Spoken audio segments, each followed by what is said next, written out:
Good morning, everyone. My name is Jessie Sunner, and I'm the MLA for Surrey-Newton and Parliamentary Secretary for Anti-Racism Initiatives, and the Chair of the Special Committee on Democratic and Electoral Reform, which is a parliamentary committee comprised of members of the government, official opposition, and third party. Today, we are meeting on the Legislative Precinct here in Victoria, which is located on the homeland of the Lekwungen-speaking peoples, the Songhees, and the Esquimalt First Nations. The committee's mandate includes two parts. The first part includes examining democratic engagement, voter participation, and electoral reform. The second part is to review the administration of the 2024 provincial general election. For our current set of meetings, we are hearing presentations related to the first part of our mandate on democratic and electoral reform in BC. The committee is also accepting written input until July 25th. To participate, please visit our website at bcleg.ca/consultations. I'll now ask the members of the committee to introduce themselves, starting with the Deputy Chair. Thanks, Madam Chair. Ward Stamer, MLA Council North Thompson, and Opposition Critic for Forest. Thank you. MLA Clare. Thank you, Madam Chair. Sheldon Clare, MLA for Prince George North Caribou, Conservative Caucus Deputy Whip. Thank you. MLA Anderson. Thank you, Chair. My name is George Anderson, MLA for Nanaimo-Lantzville. I'm Parliamentary Secretary for Transit. MLA Shaw. Thank you, Chair. Amna Shaw here, MLA for Surrey City Centre and Parliamentary Secretary for Mental Health and Addictions. Happy to be here today. Thank you so much. And we're also being supported today by staff from the Parliamentary Committee's Office in Hansard Services. This morning, we'll be getting started with Rowan Gentleman Sylvester from City Hive Youth Engagement Society. Welcome, Rowan. And just before you get started, I will remind you that you'll have 15 minutes for your presentation, followed by 10 minutes for questions. So you can get started with your presentation when you're ready. Thank you so much. I just want to confirm that you're able to hear me all right? We aren't actually. All garbled.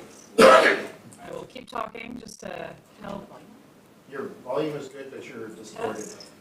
Yeah, your volume, they're going to work on it, but it's a little distorted. The sound. Oh, interesting. Perhaps I can try a different microphone. Is that a little bit better? Or is No. that still...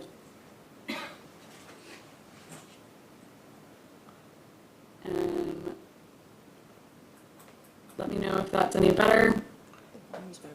Well, if she goes higher, we might be able to understand it. Yeah, the volume's gotten better, but you're just still a bit distorted. So, but we can.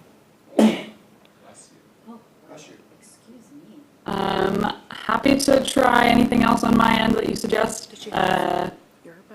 Do you have earbuds or headphones by any chance?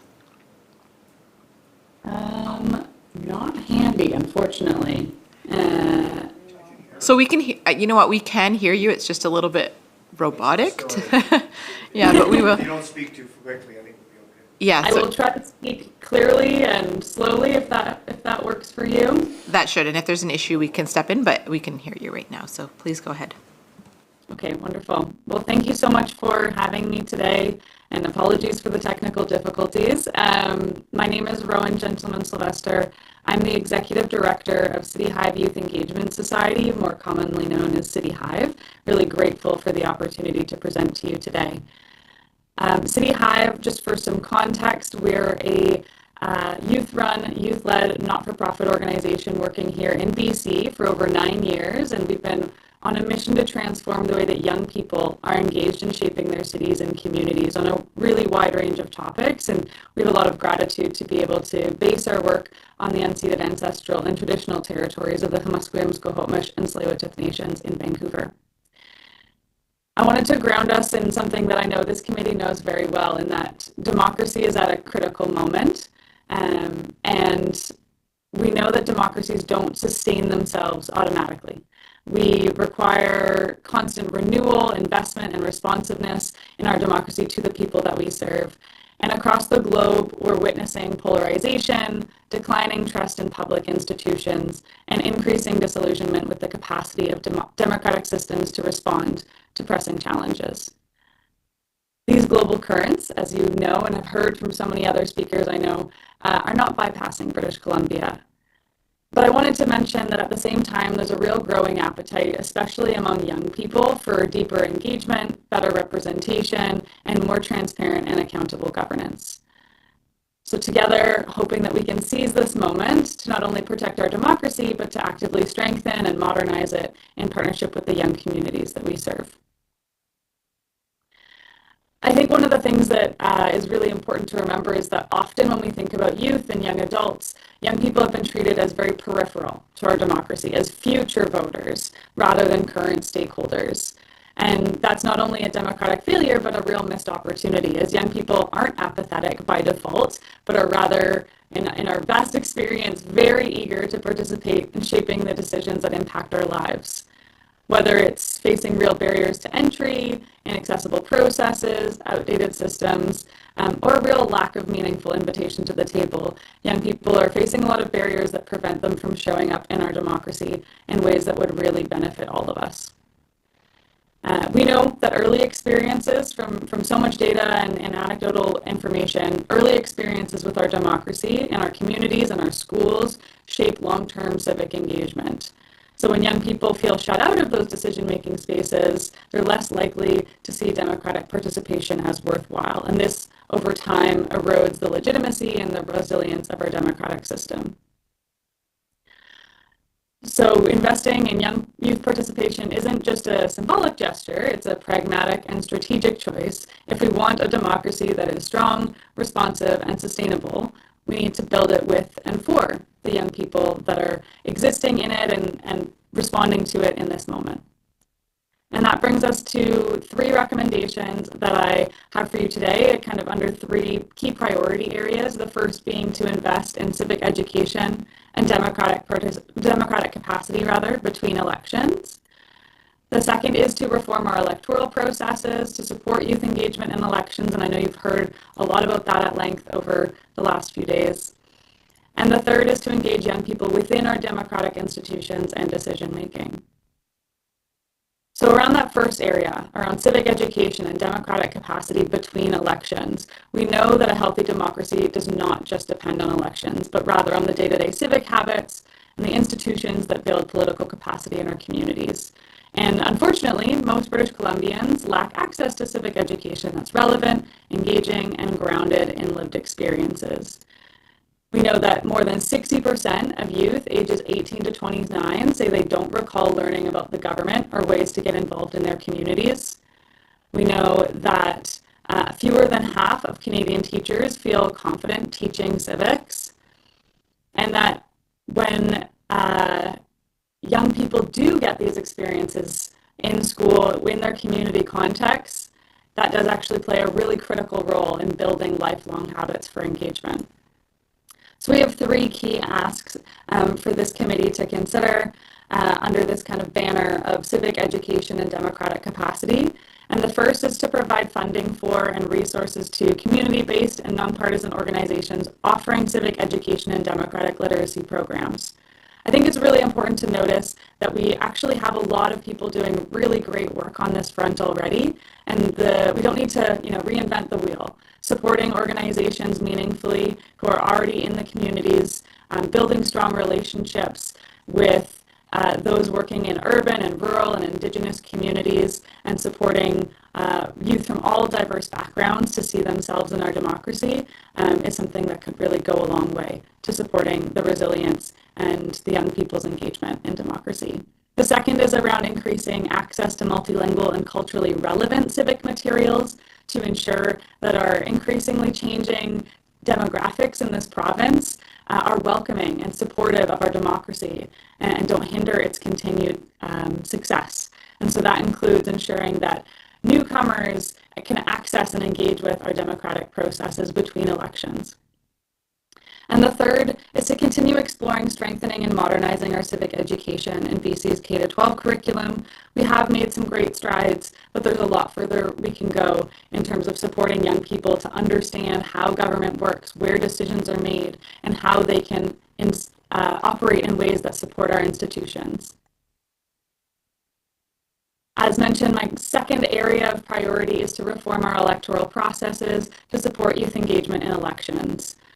Being a first-time voter in BC, and in fact in most parts of Canada, can be a very discouraging process. Our current first-past-the-post system ensures that a huge percentage of votes cast do not end up contributing towards electing the victor. And many youth are voting for the first time during a very transitional period of their lives. Being 18 or 19 or 20 years old in your first election means that you may have recently moved to a new place, be attending a new school, and working in a new job. And this can be a really challenging dynamic if you've moved to a place where you're less familiar with the electoral processes, you're in a new riding, so you're not as familiar with the candidates. So adding that to kind of the other barriers that I've spoken about today, this tends to involve young people feeling very disconnected from our electoral systems. So what we're kind of recognizing in that is that under first past the post, young people's votes often don't end up contributing to the final outcome, and that can be really discouraging, especially if you live in a quote-unquote safe riding. Young people may feel like there's no point in voting, the election outcome is already determined. We also know from examples around the world in places like New Zealand and Germany and Sweden, we see a lot higher rates of political satisfaction, as well as gender balance and collaborative governance, which kind of leads us to some alternative models that can be more engaging for young people. The third kind of piece of this rationale is around recognizing that 18 to 20-year-old age range when young people are often voting for the first time is a deeply transitional period. There's been an amazing amount of work and research that's gone into this by Vote 16 Canada, but exploring lowering the voting age to 16 or 17-year-olds, like many other countries around the world have started doing. This allows young people to vote when they're in a much more stable time of their lives, and evidence shows have just as much knowledge and capacity to understand as their 18-year-old counterparts.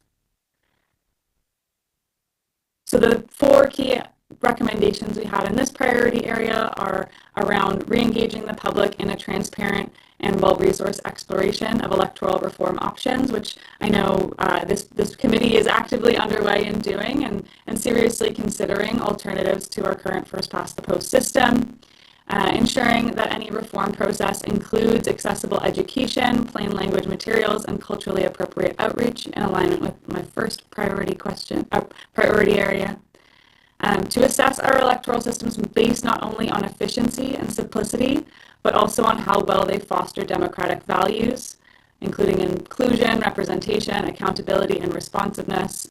And to consider lowering the voting age in provincial and municipal elections to 16, sending a strong signal that young people's voices matter now, not just in the future. And finally, my third priority area that I wanted to bring to you today is to engage young people within our democratic institutions and decision-making. Because we know that elections are not the be-all, end-all of our democracy, they're just one beat in a thriving heartbeat.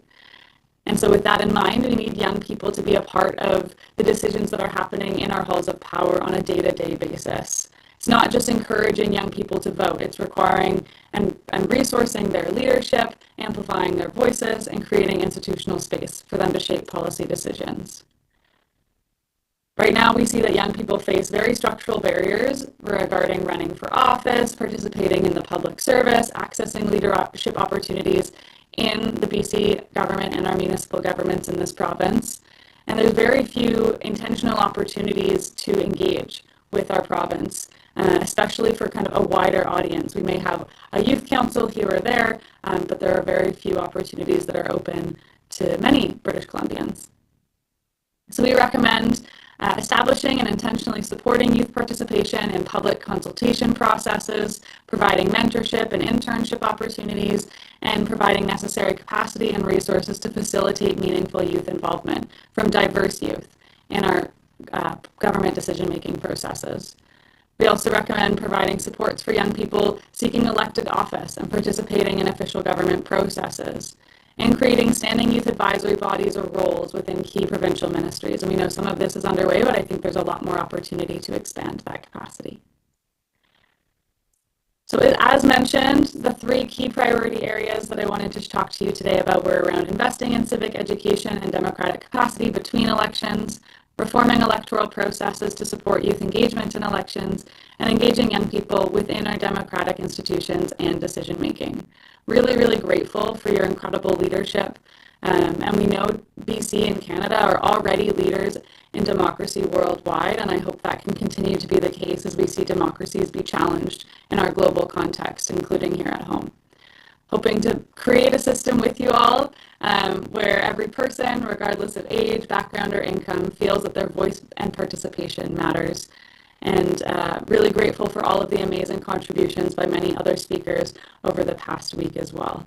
Thank you for your time, and if you have any questions, I'd be more than happy to answer them. Thank you so much, Rowan. I'll go to the Deputy Chair for the first question. Thanks, Madam Chair. Thanks very much, Rowan, for your presentation. You had a lot of information in there.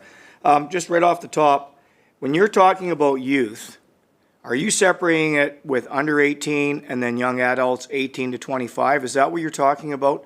Specifically when you're talking about internships and different opportunities, is that what you're talking? Like you're categorizing it as youth, but really we're talking about two different categories. One is the under 18 that are maybe still in high school, and then the 18 to 25. Is that what you're talking about?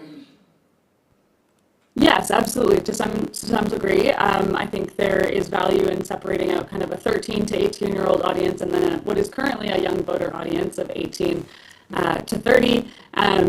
I think with the recommendation of exploring lowering the voting age to include 16 and 17-year-olds, that classification may become less relevant. But yeah, I think there are two different audiences typically in these different cases. Sorry, we don't have a lot of time, so I'm just trying to keep my questions fairly short, so thank you for that. Second question is, we've talked about increasing in our curriculum in, say, Social Studies 10. We went through the whole list of all the different things that Social Studies 10 is supposed to cover in the year. I would suggest that, you know, if we're going to actually be trying to meaningfully get kids involved, especially at a you know, middle grade, high school grade, we should be looking at a transferable type curriculum, which is pretty much standard throughout the whole province, something that's, you know, basically describes everything from our parliamentary structure, how we have elections, what we do between the elections, whether there's opportunities if youth as they get older want to be involved in campaigns and that sort of thing. Do you agree with that? Without knowing the details, I think generally speaking, we absolutely need more clarity in our curriculum. I'm not exactly sure where that should fall in terms of which class that should land in. And I think one of the big challenges that we have generally across the board is not all teachers necessarily feel like they have the resources and support to be able to deliver that curriculum well. So I think that's an important component of any curriculum change, is ensuring that our teachers are supported and resourced and provided with all the information they need to be able to do that well. Great, but thank a lot of the details, generally, yes. That's all I can say now. Great, thank you. Thank you, Rowan. I had a question as well that actually just jumps off that. So I thought it was interesting that the statistic about that fewer than 50% of teachers feel comfortable teaching civics today. And we've talked about curriculum changes. We also know how extensive that can be and how long it can take to actually implement curriculum changes. So I just would like your thoughts on things that you think, you know, we hear the curriculum, but are there things that we can more do in the interim to help have teachers feel comfortable teaching this, but also help with teaching civics in schools without actually changing curriculum at this time? Absolutely. And I think that's something that City Hive and our partners at organizations like Civics are strongly a part of. The nonprofit sector, the civil society sector have been trying to fill that gap for years now. City Hive, we have a program called City Shapers in Schools, where we go into classrooms and support teachers by providing a 4-part workshop. And that basically covers, you know, jurisdiction, levels of government, a young person's role in our democracy. We obviously have a bit of a cities lens to our work, a cities and communities lens. But that definitely does cover our wider democratic systems. And so I think resourcing the organizations who are already filling those gaps, there's no dedicated funding in our provincial structures right now to support that work. And I think that's a really great interim method as we work towards wider systemic shifts in our education system. As you said, absolutely, curriculum change takes a long time. So that, I think, is an immediate action that can be taken. And we've done extensive research with teachers, and for them, that's actually one of the easiest ways for them to learn, is to bring in an expert who can do the work directly and can show them how they can teach this content. And then the next year, maybe they don't bring us in. Maybe they feel confident to be able to do it themselves. So that's one model that can definitely help in the near term. Thank you. MLA Shaw. Thank you, Chair, and thank you, Rowan, for your presentation. In your presentation, you mentioned that there are structural barriers for you to engage with provincial and municipal governments. Could you give me examples of what those structural barriers are? Yeah, what a great question. I think one of the challenges that young people have is that what happens, how government decision making happens, how laws are created, how laws are changed, is actually quite unclear to the vast majority, I would say, of British Columbians. I think we know that we get our input during election period, and I know every one of you around the table is very clear on how those processes unfold. But I would say the vast majority of British Columbians don't really know that, and especially the young people we work with. They're really concerned about housing affordability, about climate change, about jobs, and they don't actually understand where those decisions are happening and how they can get involved in them. And so I think there's a lot of knowledge, lack of understanding of systems, and lack of invitation to the table too. They very rarely, other than at election times, feel like they have an invitation to be able to participate in decision-making processes. So I could talk at length about the many, many barriers young people are facing. Sometimes it's time and financial capacity. There's the knowledge aspects. There's also, I would say, a confidence aspect, and people don't often see themselves as experts in their own lived experience, and often also feel ageism when they do engage with a decision maker. The condescension that can happen can make it feel very tokenizing and very discouraging to be able to engage again. So I have a whole presentation I could do on that too, but I'll leave it there. Sure, thanks. And if I could just follow up. So maybe with just a yes or no, does City Hive support youth in, for example, engaging with municipal councils? I mean, there's council meetings that in my own city, I know lots of folks go to that to have their voice heard. Do you folks have a program like that to support youth and helping them build their confidence to do that? Absolutely. That's the entire reason we exist, is to support young people to engage in their communities and in their cities. Great, thank you. Thank you. Are there any further questions? No, thank you so much, Rowan, for being here this morning and presenting to us and taking our questions. It's really great to have you be a part of this process. Thank you so much for all your work and for your time and attention today. Wishing you all the best for the rest of your meetings. Thank you. Okay, next we have Blair Gaspar from Leadership and Democracy Lab. Good morning and welcome to the committee. I just want to make sure we can hear. Yeah, thank you. So before you get started, Blair, I just want to let you know you have 15 minutes for your presentation, followed by 10 minutes for questions. And please feel free to get started when you're ready. Okay. So hello, thank you, and thank you all for inviting me here. I'm honored to have the opportunity to speak with this special committee on democratic. Blair, if you could just wait one moment. I think we're having some technical issues on our end. We're just going to take a short recess, a couple minutes, so we can fix the issue on our end. And if you could just hold, we'll let you know once we're ready. Not a problem. Thank you so much. Thank you.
All right, thank you so much for sitting with us through that little bit of fixing the technical issue where you can hear you well now. So, Blair, just a reminder, you have 15 minutes again for your presentation, followed by 10 minutes for questions. Thank you.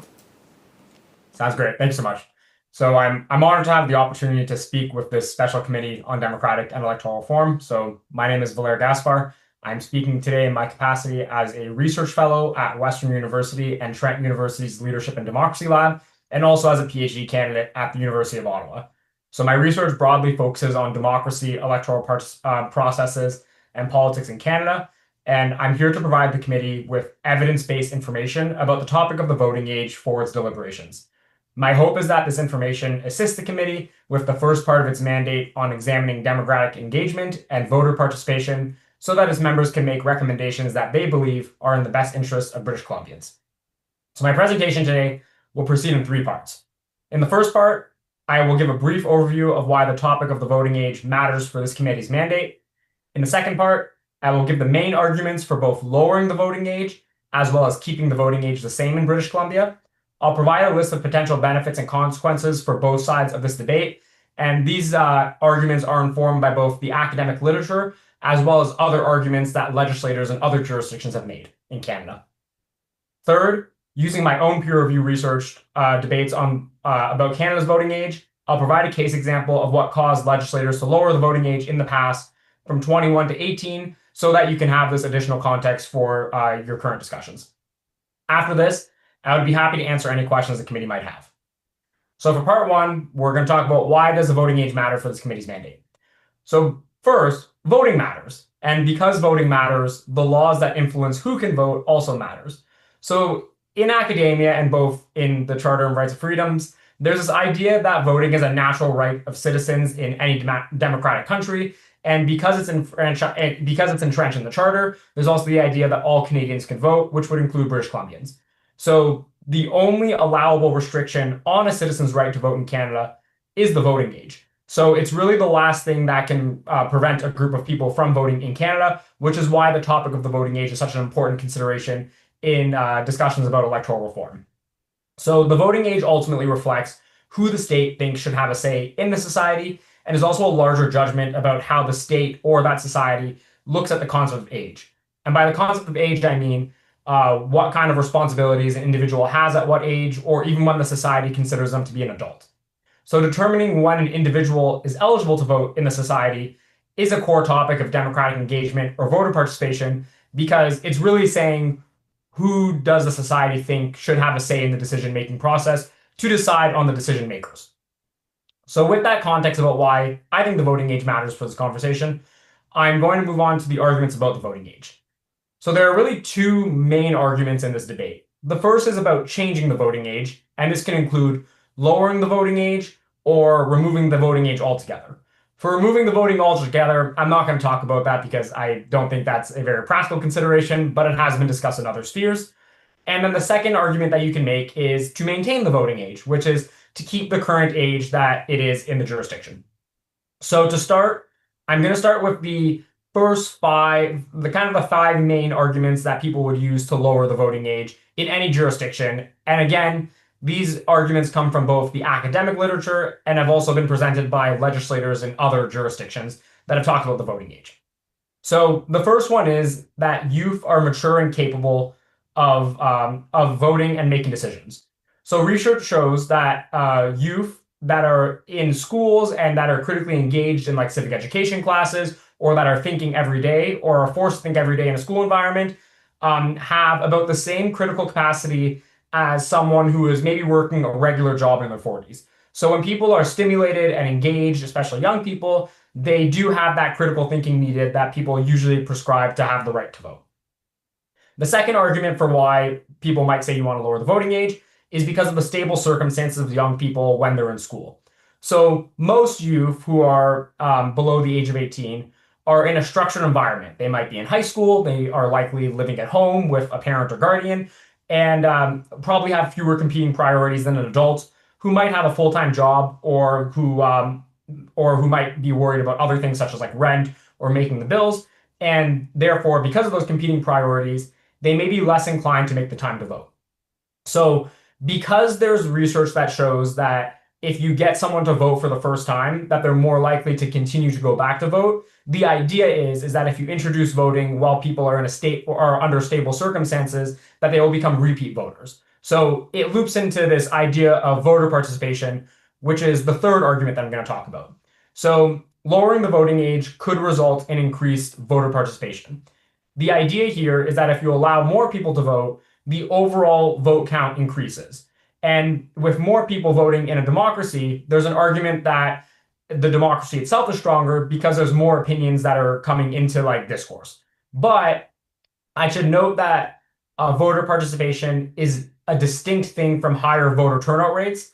And I'll talk about voter turnout rates when we talk about reasons to not change the voting age. So the fourth reason why people might want to lower the voting age is the idea of enfranchising citizens.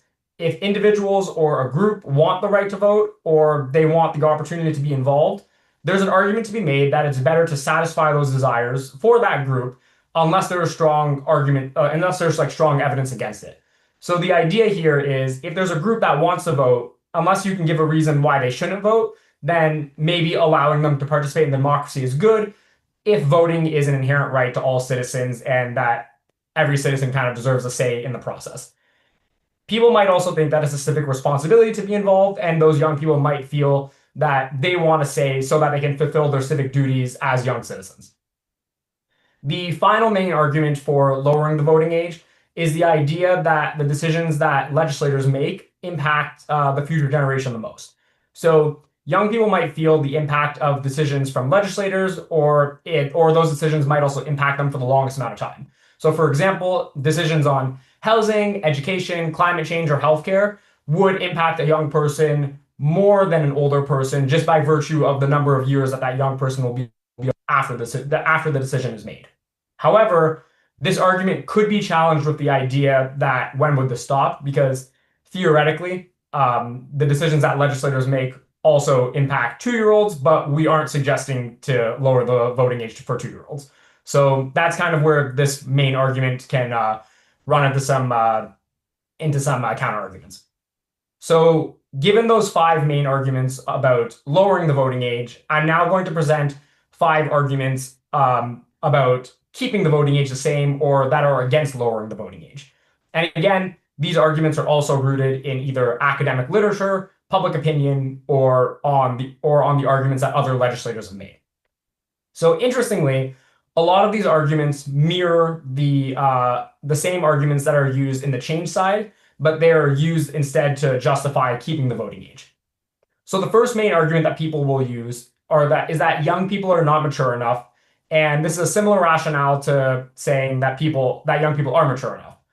So in this one, people will argue that young people are not mature enough and that they will primarily base this on public opinion. Well, there's not a lot of research that shows that young people are not mature enough. There is this idea maybe within public opinion or possibly even amongst British Columbians that citizens that are below the age of 18 are not yet ready to exercise the right to vote and are not yet mature enough. So you kind of come into this challenge between what a cognitive behavioralist might say versus what the average person might say. And the average person could argue that they're not mature enough, which is one reason to keep the voting age the way that it is. The second argument in favor of keeping the voting age or not lowering it is the idea of lower voter turnout. So again, this is different than voter participation. In the past, when different countries lowered the voting age from 21 to 18, they saw a period of lower voter turnout because there is research that shows that young people go out to vote less than their older counterparts. There are still young people who will go out to vote, but they go out as a group less than other groups. And I say this is different than voter participation because voter participation is the amount of overall voters who go out to vote, so the sheer number that are going to the polls, versus voter turnout, which is the proportion of eligible voters that go out to vote. So there's this contrast between participation and turnout because it tries to fulfill the same idea, but you will have lower voter turnout or likely lower voter turnout. And this could be problematic because if there is lower voter turnout, people might think that the results of the election are less legitimate by consequence because fewer eligible voters from that larger population went out. So to explain this contrast, I'll give a little example. let's say last year 10 people were allowed to vote and 8 showed up to vote. That would be an 80% turnout and 8 people participated. And let's say this year 15 people were allowed to vote and 9 showed up. That would mean that while the participation is higher because 9 showed up instead of 8, the voter turnout in this case would be 60%. So that's a case where lowering the voting age could increase the sheer number of people that go out while still decreasing the overall turnout. So that is a consideration to think about. The third argument against lowering the voting age is this idea of temporary disenfranchisement. And this is the idea of being allowed to vote in one election, but not in another. This is important in both the British Columbian context and the larger Canadian context because we are in a federation. So let's say one level of government lowers the voting age. So let's say like a province lowers the voting age, but then it's not lowered at the federal level. It could make citizens more dissatisfied with democracy at both levels because if, let's say, an election happens when someone is 16, provincially, they go out and vote, and then at 17, they can't vote in the federal level, they might be more dissatisfied with democracy overall because they either due to confusement or due to the sense of unfairness because they could vote in one election but not the other. The fourth argument is this idea of a lack of will amongst young people. So not all young people care about elections, so it could be safer to leave it to not include them in the process until enough of them demonstrate that they want the right to vote. However, it is hard to define what is enough support because there are adults who are over the age of 18 who also might not care about voting in elections. So you wouldn't remove their right to vote based on that logic. But in terms of will, there's also this idea that when young people are under the care of adults, there's concern that there might be undue pressure from parents or guardians for them to vote a certain way. So think of it as a power dynamic. If I'm living under someone's care, they might try and influence me for how I might vote.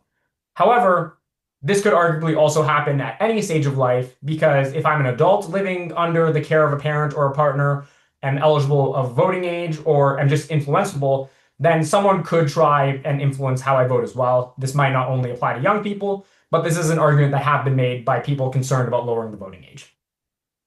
The fifth and final main argument for why you should keep the voting age the same is you can get involved in other ways.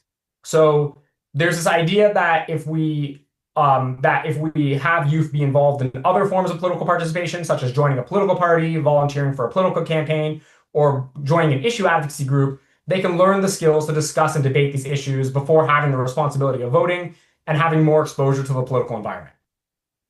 So with these five main arguments for both sides stated, I'd like to move on to part 3 of this conversation, which is to quickly discuss a case example from my own peer-reviewed research on the federal case in Canada for lowering the voting age. So I looked at the arguments made by legislators from 1901 to 2022 about lowering or maintaining the voting age, both from 21 to 18 and as well as from 18 to 16 after it was lowered to 18. So what I found in both periods is that the arguments that legislators made about lowering or maintaining the voting age from 21 to 18 are almost identical to the ones being used today for 18 to 16. So you might be asking, if these arguments are the same, then why was it lowered from 21 to 18 in that initial period?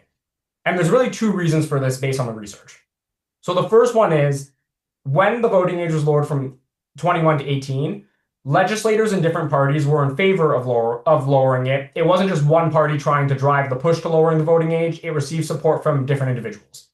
The second key reason is that at that time, young people were protesting so much and wanted the right to vote that legislators thought it would be less costly for democracy to enfranchise them, and they had an incentive to lower the voting age. So given these historical facts, I think it's important to consider these in the current context to see, are these criteria potentially being fulfilled today, such as cross-partisan consensus on the voting age and also the desire from young people. So in conclusion, there is no correct answer about changing or keeping the current voting age. There are compelling arguments on both sides of the debate.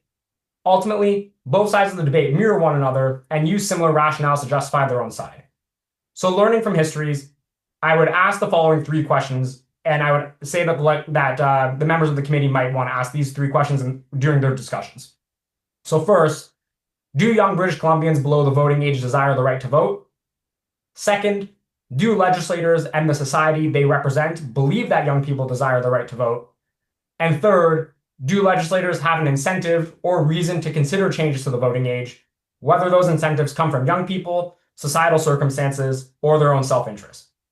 I'd like to once again thank the special committee for inviting me to speak and for their service to British Columbians. I look forward to any questions you might have about my presentation today. Thank you so much. Thank you so much, Valer. The first question we have is from MLA Claire. Thank you, Madam Chair. And thank you, Valer Gaspar, for your presentation. I appreciate the balanced approach on the matter. There are a couple of other things that I've had people discuss with me in this particular issue. One of them was your point about other concerns and will and pressure from people. One of the concerns is pressure from the educational system and teachers specifically. There's a perception in some circles that the teaching community has a political bias or agenda and could be using preconceptions from some teachers to advance particular political agendas, regardless of political stripe, and that these may also have an undue influence upon young voters. What are your thoughts on that? And I have a follow-up question on another aspect too. Sounds good. And thank you so much for your question. So I'll speak from both what the research says and then from my own perspective. So on the research basis, there hasn't been a lot of work done to see whether there's a connection between partisanship and teachers. So I can't guarantee with substantial evidence that this is the case or is not the case.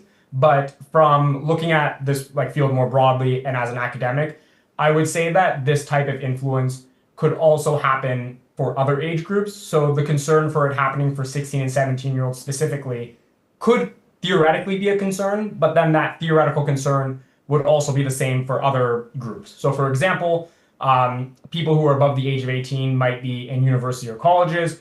Could they be influenced? Workers might be part of a union or might be told by management like, hey, this is in your best interest, you should vote this way. So those could also be a concern.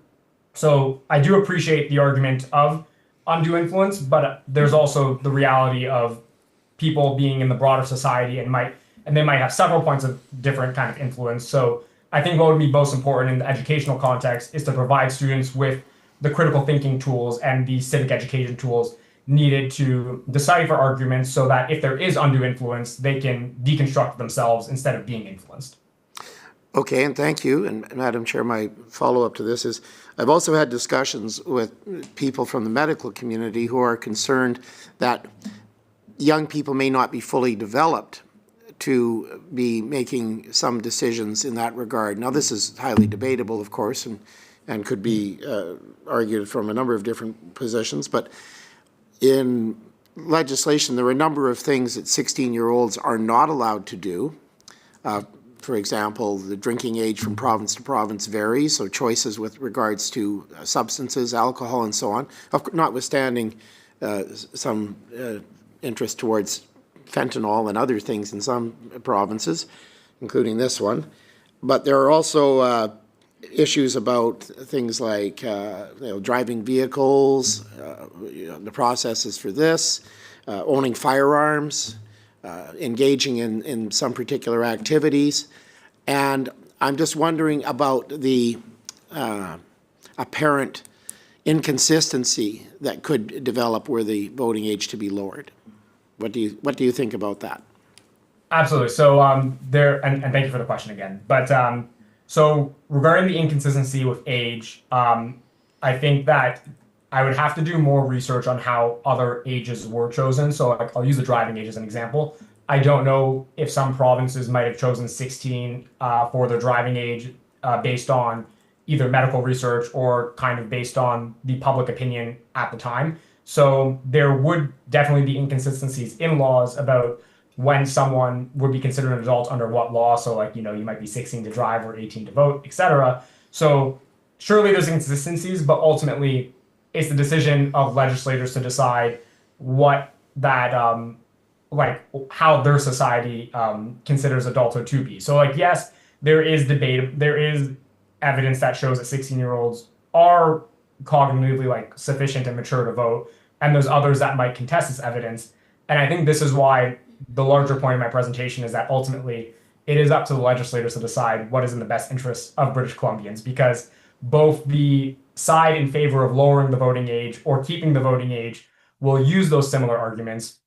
So I do think that it's up to legislators to decide what do their constituents want and also what does the society want, because we can keep going back and forth about these kind of arguments for about 50 years. Of course, and I mean, there have been pressures to raise ages for certain things as well from time to time. And I mean, we haven't heard an argument to raise the voting age back to 21 or anything like that as of yet that I'm aware of. But there have been certainly arguments made for other activities that people engage in society to have it raised. But I just thought I would want to ask that, so thank you. I appreciate that. Thank you so much. And if I can quickly comment to your point about raising the voting age, in the academic research, there's only been one argument I've seen that has tried like pushing that forward, but largely people don't try and push that because once you provide a democratic right to a group, it would seem unconstitutional to remove that right from them. So I concur. Thank you. thank you so much. Thank you. MLA Shaw? Thank you, Valer, for your presentation. You made a point, an argument around youth, young voters potentially feeling disenfranchised if, for example, the province was to decrease the voting age and then they hit a federal election and suddenly realize that they can't vote. So I'm wondering if you have in the past seen any research related to that type of disenfranchisement or feeling of dissatisfaction in the past, because when I look at the voting age being decreased from 21 to, for example, 19 or 18, you saw provinces either having changed that from 21 to a lower age prior to 1970 or 1970, 1971. And so there are periods of time, for example, British Columbia reducing the age from 21 to 1952. So there's stretches of time where the voting ages have been different for federal and provincial elections. So I'm wondering if there's any research that you've seen of any dissatisfaction amongst people within the differing age groups. Yes, and thank you for your question. That's an excellent point. And so the research that I've seen in the academic literature on the idea of this disenfranchisement for different levels came from European case examples. So in the period that you're talking about, where British Columbia changed it to 19 and then lowered and then 18 after the federal level, and where the provinces had different age groups, to my knowledge, there wasn't surveys done during those time periods to see if this affected the Canadian case. But the argument does come from other jurisdictions in. I believe it was Sweden, but I have to double check. This was I read this a while ago, but it's when they changed it at one level. They changed it at the regional level, and then I think they had an election at the federal level happening later on. So I can get back to the committee on which country it was, but it would have been a European case example that informed that study. Great, thank you. Thanks so much. Thank you. Are there any further questions? I don't see any further questions, so thank you so much, Valer, for your presentation and for taking our questions this morning. Please take care. Thank you. I appreciate it. Thank you all. Have a great day. Okay, next we have Beatrice Wayne from the Samara Center for Democracy. Hi there. Hi, Beatrice. We can hear you, but we can't see you. Oh, okay. Wonderful. That's great. Hi. Hi, thank you so much for joining us this morning, Beatrice. And just a reminder before you get started, you'll have 15 minutes for your presentation, followed by 10 minutes for questions. So please get started when you're ready. Happy to. Thank you for having me here today. So I'm the Director of Research and Policy at the Samara Center for Democracy. The Samara Center is a nonpartisan charity that produces research and events to advance a vibrant culture of civic engagement across Canada. We were founded in 2007, and our mission is to realize a resilient democracy with responsive institutions shaped by an engaged public. Through this work, our research and programming regularly serve citizens, educators, journalists, and policymakers. The Samara Centre has appeared before parliamentary committees on the Fair Elections Act, the Reform Act, Hybrid Parliament, and Working Conditions for MPs. The first issue I would like to address, which the Samara Centre sees as crucial to the topic of democratic and electoral reform, is that of technology's influence on our democratic culture. The Online Safety Action Table, convened by the province in 2024, demonstrated both the value and limitations of voluntary cooperation with technology companies to address online harms. Despite some positive industry-led actions, the refusal of major tech companies to sign the province's Declaration on Online Safety for Children and the absence of binding accountability mechanisms underscores the deep need for legislation. Research from the Samara Centre's technology-related projects, alongside much substantive academic research, demonstrates that recommendation algorithms fuel the spread of effective polarization, alienation, and harmful content generally. At present, the algorithms and design that underpin the most popular digital platforms regularly assist in spreading and enabling digital information threats rather than limiting these harms. And by digital information threats, I'm speaking about online abuse, mis, dis, and malinformation, and inauthentic engagement, such as bot activity. Recently, major platforms including Meta, X, formerly Twitter, and Reddit have significantly restricted data access programs, undermining efforts to assess how platform designs affect user well-being and democratic health. To effectively identify and understand the scope of harm occurring on digital platforms, civil society must be enabled to investigate these platforms and must have access to the tools to do so. A duty for digital platforms to retain and share data with independent researchers is essential to restoring positive civic conversation and engagement. To combat the democratic backsliding exacerbated by digital information threats, British Columbia should follow design code and duty of care style legislative efforts popularized by governments in the UK, the EU, Australia, and others. This would require digital platforms to uphold user safety as well as consumer protection and care, while government regulators are responsible for identifying non-compliance with the code and holding platforms accountable. When non-compliant, platforms are responsible for amending their platform design to become compliant again. Platforms that refuse to comply and defy requests from regulators are subject to large fines, usually based on a percentage of global revenue. Since 2021, through our SAMBAT project, the Samara Centre has monitored tweets sent to political candidates and parties during election. We use machine learning to evaluate how likely these tweets are to be toxic or abusive. We have monitored over 4 million tweets across 12 Canadian elections, including federal, provincial, and municipal elections throughout the country. And our finding is that online abuse is common, pervasive, and unavoidable, no matter if you're running to be local school board trustee, a city councillor, a member of provincial parliament, or the Prime Minister of Canada. Across these positions, online abuse is everywhere. We found that in addition to being a problem across levels of government, it is also a problem for political newcomers, as well as incumbents or political figures with lots of public attention. The volumes of abuse detected with SAMBOT illuminate the challenging working conditions experienced by candidates on the campaign trail. These working conditions, facilitated by digital technologies, threaten to reduce participation and representation in our democracy.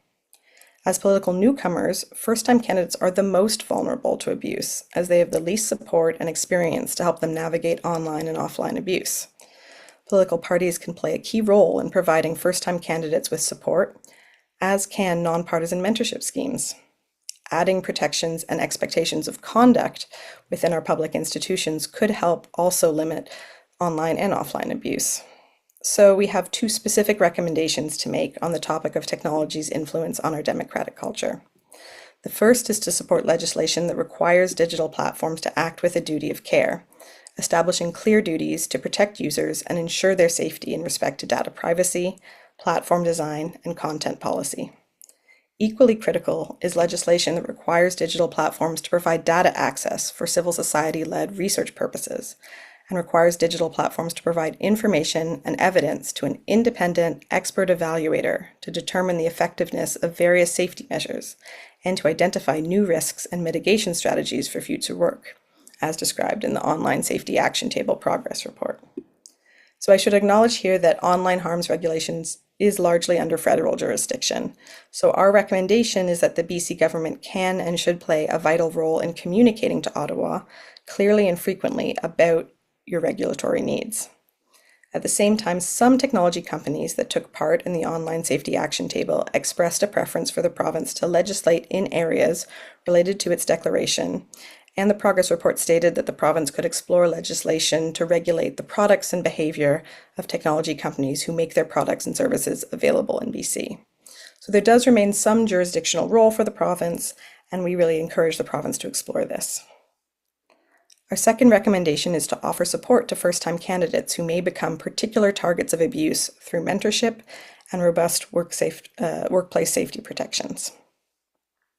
Now I would like to turn from the topic of technology to focus on strengthening the relationship between legislators and their constituents. Since 2008, the Samara Centre has conducted the first ever systematic collection of interviews with former parliamentarians in Canada. Today, the project features interviews with over 160 former members of Parliament from across the political spectrum. Common themes have emerged over time. For example, as highlighted in our 2018 report, Beyond the Barbecue, many MPs described some long-standing structural challenges within parliamentary life.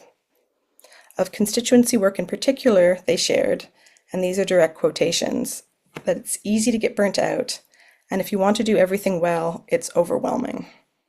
A common observation is that constituents do not distinguish between levels of government in their search for help. One ex-MP recalled feeling like a city councillor when doing constituency work. There is evidence of a gap between the types of services that citizens are demanding and what the government currently provides, and constituency offices are increasingly filling that void. I think it's important to acknowledge that accessing public services is often the only direct contact citizens will have with their MLAs. Getting public service delivery right plays a really crucial role in strengthening and repairing citizens' trust of government, and this will in turn allow MLAs and their staff to refocus on stronger democratic engagement.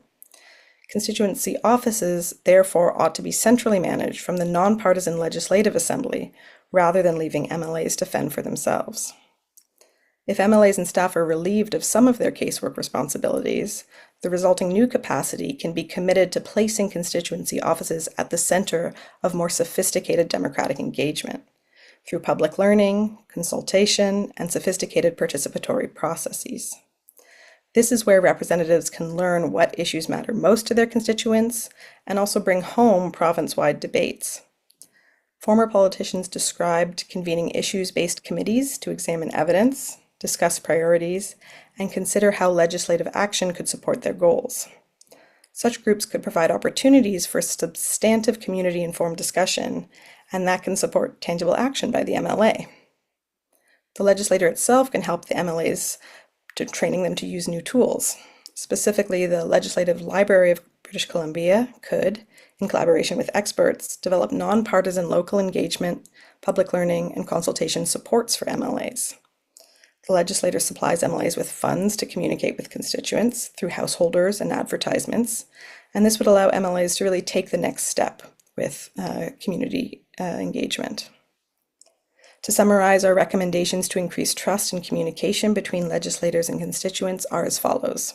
Clear casework from constituency offices by transforming these offices into civic hubs and outposts for the Legislative Assembly, which involves establishing permanent offices centrally managed by the Legislative Assembly, including participation from Service BC to enable cross-collaboration and seamless service to residents, integrating municipal representatives to ensure access to support across levels of government, and developing system-wide solutions to address common public service issues raised by constituents.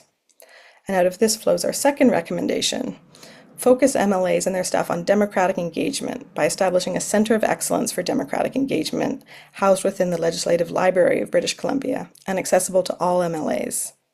Enable the library, in collaboration with experts, to develop resources that support local engagement, public learning and consultation, including specifically tools for citizen reference panels, participatory policymaking, youth councils, and technology-enhanced town halls. Our final set of recommendations relate to the topic of youth civic engagement, a major focus of Samara Centre research and resource creation. Young people are less likely than older generations to vote or to join a political party, but this does not mean they are politically disengaged. According to research from Elections Canada, young people raise and donate money more, they volunteer more, they boycott, and they march more. British Columbia has a once-in-a-generation opportunity to revitalize democracy by solidifying youth civic engagement as a democratic competency.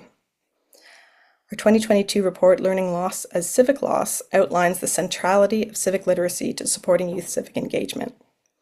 Our report emphasizes the importance of focusing on what education researchers call civic intentionality, which is bringing people together to find solutions to social problems and creating spaces for dialogue and meaningful, sustained engagement. Strong civic literacy involves understanding policies and knowing how government functions, but it also entails being socialized into our political environment. Soft skills that support civility, build confidence to participate in decision-making processes, these are key. This approach is aimed at enabling a healthy democratic culture, one in which people understand how to disagree in a respectful manner, how to respond to conflict, and to communicate in an effective way, and how to work together to find solutions to society's pressing problems. Experiential and project-based learning are really critical to achieving this goal, and they should be a central pillar of civic education curriculum. The province's existing focus on digital literacy, critical thinking, and democratic competency in school provides a strong foundation for an expanded role of youth in democratic engagement and decision-making. In line with this objective, a growing number of municipal councils, including Vancouver, Saanich, Vernon, Invermere, Victoria, and Penticton, along with the Union of BC Municipalities, have called on the provincial government to extend voting rights to 16 and 17-year-olds. The Northwest Territories' Chief Electoral Officer recently recommended this change, concluding that in jurisdictions where they have lowered the voting age, what they've found is that 16 and 17-year-olds vote at a higher rate than 18 to 24-year-olds, but they're also more likely to vote in the next election and the one after that. Evidence from Austria and Scotland confirms that extending the voting age substantially aids young people in establishing lifelong voting habits. Neuroscientific and social science research demonstrates that 16-year-olds match adults in the quality of their vote choice. Canadian scholars have found that 16 and 17-year-olds are not less politically developed than adults, and depending on the topic being addressed, they are more knowledgeable or as knowledgeable as adults. 16 and 17-year-olds are just as interested, if not more, in participating in various forms of political activity, including voting and non-electoral civic activities. Introducing the vote at 16 would enable meaningful participation while students are still supported by educational institutions and ensure that their voices are represented in shaping the future they will inherit. Our recommendation is to strengthen civic education across the K-12 system by embedding it in cross-curricular learning, ensuring dedicated support from the Ministry of Education and Childcare, and developing robust, age-appropriate content and experiential and project-based learning that equips students with the knowledge and skills, including soft skills, needed for democratic engagement. We also recommend, along with investing in robust civic education and extending voting rights to 16 and 17-year-olds. So this was a quick snapshot of the Samara Center's recommendations. I'll add that we are willing to partner to support enhanced voter participation in democratic engagement should the committee see a role for us. And thank you for your time. Happy to address any questions that you may have. Wonderful. Thank you, Beatrice, for your presentation and raising a lot of new ideas for the committee as well. I'll go to MLA Claire. Thank you, Madam Chair, and thank you, Beatrice. It was very interesting topics you covered there, some of which we hadn't heard much before. I had a couple of questions. One of them is about your interest in research and data access for civil society on some of the materials. What aspects of privacy are covered in this? Because digital privacy is a huge concern with a lot of people. We often see people hacking information, taking advantage of material. In fact, I was a casualty of this just recently, and getting some of my information grabbed from me, and I've been seeing this from various companies and organizations where information has been collected illicitly or subject to abuse when it has been collected. So what is your point on that? And then I have one other question. That's a great point, and that's a huge concern, and that's precisely why duty of care legislation is so critical, I think, because right now there are very few consumer protections for Canadians based on what happens on these social media platforms, including scams that are particularly directed at particular segments of the Canadian population. There is very, very little accountability, and that's why this precise form of legislation that has duty of care is so critical. In terms of data access for researchers and how to protect data privacy, in most cases, data researchers are not looking to identify individual users in any way, shape, or form. Disaggregated data would be very, very useful to us, and we still don't have access to that. It would be, I think, great to work with tech companies to find ways to access data that really works on protecting the privacy of individual users. And there's wonderful, really now robust pro-social design research that shows ways that you can protect data privacy while still engaging in robust research. We just aren't enacting it in any way, shape, or form. So I think it would be really crucial to take the first step with legislation to work towards implementing some of this great research that shows that we can, in fact, do this form of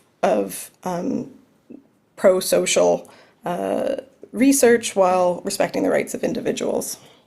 Okay, and thank you. And Madam Chair, my second question has to do with your suggestion about dramatically modifying constituency offices to be offices of the Legislative Assembly. These offices are already extensive arms of the Legislative Assembly and have significant supports from them, but the people running them are staff of the MLA because they are the representatives in the community of the MLA. These are nonpartisan offices, and they function in that way. And having a finger on the pulse of the casework in the community is an important part of an MLA's role. And I'm not sure I agree with creating a new level of bureaucracy in fact, I don't agree with creating a new level of bureaucracy when we already have things like the government agent offices or access centers, as they're now called, permeated throughout communities, which are supposed to be fulfilling those roles. And I think that trying to take away that access from the MLA to be in touch with the needs of the community where those other systems are failing people is essential. I mean, my office alone has hundreds of files that we're working on, and I rely very much on my chief of staff and constituency assistants to be clearing house and cleaning up these issues, and I find they do an excellent job, and I'm sure that that's the case for others. And just to point to the nonpartisan aspect, we had a government minister drop by my office just last week, just as a courtesy call to say hi, and I appreciated that very much, although I wasn't there to greet the minister. It was an indication to me of the nonpartisan role that these offices fulfill. So I just wondered if you were aware that those offices were like that, and if you had any comments in that regard. Yes, absolutely. And to clarify, it's not a concern that these are partisan offices that are an issue of partisanship. It's specifically because we have heard that you are overrun with these. You have too much caseload work to really go forward with a lot of deep community. It is so crucial for your staff, your office to connect with the community, and that's the role we hear time and again that MLAs want to, they're most deeply committed to. They're most deeply committed to hearing from their constituents, understanding their needs, and fulfilling them. And what we understand the issue to be is that being overrun with casework on specific issues that are very into the nitty-gritty, means that they don't have time to connect on a deeper level with their constituents around policy issues, around really doing deep public engagement, public learning, running, tech-facilitated town halls. There are ways in which that your offices could be opened up, your time could be lessened by getting some of that casework off your plate to really engage on a deeper level instead of on sort of these nitty-gritty issues that could be addressed elsewhere. Well, I think we're doing all of that pretty well, but we do require in some areas, particularly we have large geographical centers, to have additional resources for staff. I think that would be helpful. Would you support that? Absolutely, yeah. Thank you. Thank you. MLA Shaw? Thank you so much for your presentation, Beatrice.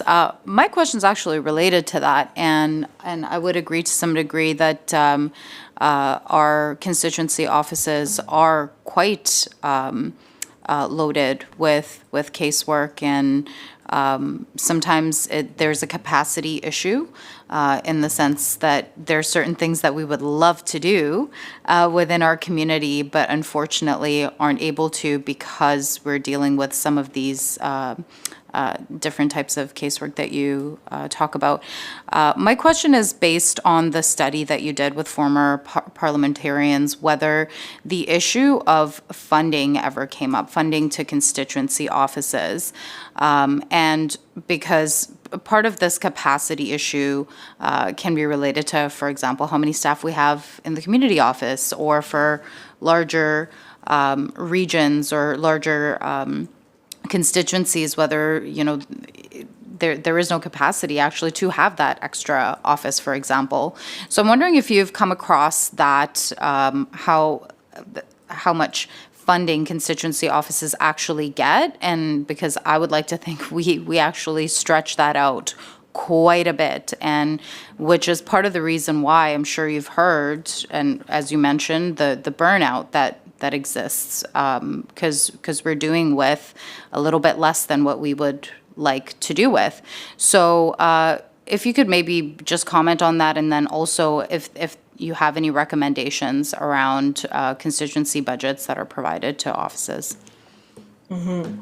So we really hear time and again that it's an issue of resourcing, and resourcing both in terms of time and financial resourcing for these offices. So MPs and MLAs do not feel like they're going to, and that's why we call the report Beyond the Barbecue. They're going to so many events, they don't actually have time to invest in these more robust forms of democratic engagement and connecting with their constituents, whether it's one-on-one or more largely as a group. And again, that also relates to the financial issue, because they do not have the staff they necessarily want to be able to clear their caseloads in terms of the casework that they have on very specific issues, but then run these larger and more substantive democratic engagement initiatives.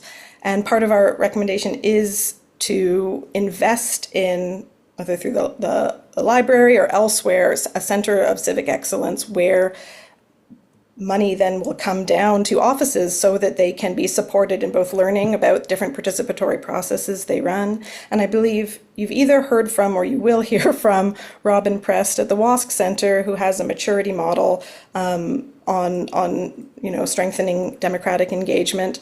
But we understand that is both learning about these processes and enacting them takes resources, it takes time, and it takes funding. And we really recommend, investing in that, whatever form you ultimately decide that form should take. That investment, I believe, is crucial. Yes, it's incredible how much a householder costs nowadays. Thank you, I appreciate it. Thank you. Deputy Chair? Thanks, Madam Chair. MLA Claire pretty much stole my thunder on a bunch of the constituency stuff along with MLA Shaw. But the one question I did want to go back to you, the information you were talking about, information for basically inspection on our social media platforms. And, there's so much proprietary information in the use of algorithms, and, we're going to get some significant pushback from these American companies because we don't have a First Amendment right in this country, meaning we don't have the ability to lie all the time. And that's basically one of the challenges that we're having with these social media platforms and the way that they're being directed to people and being in these silos. So how do you see us, even at a federal level, government level, being able to rein in this thing? I mean, we don't have proper fact checking. We don't have, short of hate, there's just about a wide gamut of whatever you can say and do on this on the social media platform. So how do you suggest we rein this in? I think that that's precisely why sort of the duty of care on the social media platforms is so key, and approaching it from the point of view of consumer protections. So this isn't, I think we often get focused on the issue of speech rights or freedom of speech, when in fact it's really a design issue, right? A lot of this is purposefully algorithmically driven content that is really damaging, particularly to young people, because they're targeted because of their age group, because of a variety of different issues. And we know from research that platforms like Meta have specifically used their algorithm to boost extremist content, anger-inducing content, versus content that gets a like. So post, say, that gets an anger emoji will be boosted above a post that gets a thumbs up emoji. So the question is, how can we produce incentives for these companies so that they have a reason to not artificially boost extremist content? And one of that ways is through this duty of care legislation that we have seen in other countries and look to. And there does need to be, you're absolutely right, enforcement mechanisms there to make it have teeth, to make it tangible. And that's why the percentage of global revenue has been suggested as a part of the enforcement mechanism. Appreciate that. Thank you. Thank you. Are there any further questions? Emily Botterill. Thank you, Madam Chair, and thank you for your presentation this morning. I certainly see every day in my constituency office, my constituency staff having to choose between working on pressing nonpartisan individual cases and assisting me to do outreach into the community on more substantive policy issues, whether it's healthcare or housing or whatever. And so it is a real problem from a resourcing point of view. My question actually goes to your recommendations around strong civil literacy and civic intentionality, and in particular, how that relates to reducing the voting age to 16 and 17 years. And one of the points we've heard presenters make is that the school curriculum is under the control of teachers who are biased towards a particular political viewpoint, and maybe some NGOs have a particular political leaning. What would be your recommendation or advice on how to ensure that that sort of partisanship is left out of this, so that we just focus on really making sure students are fully civically educated? That's a great question. I think what's really wonderful is that we have great resources and great examples of cross-ideological, cross-partisan civic educators coming together to create really robust resources for exactly this.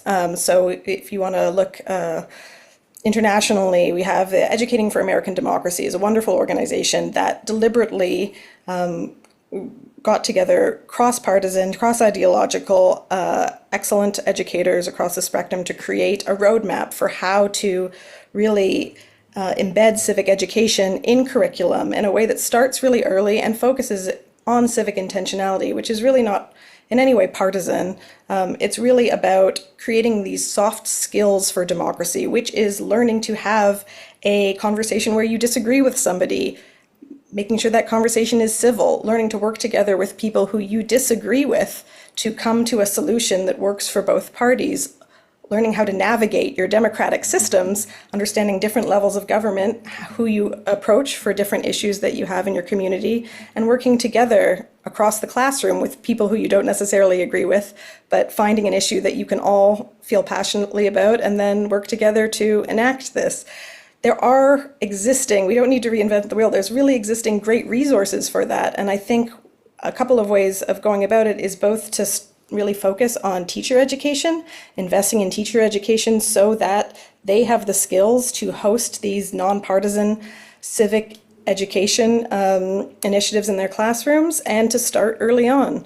There's wonderful organizations across Canada, such as the Social Studies Educators Network of Canada, who are producing fantastic nonpartisan resources for Canadians and for particularly young students. And I think finding these groups, giving them resources and finding ways to collaborate with the Ministry of Education would be just wonderful for our next generation of Canadians. We want to get civically engaged. Great, thank you so much. Thank you so much, Beatrice, for your presentation and for taking all of our questions this morning. Thank you very much for having me. Thanks. Okay, so next up, we have Jeffrey Neuenberg.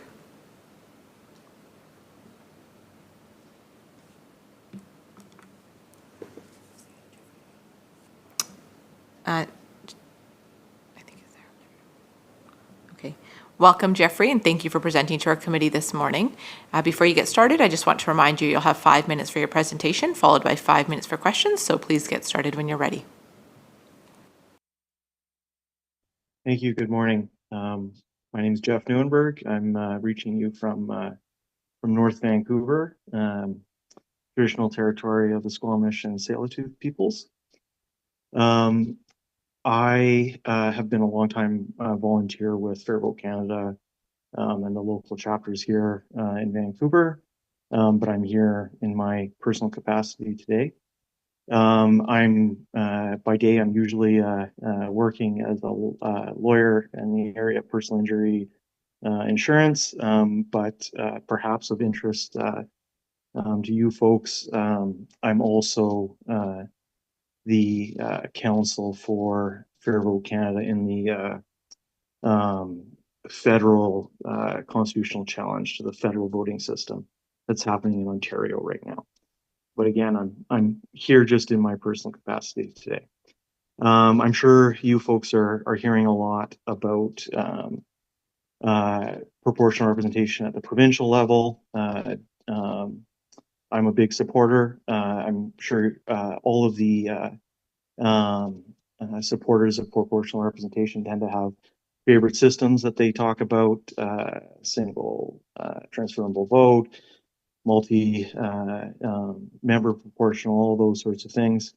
As far as I'm concerned, adding any level of proportionality to the provincial voting system is a plus.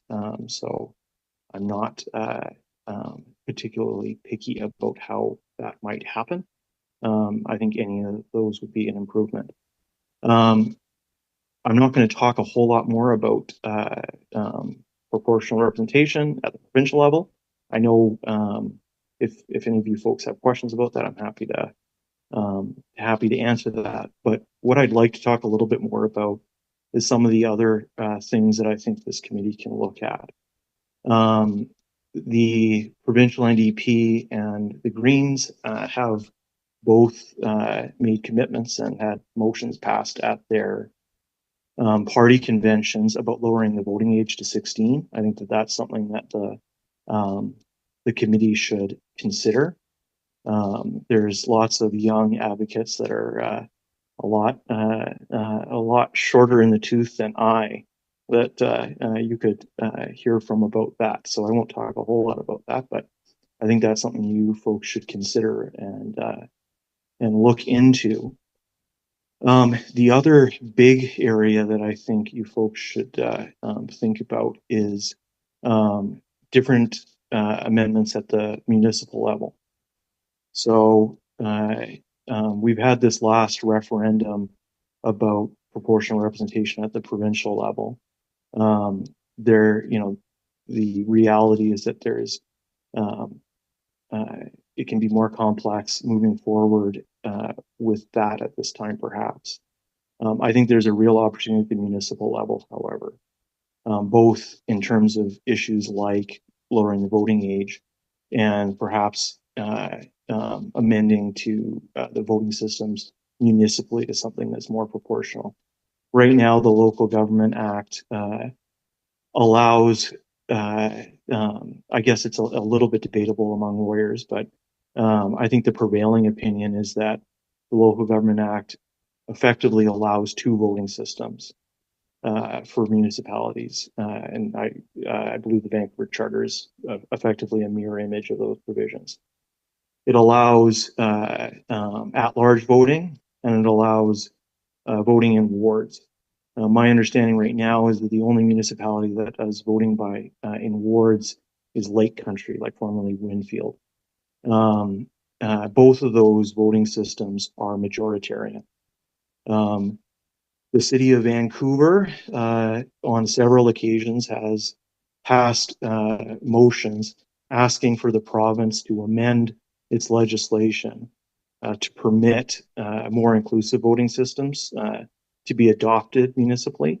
I think that there's a big opportunity for enabling legislation to at least allow cities and towns, municipalities to adopt more proportional voting systems, more inclusive voting systems, if they desire to do so. It's rather odd that municipalities can adopt, based on their preference, different majoritarian systems, but only majoritarian systems. So those are things that I think the municipal or the committee should look at. If you have any questions for me, I'm happy to answer those, but I know you guys have a lot of folks to hear from today, so I'll end my comments there unless there's any questions. Thank you so much, Jeff. Are there any questions? I don't see any questions, Jeff, so thank you so much for taking the time to present to us this morning and for sharing your thoughts with us. Thank you. Okay, take care. We're going to take a short recess for a few minutes.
All right, welcome back. We are going to continue with presentations this morning. Next up is Nels Thiessen.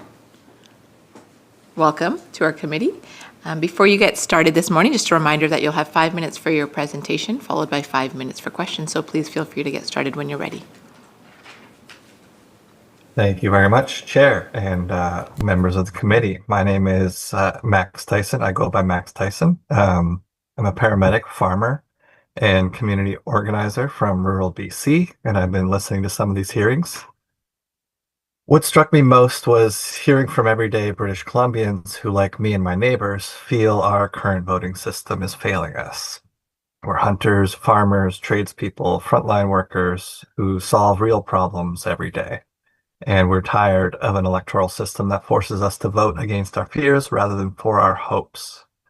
We're tired of a system that deranges the will of the people, often electing representatives that a majority of voters didn't actually want.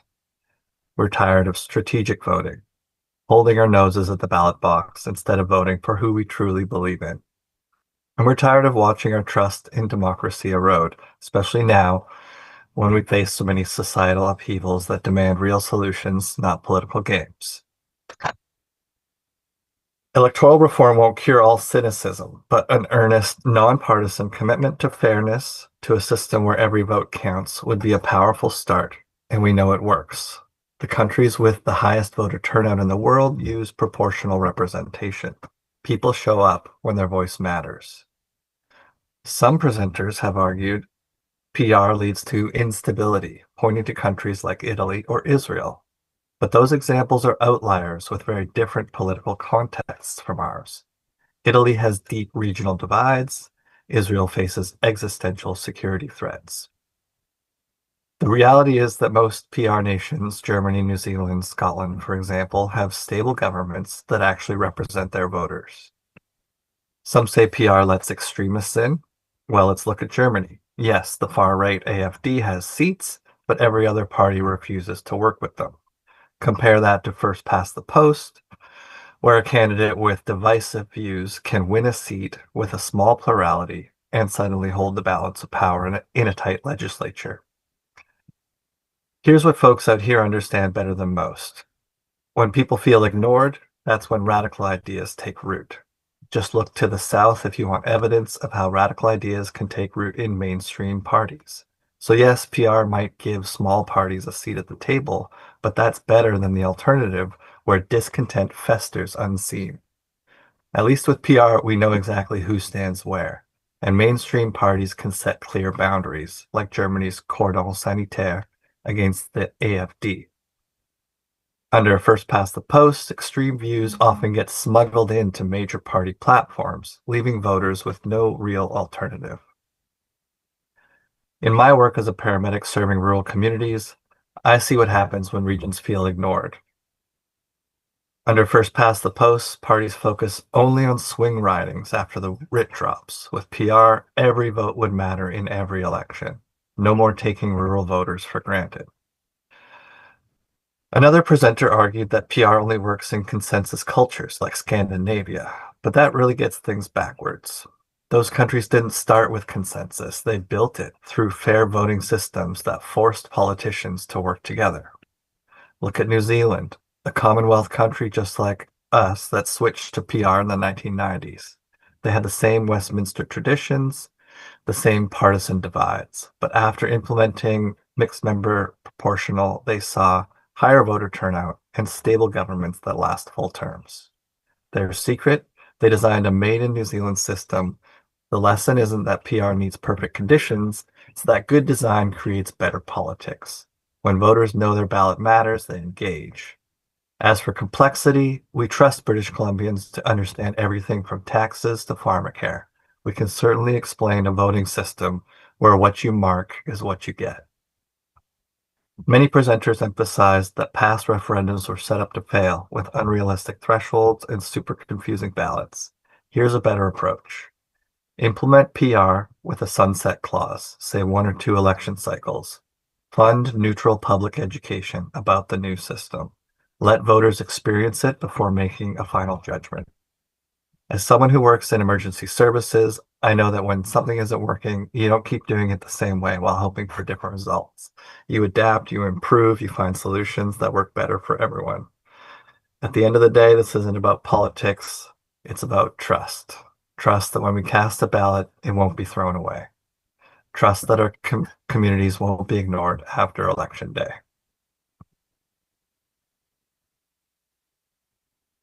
The end. Thank you, Max, and thank you for your presentation. I have first, I'll go to MLA Claire. Thank you, Madam Chair, and thank you, Mr. Tayson, for your service as a paramedic and as a farmer, both of which are critically important roles in the whole province. And I had one question. You mentioned existential security threats being used as an argument in some countries. Do you think that there are no existential security threats affecting Canada and British Columbia? That's not correct. I do think there are some existential security threats. But I think that those existential security threats exist everywhere. So they are not necessarily comparable to the ones that Israel faces. I would say that the places where PR is working are also facing existential security threats, though, like Canada's facing, but not like Israel's facing. Okay, thank you. Thank you, Deputy Chair. Thank you, Madam Chair. Thanks so much, Nils, for your presentation. Yeah, I concur with MLA Claire. Certainly appreciate everything you do as a paramedic. As a small town mayor, I know how important it is for us to have those frontline people like yourself. So again, thank you very much for being there for us. One of the questions I have is when you're comparing us to New Zealand, one of the challenges is that New Zealand is considerably smaller than BC, you know, about 3.5 times smaller, or we're 3.5 times larger. And, you know, we've had many discussions on, you know, where how that rural representation could be utilized with a proportionary type voting system. And your suggestion of 1 or 2 elections has been brought up as a stepping stone, and then allowing the electorate after, say, 2 elections to be able to determine whether we move forward with proportional representation of one form or another or not. So how do you think that we would overcome some of these rural challenges when you have such vast areas like MLA Claire has? Mine's somewhat not quite to the same extent. It's only 3.5 hours tip to tip, whereas where we are in Victoria, you can, or in, like, say, Surrey, you can pretty much see the end of your riding. So how is the MLAs going to be able to, you know, adequately service those clients, those constituents, if we end up spreading it out even more with proportional representation?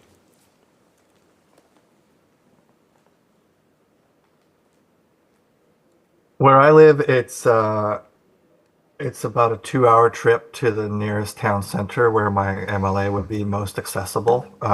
Rarely comes over to my community. And I have found in recent years, since we have this Zoom tool, which is amazing that we're able to connect through it here and that I'm able to participate in this process, it has changed the game dramatically. I'm super involved in some local politics, regional politics stuff, and the barriers have just totally changed. So this geographic concern about access to people, I feel like it's not a thing anymore. Even within a city, people are choosing to connect over Zoom for many of their small engagement activities. So I think we have the tools to overcome that concern, for sure. Great, thank you. Are there any further questions? Okay, thank you so much, Max, for your presentation and for taking the time to be a part of this committee this morning. Thank you for your work. Thank you. Take care. Okay, next up, we have Marika Vese.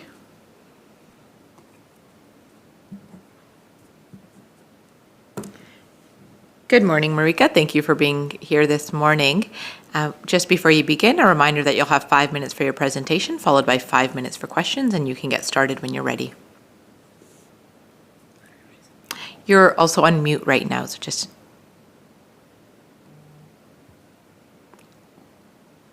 We can't hear you, so you have to unmute yourself. Now, okay, There you go. I have it. Okay, sorry. All right. Madam Chair, my name is Marika Vesey, and I'm a resident of Squamish, where I live on the unceded land of the Squamish people. Having listened to some previous submissions to this committee, I've been impressed by the intelligence and passion of presenters, as well as the thoughtful and respectful nature of the questions posed. While I may not possess the same depth of expertise as some earlier speakers, I offer my perspective grounded in personal experience and sincere conviction. Last year, during the provincial election campaign, I had the opportunity to meet many members of my community while canvassing door to door. I was struck by how often I heard the phrase, "I don't vote." Initially, I felt frustrated that so many people chose not to exercise such a vital democratic right. But as I listened further, I began to understand their reasons. Many expressed a sense of futility, believing their vote wouldn't count, or fear that voting for their preferred candidate might inadvertently help elect someone they opposed. These conversations led me to conclude that our current electoral system is failing. When a party can secure 100% of the power with only 39% of the vote, it is clear that something is fundamentally broken. As a grandparent, I'm concerned about the future of diversity for my grandchildren. I want them to grow up in a society where they can express themselves freely and without fear. However, I worry that if we continue with the current first past the post electoral system, we will see increasing polarization. This in turn could create space for more extreme views to gain influence, undermining the inclusive and diverse society I hope future generations will inherit. I may not have the opportunity to vote in many more elections, but if I do, I hope it will be under a system that better reflects the will of the people. The first past the post system distorts representation and often silences large segments of the electorate. I believe it is time to adopt a form of proportional representation, an electoral model that more accurately translates votes into seats, ensures all voices are heard, and strengthens the legitimacy and inclusivity of our democracy. People want to contribute, people want to be heard, people want to be represented. PR in almost any of its recognized forms, with the exception of winner-takes-all ranked ballots, offers citizens a real opportunity to shape a legislature that reflects the diversity of our society. It ensures that every vote matters and that the outcomes more accurately represent the will of the people. We are facing profound challenges: the accelerating threat of climate change, increasing pressure from powerful neighbors seeking to exploit our natural resources, and deepening divisions that threaten the unity of our country. We cannot afford to waste time on partisan games or power struggles rooted in a two-party system that often fails to deliver meaningful solutions. Just as the human body is a complex collaboration of myriad cells and microbes working in harmony to sustain life, so too must our political system embrace the diverse voices that make up our society. It is time we move toward a more inclusive and cooperative form of governance, one that values diversity of thought and works collectively to address the pressing issues we face. I urge you to be courageous and to recommend the changes necessary to reform our electoral system. Look at the democracies that already use proportional representation and tailor a system that will serve our unique needs in British Columbia, so that we can move forward with confidence, knowing our government reflects and serves all the people. Thank you for your service on this committee and for the opportunity to speak to you today. Thank you so much, Mika, for your presentation. Really appreciate your time this morning. Are there any questions? Okay, I don't see any questions from the committee, so thank you again for your time. You're welcome. Okay, we will take a recess now until 10:55.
Okay, welcome back to the committee. Next presenter, we have Manosaj Majumdar.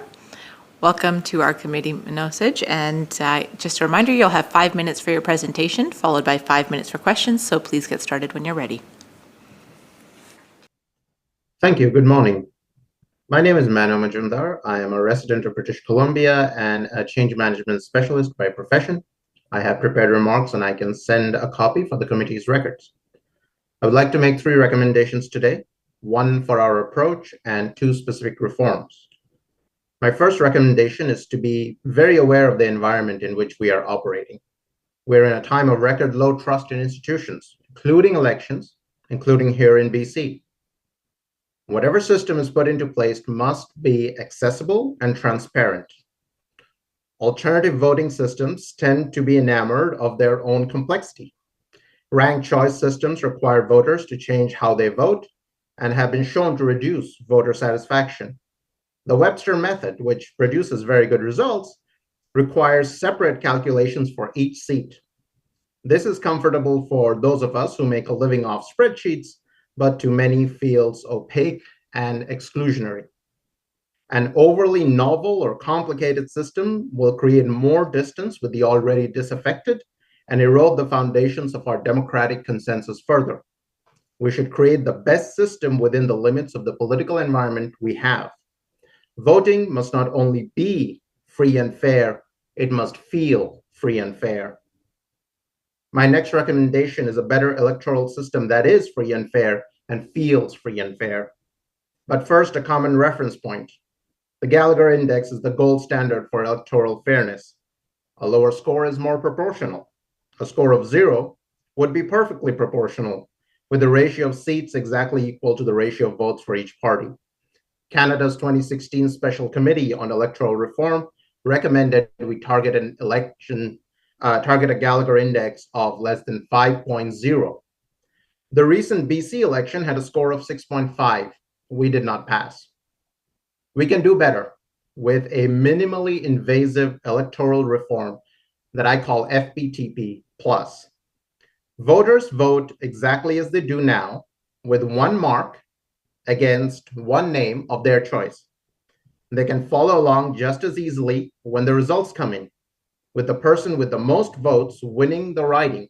Simple majority. So far, the system is identical to what exists. Only then is a final adjustment made for proportionality. Some parties have a higher seat share than vote share. They are left alone. Other parties have a lower seat share than vote share. They are awarded extra seats to bring their seat share to within 1 percentage point of their vote share. In the recent BC election, this would have meant adding just 6 seats to the legislature, bringing the total from 93 to 99. Our Gallagher Index would have gone from 6.5, not a pass, to 1.1, among the best in the world, with no changes to how people vote or their ability to check the results. My final recommendation is that close calls be resolved with more closure. In the recent BC elections, 5 seats were won with less than a percentage point margin, a 1 percentage point margin. Slim victories like this reduce democracy into a spectator sport of scoring technical points and far from the intent of representing the will of the people. Voters deserve a representative the majority can support, and MLAs also deserve to know that they do reflect the will of their riding. I recommend that close calls be followed not by a recount, but by a by-election between the 2 leading candidates, the winner and the runner-up. That is how the President of France is elected. That gives voters a second chance to elect a truly majority candidate and keeps costs under control by only having this in ridings where there are close calls. I should note that if you combine the 2 ideas, every riding will have a majority and the seats will be proportional to the votes. Those are my recommendations. Let's become much more proportional while keeping the election mechanics familiar and understandable. Let's resolve close calls more concretely, and let's do it all within the reality of the environment in which we operate. Thank you. Thank you so much. Our first question is from MLA Claire. Thank you, Madam Chair. And Thank you, Manoj Majumdar, for your presentation. I hope I said that correctly. Oh, do call me Mano. Mano, that works for me. I wondered about the close call points you were making, because you can still have close calls between two individuals with only two people running. And what is the point of redoing a close call when you're very likely to just achieve the same result again?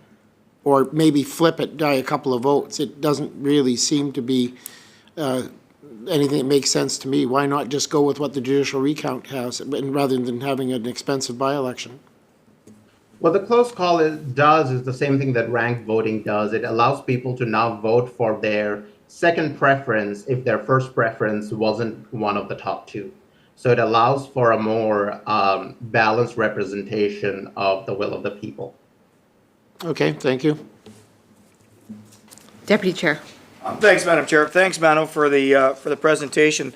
So when you're talking about those top-up seats, and this has been in a discussion we've had even last week, and about, even if you had, main MLAs and you had top-ups and you had, more of a proportional representation, where would those 6 seats be? If you're going to add an extra seats, what's going to be the responsibilities of those MLA? Are we going to try to set it up in 5 or 6 regions and they get a region, or how does that work? Well, there are a few ways of doing this. If you have an open list, you would simply select the MLAs who did not win a single riding but may have had the most votes by count across the province. If you had a closed list, the parties would present their own list to the voters ahead of time and just go down the list for as many MLAs as they get. My recommendation would be to have at-large MLAs that represent the interests of the entire province, but the details I'll leave to the committee. Good, thank you for that. MLA Shaw. Thank you, Mano, for your presentation.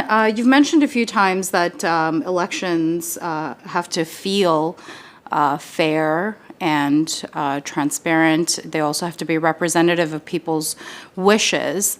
And so I'm wondering, with this close call election process, or a by-election process that you mentioned, I'm wondering how that would pan out in terms of people feeling as though the process is fair if, let's say, there are 2 candidates who neither of them want, and how they would feel represented if those 2 were their only options. I mean, one could argue, well, neither of these are my top 2, and I don't feel represented. Certainly. What it will do is reduce the number of people who don't feel represented. Many people may not get their first choice, but they'll be less unhappy with their second choice than their absolute last choice. So it does the same thing ranked voting does. Democracy doesn't deliver the best government that each person might wish for, but hopefully it delivers the least not preferred government. Thank you. Thank you. Are there any further questions? No? Thank you, Mano, for your presentation this morning and for taking the time to be here. Really appreciate it. My pleasure. Thank you. Bye. Thank you. Next up, we have Jane Devonshire from the South Island Climate Action Network.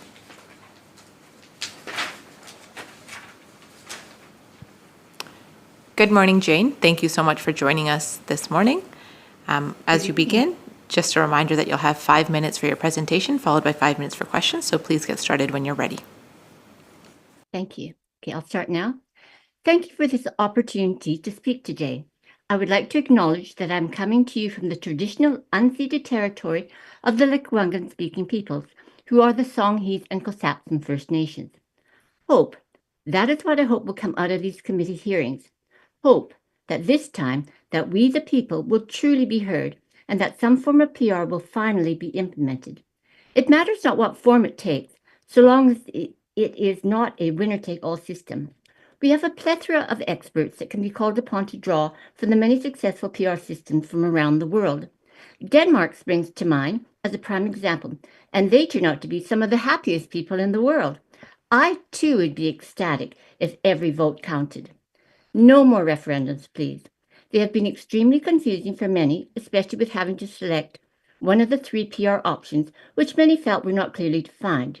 They have also fallen victim to fear-mongering tactics, with claims that fringe or extremist parties could win seats.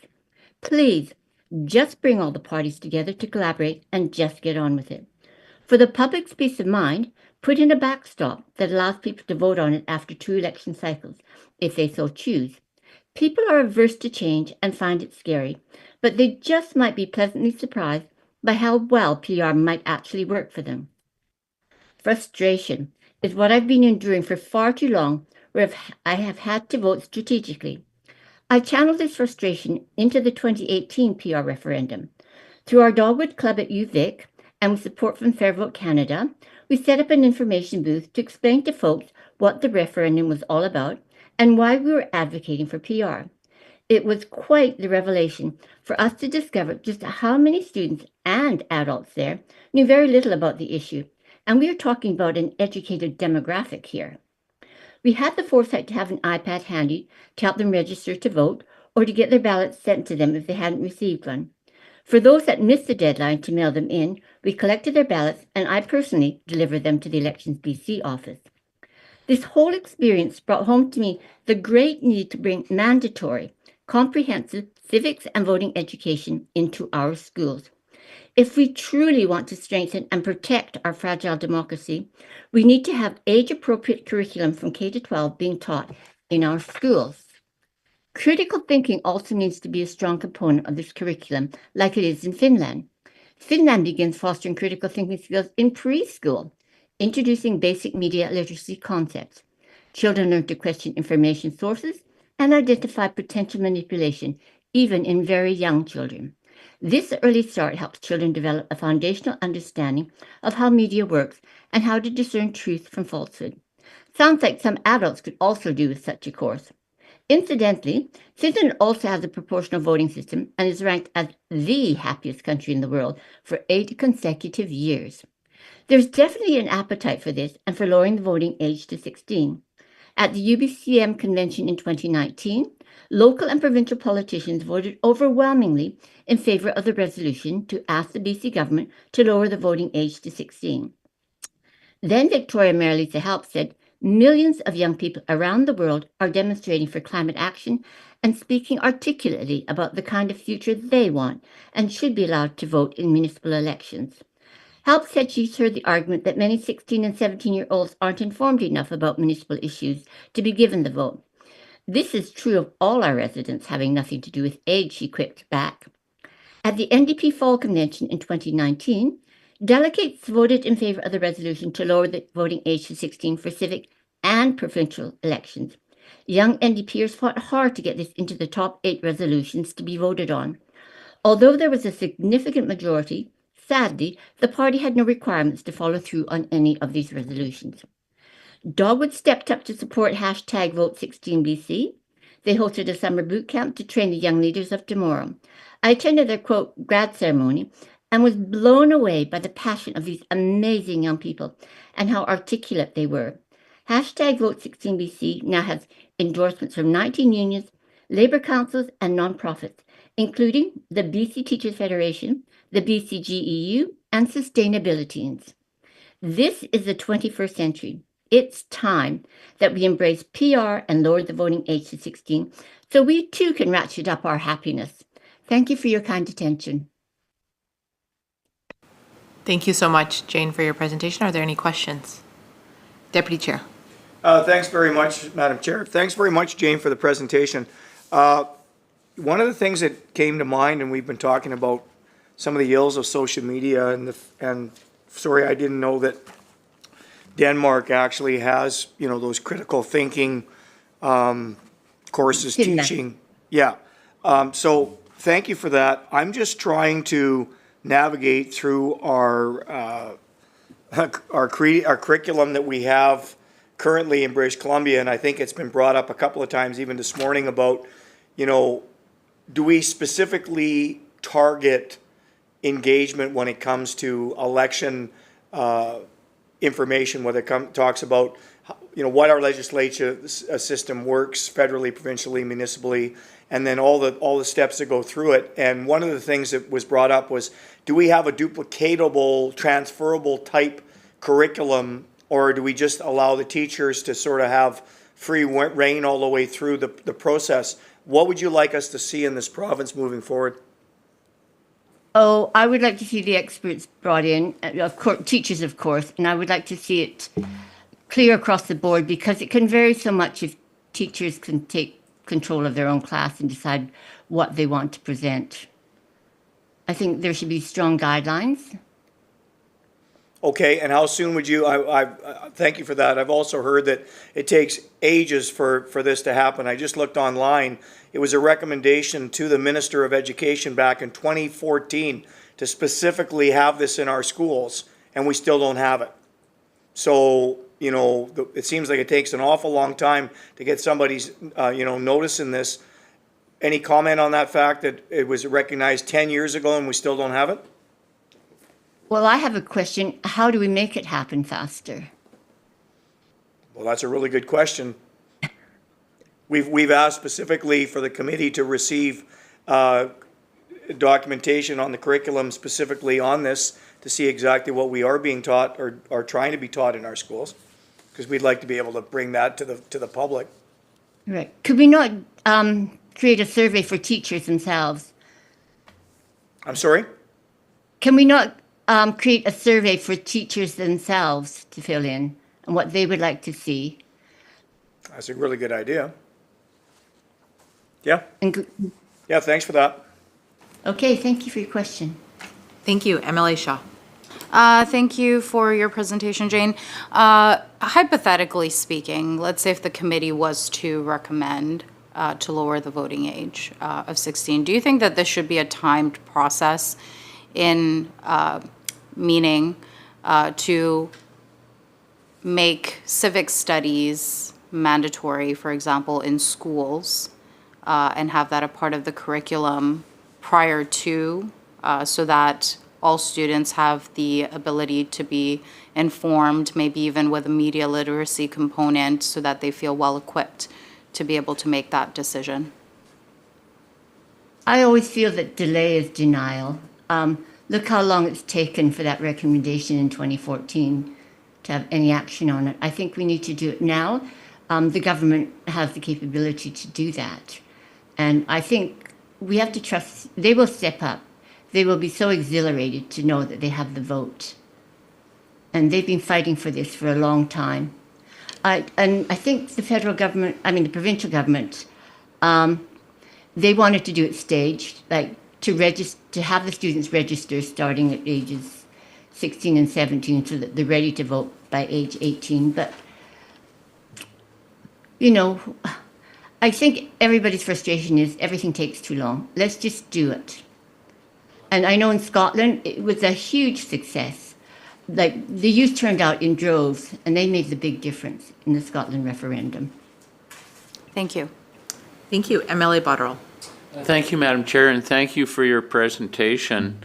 One of the earlier presenters suggested that there are a number of nonpartisan, well-respected community organizations and non-government organizations that work in this area of civic education, and so the Samara Center for Democracy was speaking to this, and I guess the question I have is, would you support collaborating with organizations like that to build the civics curriculum more quickly?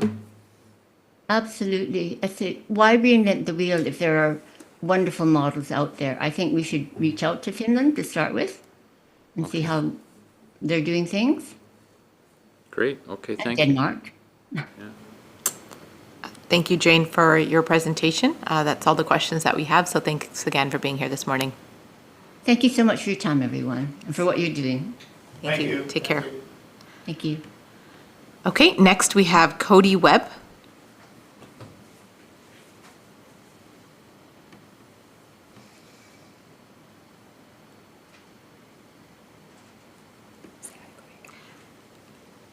Hi, Cody. Hi, yeah, there we go. Yes, nice to see you. Thank you so much for being here with the committee this morning. And just a reminder before you get started that you'll have 5 minutes to present, followed by 5 minutes for questions. So please get started when you're ready. Okay, thank you. I'm joining this morning from Nova Scotia. I'm on vacation with my family. Thank you for taking my submission. I live on Quadra Island, actually in the town of Harriet Bay, on the North Island riding of BC. And I would like to just begin by saying that I and many people that I know feel quite unrepresented and powerless to engage in politics or affect political decisions.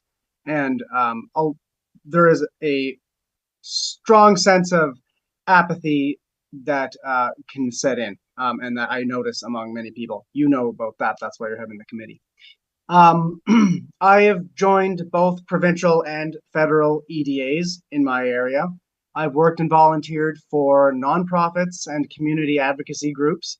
I was part of a group of people that started a community co-op. I work for DFO indirectly in two of BC's most lucrative fisheries as an at-sea observer. I've been doing that for 10 years.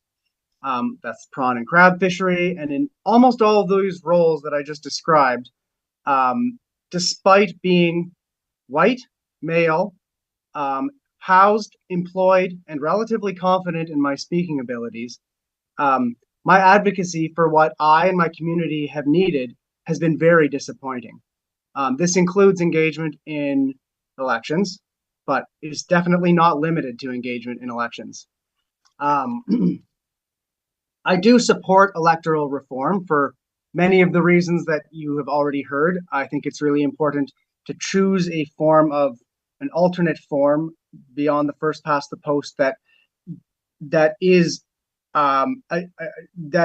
widely accepted. And I think that this is what I would like to say is that I think it's very important that the process of deciding if there are any changes, what kind of changes require that occurs with deep public engagement.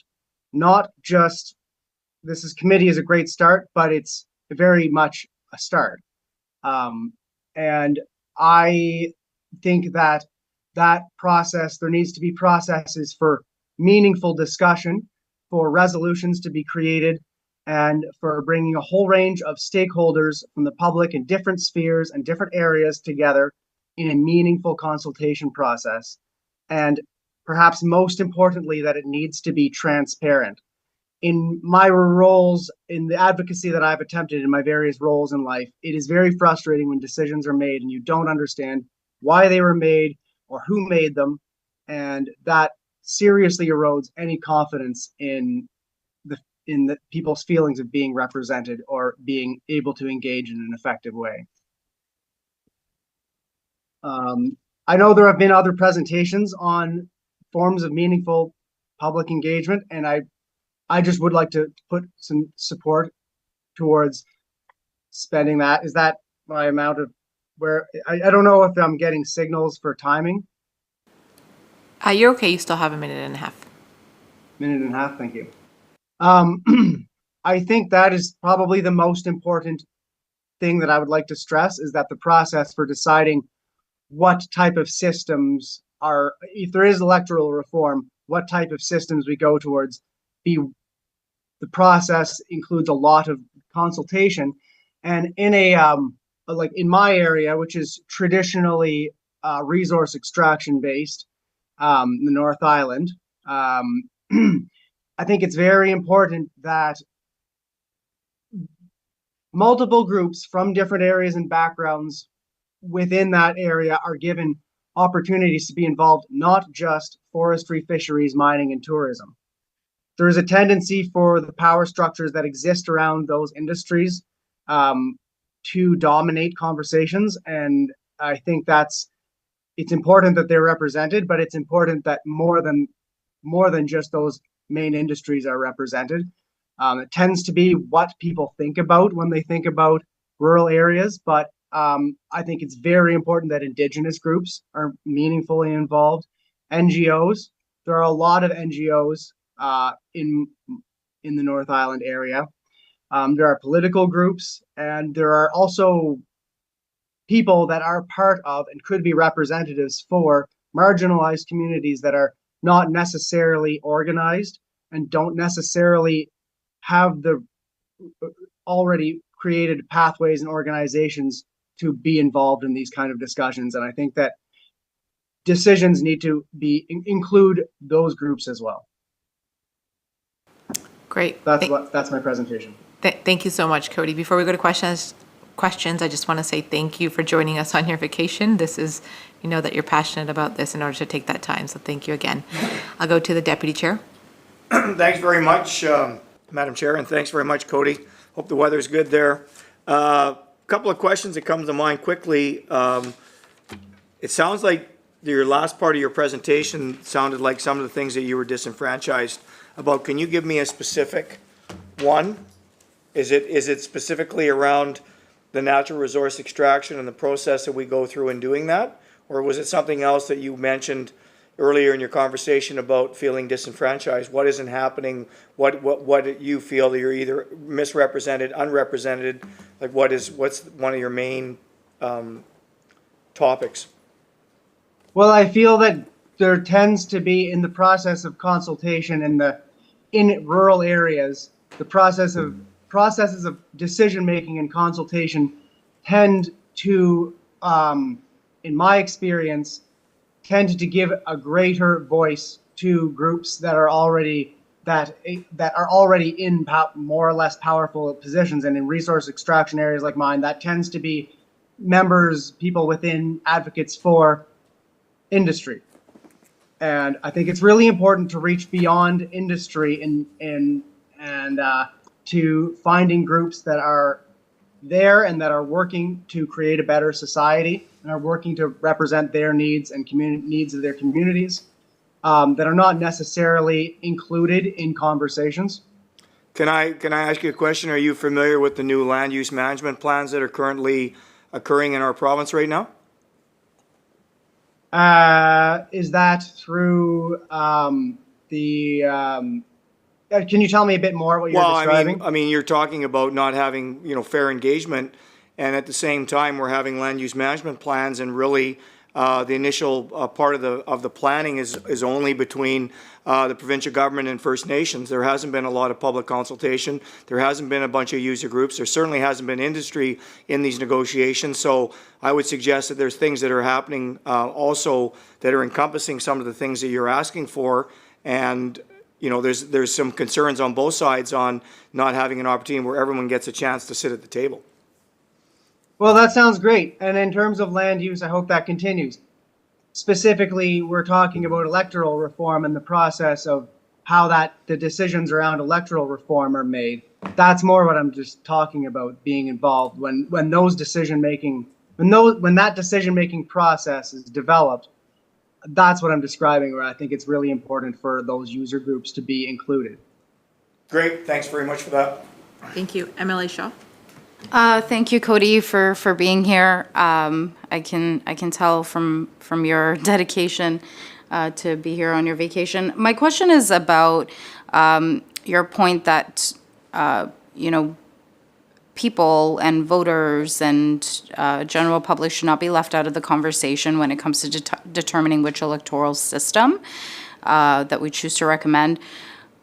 We have heard from a lot of presenters saying that we don't want, for example, another referendum, or that we should leave it up to experts to decide which type of electoral system is best based on the specific characteristics of British Columbia, and that really what is for certain is that there needs to be change in the electoral system. And they often do point to the referendum which occurred in 2018 and how there was a low turnout, and part of the reasons being cited for it was that the systems were too complicated for people to understand, or maybe the communication of the different systems that were on that ballot were too complicated. But what you're saying is that it would cause much more disenfranchisement if people are left out. Could you maybe expand on about your conversations with others and or maybe your experience around why you feel so strongly around that? Yeah, sure. I would say that I agree that another referendum, I would not recommend having just another referendum. That is a form of consultation in a sense, but it's not a very good one, and it's not deep or meaningful because people probably don't understand what they're getting into. What I would suggest is really putting a lot of energy, it will take energy and some time, into discussion. Like, it would be probably really good for some experts to get together and make some get some information together to present to groups, but to have people be involved in that process so they understand if there were, if there was any kind of decision-making process, that it's not just a referendum, that it's discussions, that it's, resolutions where people are able to say, or groups are able to say, well, this works for me, this does not. And for that information to be taken back to the whatever committee or whatever body is organizing it from different groups around with some informed, it would be great to have experts. Like, I agree with basically with what you said. And the reason I feel that it's really important is because I think that in this time period that we have right now, it's very difficult for people to understand what is happening in decision-making circles. And I think that because people don't understand that and decisions are made and they feel this affects them, and it does affect them, that really breeds anger and apathy and tends to make people have more extreme kinds of belief patterns. And I think that's really damaging for everyone. I think we're seeing the result of that in the United States. So I think it's really important for people to actually feel like they, A, are somewhat involved or have some capacity to be involved, and B, understand to some degree what they are being involved in. And I think that's the role of the experts, and that's the role of the deep consultation process or deep engagement process that I know some people have described to you. Thank you. Thank you. MLA Botterill. Thank you, Madam Chair, and thank you for your presentation. A number of presenters have suggested implementing a form of proportional representation before the next election, and then after one or two election cycles, then having a referendum to see if British Columbians want to carry on with proportional representation. And so in trying to square the circle of the desire to move ahead with proportional representation, but also to achieve deep public engagement, a couple of presenters have talked about having a truly citizen-driven citizen assembly as one of the steps. So, talk to the experts, develop a system, and then make sure, whether it's through citizen assembly or something like that, you actually involve the public, but get it done before the next election. I just wanted to give you that context. Do you have any thoughts on those ideas?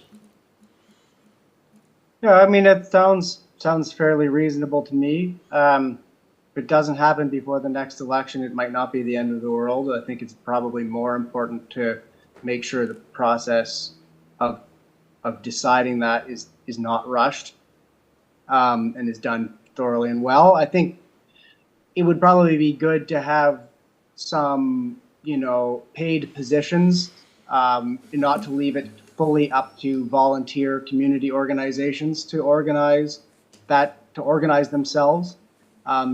It can be challenging.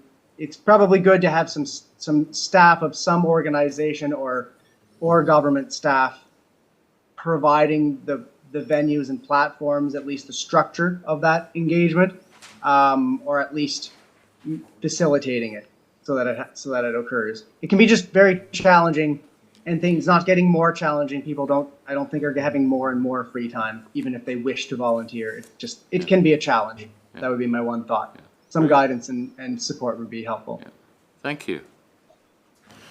Thank you, Cody, for the time this morning and for giving up part of your vacation to speak with us this morning. So thanks again, and enjoy the rest of your vacation out east. You're welcome, and thank you again for the work you're putting in and for talking to me. Thank you. Bye-bye. Bye. So next up, we have Colin Robinson from the Clayoquot Biosphere Trust. Good morning, Colin. Welcome. Morning. Morning. Just a reminder, as you get started, that you'll have 5 minutes for your presentation, followed by 5 minutes for questions. So please go ahead. All right. I think it's about 5 minutes and 20 seconds, but let's go. So I'm Colin. I'm a 33-year-old dad of two. I live in Ucluelet, Ufluwafat Traditional Territory on the west coast of Vancouver Island. Work at the Clayoquot Biosphere Trust, which is a community convener organization. And yeah, I come from a conservative background, actually. I work on a lot of socioeconomic and environmental projects, which give me perspectives that a lot of my peers don't actually have. It makes things really hard for me at the ballot box, especially in recent elections. My home is rural and remote. We've got a lot of Indigenous and settler culture here, and our post-industrial resource economy is largely transitioned to tourism, but also increasingly professional services as white-collar work becomes more remote, and this boundary between urban liberal core and conservative rural periphery is blurred. So one of my biggest fears is that we're becoming increasingly polarized in these really challenging times. I get this a lot through the algorithmic news and online tribalisms, like politicians and influencers telling me and my peers to be angry at this invisible other, but ultimately this anger is so unhelpful and I think unfounded. Thankfully, I have this day job as an apolitical community convener. I get to hear from many people, lots of perspectives on regional socioeconomic and environmental planning projects. I talk to business owners, philanthropists, First Nations leadership and community members, politicians from local to national, NGOs like the Ratepayers Association, and I understand how diverse people's opinions are. But while we're diverse, we're not as polarized as we're led to think we are by these divisive campaign rhetorics and the doom spiral of the algorithm. And I think we need a system that doesn't further polarize us. But you've probably heard lots about polarization. I think beyond polarization, I think we need a system that will help us confront the many complex challenges that we're facing right now, changing international relations, affordability, housing, AI ethics, social justice, climate change. These things are all interconnected. But, as a guy, how do I pick one of these causes to be an activist for? And also, what party is best positioned to solve these? Well, in my opinion, no single party is. And that's what makes it so hard for me to actually become a party-affiliated activist.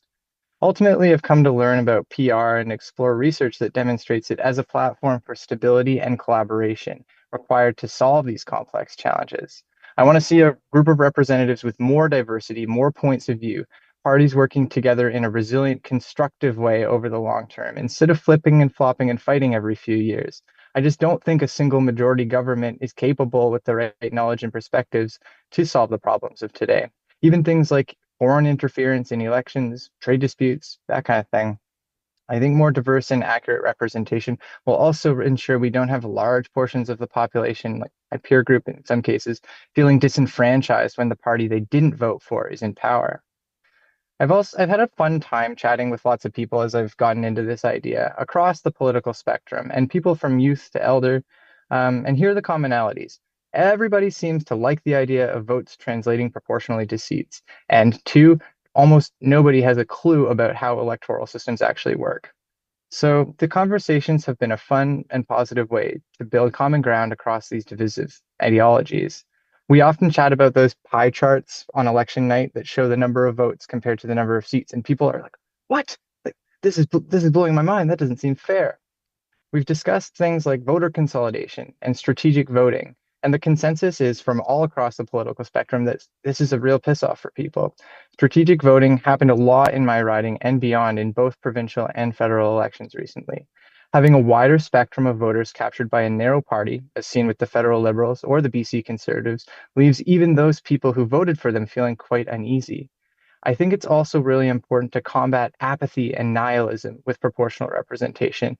And that's something we need to combat. I work with youth a lot in my job, and that's definitely something that's a major issue, I would say. A close friend in my riding actually ran, and we have very similar views. He was my preferred candidate. Did I vote for him? Nope. I had to vote strategically out of fear for what I didn't want, and I felt sick about it. I don't want to be in that situation again. So ultimately, the points I want to hammer home are I definitely support models of proportional representation like multi-member ridings or top-up seats. I'm not bent on one system. I just want to see the principles of PR. I also want to make sure that we get this implemented in time for the next election. I hear Carney saying this is, we'll get to this. I would say this is an urgent priority. We're living in fast changing times of crisis, and it's not just a philosophical thing. I believe PR is instrumental in helping us solve the challenges we're facing today. I don't support another referendum. It's too complicated. I learned about this anytime I talk to anybody. I think there's other ways to do it, like a citizen assembly or something like that. And I definitely don't support any kind of winner take all like ranked ballot that replicates the problems with first past the post. So yeah, I guess ultimately what I'm trying to say is there's this sort of philosophical moral thing, the polarization, improving the health of our democracy. And then the other side of it is that I think it actually has instrumental value in helping our government combat the complex challenges we have today because we have more stability, more diverse knowledge that ultimately we're going to be better served. So that's hopefully I got through it. You did. Thank you so much, Colin, for your presentation. So I have a question for you. So you mentioned that you work with youth, and one of the questions that we've been asking a lot of presenters, or they've been speaking about, is this idea about lowering the voting age to 16. So I'd love to get your thoughts on that. And then if you could also tie it into a comment that an earlier presenter made about potential further disenfranchisement if, provincially we were to lower the age to 16, but then federally it was still 18 and then they couldn't vote federally. If you could just give your thoughts generally on both of those topics. Yeah, I think it's tricky. While I would actually say they should, I think the way people's political opinions are formed today, largely online, I think youth don't have a lot of online literacy. I'm trying to figure out how to actually do this with my own children. So I would be nervous to see what kind of sort of predatory tactics might take place if all of a sudden there was this other, I guess, subset of voters who are eligible to be exploited online. So I do think in theory, I would support it if youth were, able to, but I think the risks are really scary with the way sort of like online targeting happens right now. So that would be my caveat. In theory, yes, but I'd be nervous. Thank you. Thank you so much. MLA Botterill. Thanks, Madam Chair, and thanks for your presentation. I have a couple of questions, but maybe I'm just going to make the first one circling back to what you just mentioned. And, one of the things that has been discussed about by presenters about lowering the voting age to 16 is the need to really work hard on civic education and make sure that young voters have all the tools and knowledge of the system at that age. But on online targeting, yeah, that's a concern. Are there big concern? Are there ways to tackle that would address that concern, as opposed to just saying don't go vote 16? Yeah, it's tricky. I think I love the idea of increased civic education. I know that's so challenging. We live in a rural and remote place, so implementing standards of education in a tiny, remote, low-resource school board is different than in a city in Vancouver. But I would love to see it also connected to sort of classes about how to be online, how to be safe, how to be aware, in the same way you have, the sort of drug prevention programs or sex ed. But yeah, it's a really tricky one. And what was the second part of the question there? Actually, that was the question, so that's Oh, good. okay. And I had a second question, but I don't now. You've answered both of them. Thank you. Thank you. Are there any further questions? I'm a passionate parent. And we appreciate it, and we appreciate your time this morning, Colin. There's no further questions, so we'll let you go, but thank you again for being here this morning. Thanks all. Thanks for being on the committee. It means a lot that you guys are exploring this. Thank you. Okay, next up, we have Lynn Husted.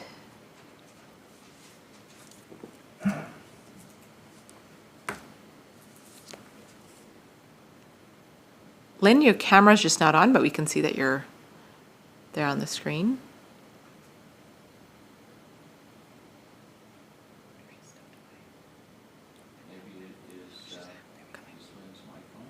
Here we go. Good morning, Lynn. Thank you so much for joining us this morning. So as you get started, just a reminder, you'll have 5 minutes for your presentation, followed by 5 minutes for questions. So please go ahead when you're ready. Okay. Well, thanks for the opportunity to participate today. I jumped at it because it provided me an opportunity to remember and celebrate a wonderful woman and colleague, Wendy Bergerud, I worked with in 2004. Wendy was a member of the BC Citizens Assembly for Electoral Reform, and over coffee, she made sure I learned all about different electoral reform systems. For me, it was a real surprise to find that first past the post wasn't really practiced everywhere, and there were other systems, and that proportional representation meant that the percentage of votes a party got translated into the number of seats in the legislature government. She convinced me, and I think a lot of other people, that would be something worthwhile to try in BC. And unfortunately, that didn't happen because of the referendum results weren't strong enough. However, it stayed with me, and I still believe it's a very good idea. 20 years later, I remember that she said, it doesn't really matter which proportional representation system's chosen. It's the important thing is that there is proportional representation. I now spend my coffee times with, I'm a senior, retired, with a lively group of people. And the last 2 elections that my husband and I participated in, provincially and federally, made me think about proportional representation again. In both cases, we're quite frank in our coffee group. We talk about who we're likely to vote for and why we're likely to vote for them. And my husband and I were strongly encouraged not to vote for the parties we were thinking of voting for because they were very unlikely to be the first past the post winners. And there was a lot of sense that strategic voting really should be happening on those elections.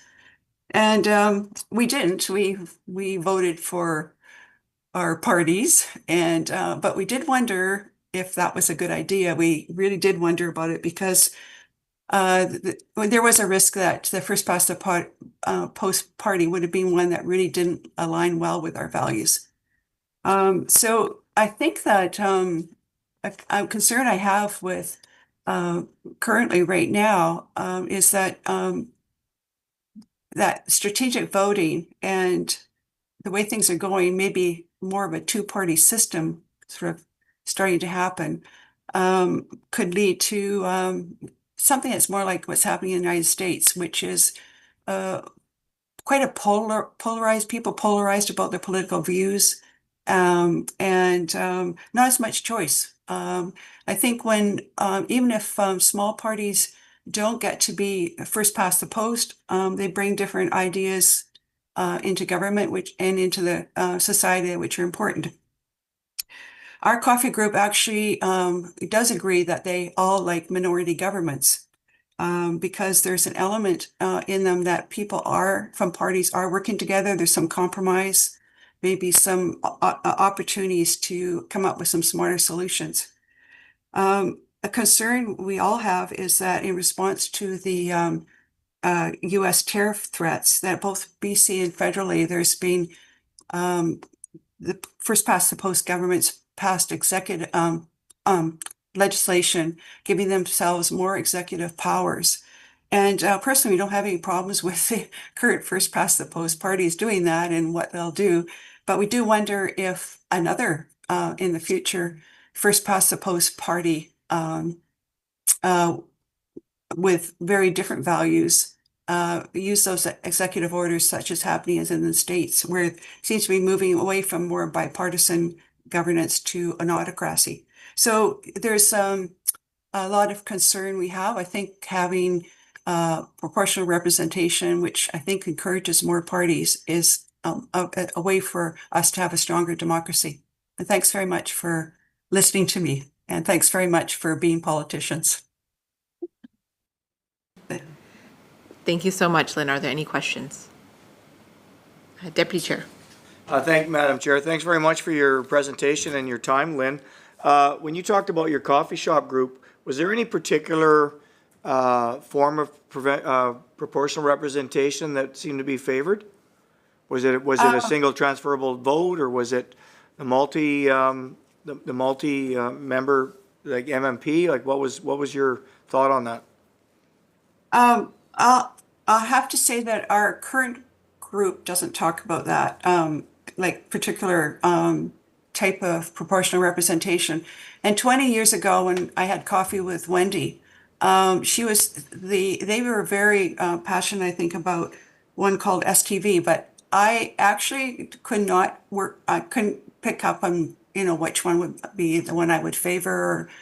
It's just that I'm quite happy if I have two MLAs representing me in a larger riding, or one local and one regional. I think there's different ways of going. I think the most important thing I think people have talked about currently in the coffee group is, if we're let's try it, and let's try it for a period of time and see if it works.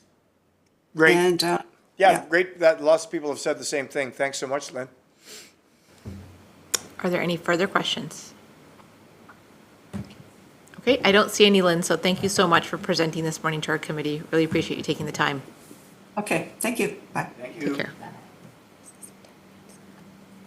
We will take our recess now for 10 minutes.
All right, welcome back. We are continuing presentations this morning with Thomas Hackney.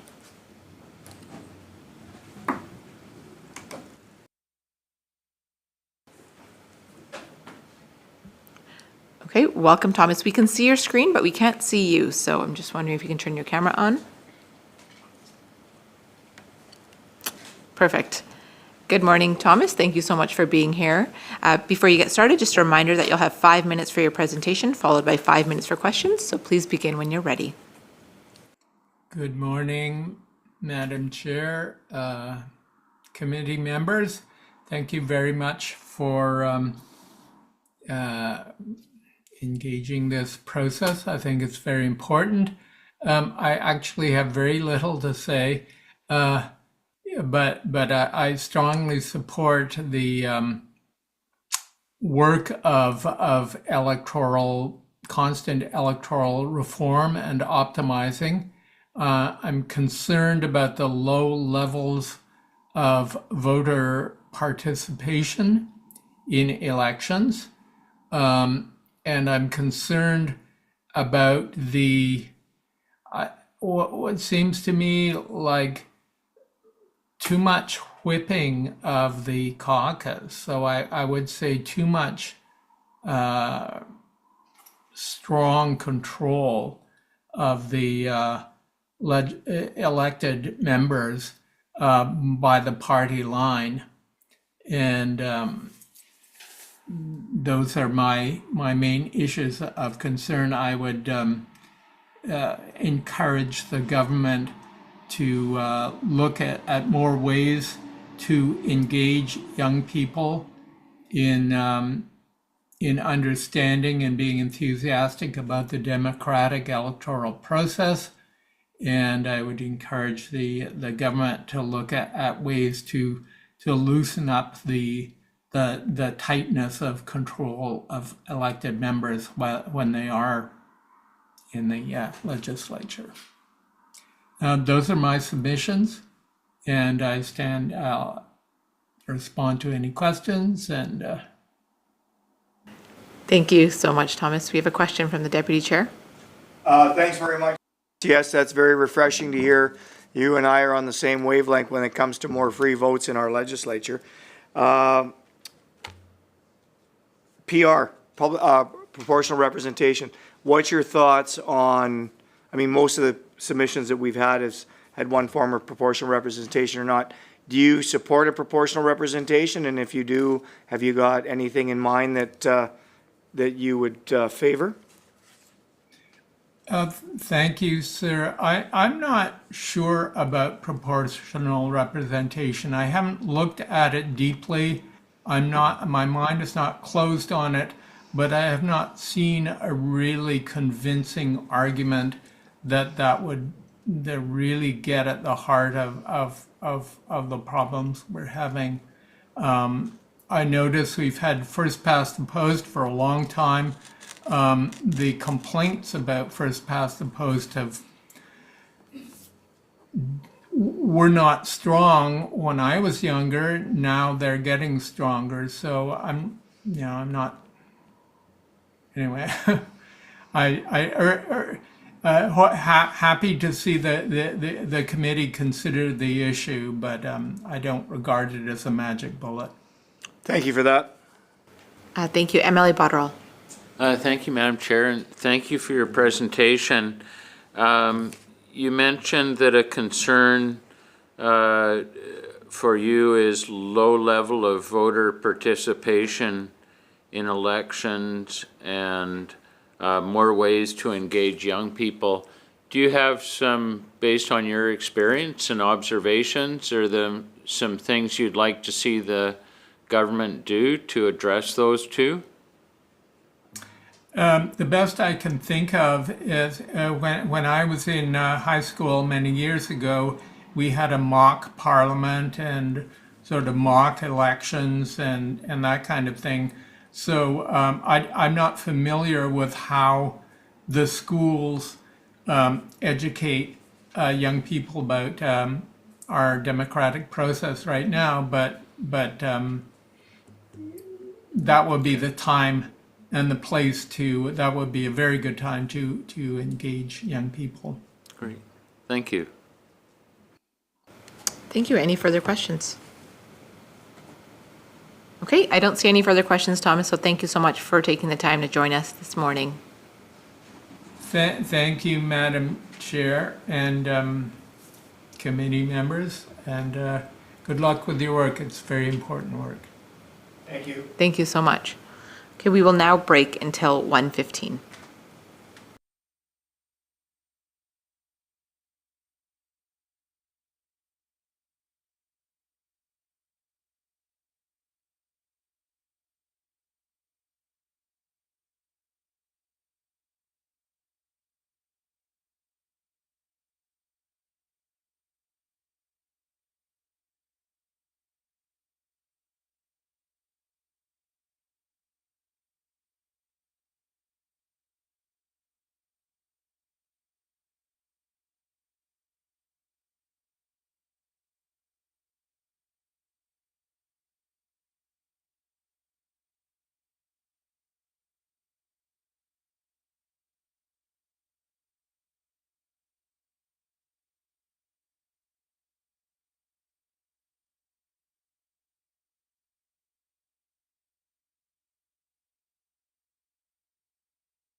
All right, welcome back everyone to the committee. This afternoon, our first presenter is Sarah Wiebe from the University of Victoria.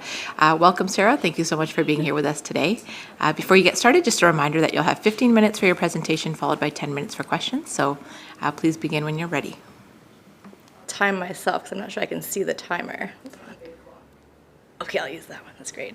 Wonderful. Okay, awesome.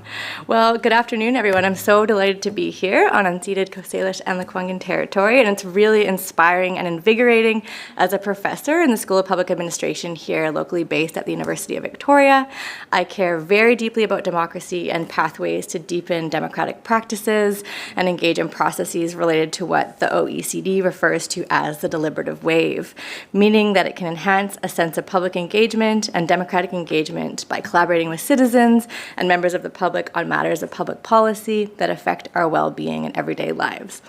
So this is a really important conversation, and to prepare like any good student, I've been doing my homework, so reading every book I can get my hands on, going to the library late at night, grabbing the best literature on civic engagement and electoral reform, speaking with my colleagues who are experts in voting policy and electoral reform, and also listening into the debate. So I listened into the webcast on Friday and caught some of the stories that were really powerful and moving. So I heard a really moving story that I wanted to bring to our attention again, which you're probably very familiar with, but there was someone from Surrey talking about how democratic and electoral reform is a matter of life and death. And indeed, I want to emphasize that this is a vital and urgent topic. And the speaker urged the committee to consider electoral reform to address polarization before it becomes an issue of violence, as it has in places like the US. So I do feel that sense of urgency with this topic. So today, and through the topic of democratic deliberation and participation generally, I'd like us to collectively think about the values that guide us, like respect for ideas, even when we disagree, inclusivity, diverse representation, fairness, enriched engagement, and collaboration. So my story, so I'm a resident here of Saanich, and I'll be honest, I had complicated feelings when voting recently, both federally and provincially. Something I kept thinking was, we have a few excellent candidates. I really admire those who dedicate their lives to public service and serving our communities to enhance public good, like all of yourselves are doing, and I wish that I could have expressed a preference for multiple candidates. So I would have liked to rank candidates rather than feel pressured to vote strategically. And I think that's really at the core of the issue here. So some things that I'm concerned about are adversarial politics and polarization. That's a huge motivating factor to think about this really seriously. I'm also concerned about gender representation. I care deeply about environmental politics and policy, enriched democratic deliberation, and also public education about electoral reform. And I think we also need to think carefully about civic awareness and trust building as well. So the current first past the post or winner takes all system can do better, I think, to meet the values that I've described, that I care about, that I think we probably all care about in terms of diversity, deliberative politics and policy, prosperity, community well-being, collaboration and connection, fairness, inclusiveness, and engagement.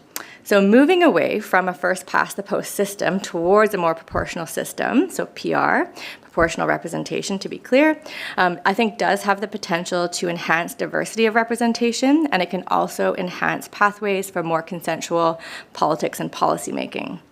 So as noted in a 2016 Broadbent Institute report, when engagement decreases, public policy bends towards the influence of political and economic elites. And so as someone that cares really deeply about democracy and inclusion, I think that's a really important consideration, so I want to emphasize that report. So to be really, really clear, every vote should count, and we can count votes differently. There's an excellent body of knowledge out there with research and good models, so I can draw attention to some of those models here today, which are probably already very familiar to this committee. So one being the BC Citizens Assembly, and their slogan was "Making every vote count," which is a simple slogan, and I think it's still relevant decades later. So they advocated for the BC STV model, which I think is a good model. It's still relevant. Another model we can also look to is the Yukon Citizens Assembly, where they advocated for the alternative vote model, so another great model to look at. And then we have many international models. So we have New Zealand, Denmark, Scotland, to name a few that I think are excellent. So I think New Zealand is a really helpful comparison example. So in New Zealand, the threshold for voting for a new system was closer to 50%, whereas in BC we had a much higher threshold of 60%. And so we've seen a few failures when it comes to that public referendum. So maybe we need to think about those thresholds a bit differently. Voters can vote for a local candidate and a party. So there's sometimes 2 sections on the ballot, which would be different. And then I also want to emphasize how after its adoption of the mixed member proportional system in 1996, the percentage of Indigenous Maori increased. And so there's also the capacity here to think about Indigenous representation and how they might benefit from different models as well to enhance that diversity aspect. So I want to spend a few moments now talking about trust in democratic systems, because I think, again, that's something that we all probably share in common here today. So I'm really worried about eroding trust in public institutions and democracy, and that also includes where I work in the post-secondary sector as well. I think we really need to carefully consider how the public can be made aware of the importance of the work that we do, and so it is so wonderful that this committee is doing this work. Fellow political scientist Dennis Pilon notes in his 2013 book, Wrestling with Democracy, and I think you'll hear from him tomorrow, he emphasizes how voting systems are not well known by the public or even some political scientists. I myself had to do a lot of research to brush up and prepare and look at all the different models. This is not something that the average citizen really knows a lot about, let alone the experts. So just a reminder that this is a collective opportunity to deepen democracy. So we really need to work together as educators and as legislators to make the public understand how our systems function and how they can function better. As democratic theorist and political commentator David Moskrop remarks, another expert, when conditions are favorable for education, citizens demonstrate a remarkable capacity to learn about all kinds of complicated issues. And so I share that belief that that kind of public education is part of our work here today. So as a professor of public administration and public policy, I take public education really seriously when it comes to deliberative democracy and awareness of how institutions can function and how they can function better to reflect the diversity of citizens and residents of BC. So we can do better to make everyone's voices heard and have more of an opportunity to articulate preferences. I think that would be a positive direction. Look towards more variety in our representatives, and I often bring an intersectional lens to the work that I do, and there is research out there about how list-based systems and more proportional systems can enhance diversity across gender and racialized lines. And there's lots of literature out there, and I will provide some written remarks with citations and resources afterwards for the committee if you're interested. And then I also think a lot about working conditions, and I know that we're here to talk mostly about electoral reform, but I have a few other linked thoughts about democracy in general that I did want to articulate. And so I often ask myself as a feminist political scientist, what would our institutions look like if they were designed by women or other groups? And so how would that, lead to changes in late night votes and the spaces we have for breastfeeding and chest feeding? What might it look like to make our democratic institutions more welcoming? So I just wanted to put that out there, that I think it's really important to think about to make sure that we are making these spaces as accessible, as inviting as possible. And I think we have a really meaningful opportunity here for redesign or co-design of our democratic systems, including voting and electoral reform, absolutely, but I think more broadly as well. And a scholar who's really inspired me is Dr. Sasha Costanza-Schock, who's written a book about design justice. And so that kind of approach could be helpful in thinking about implementation of electoral reform amongst other democratic reforms.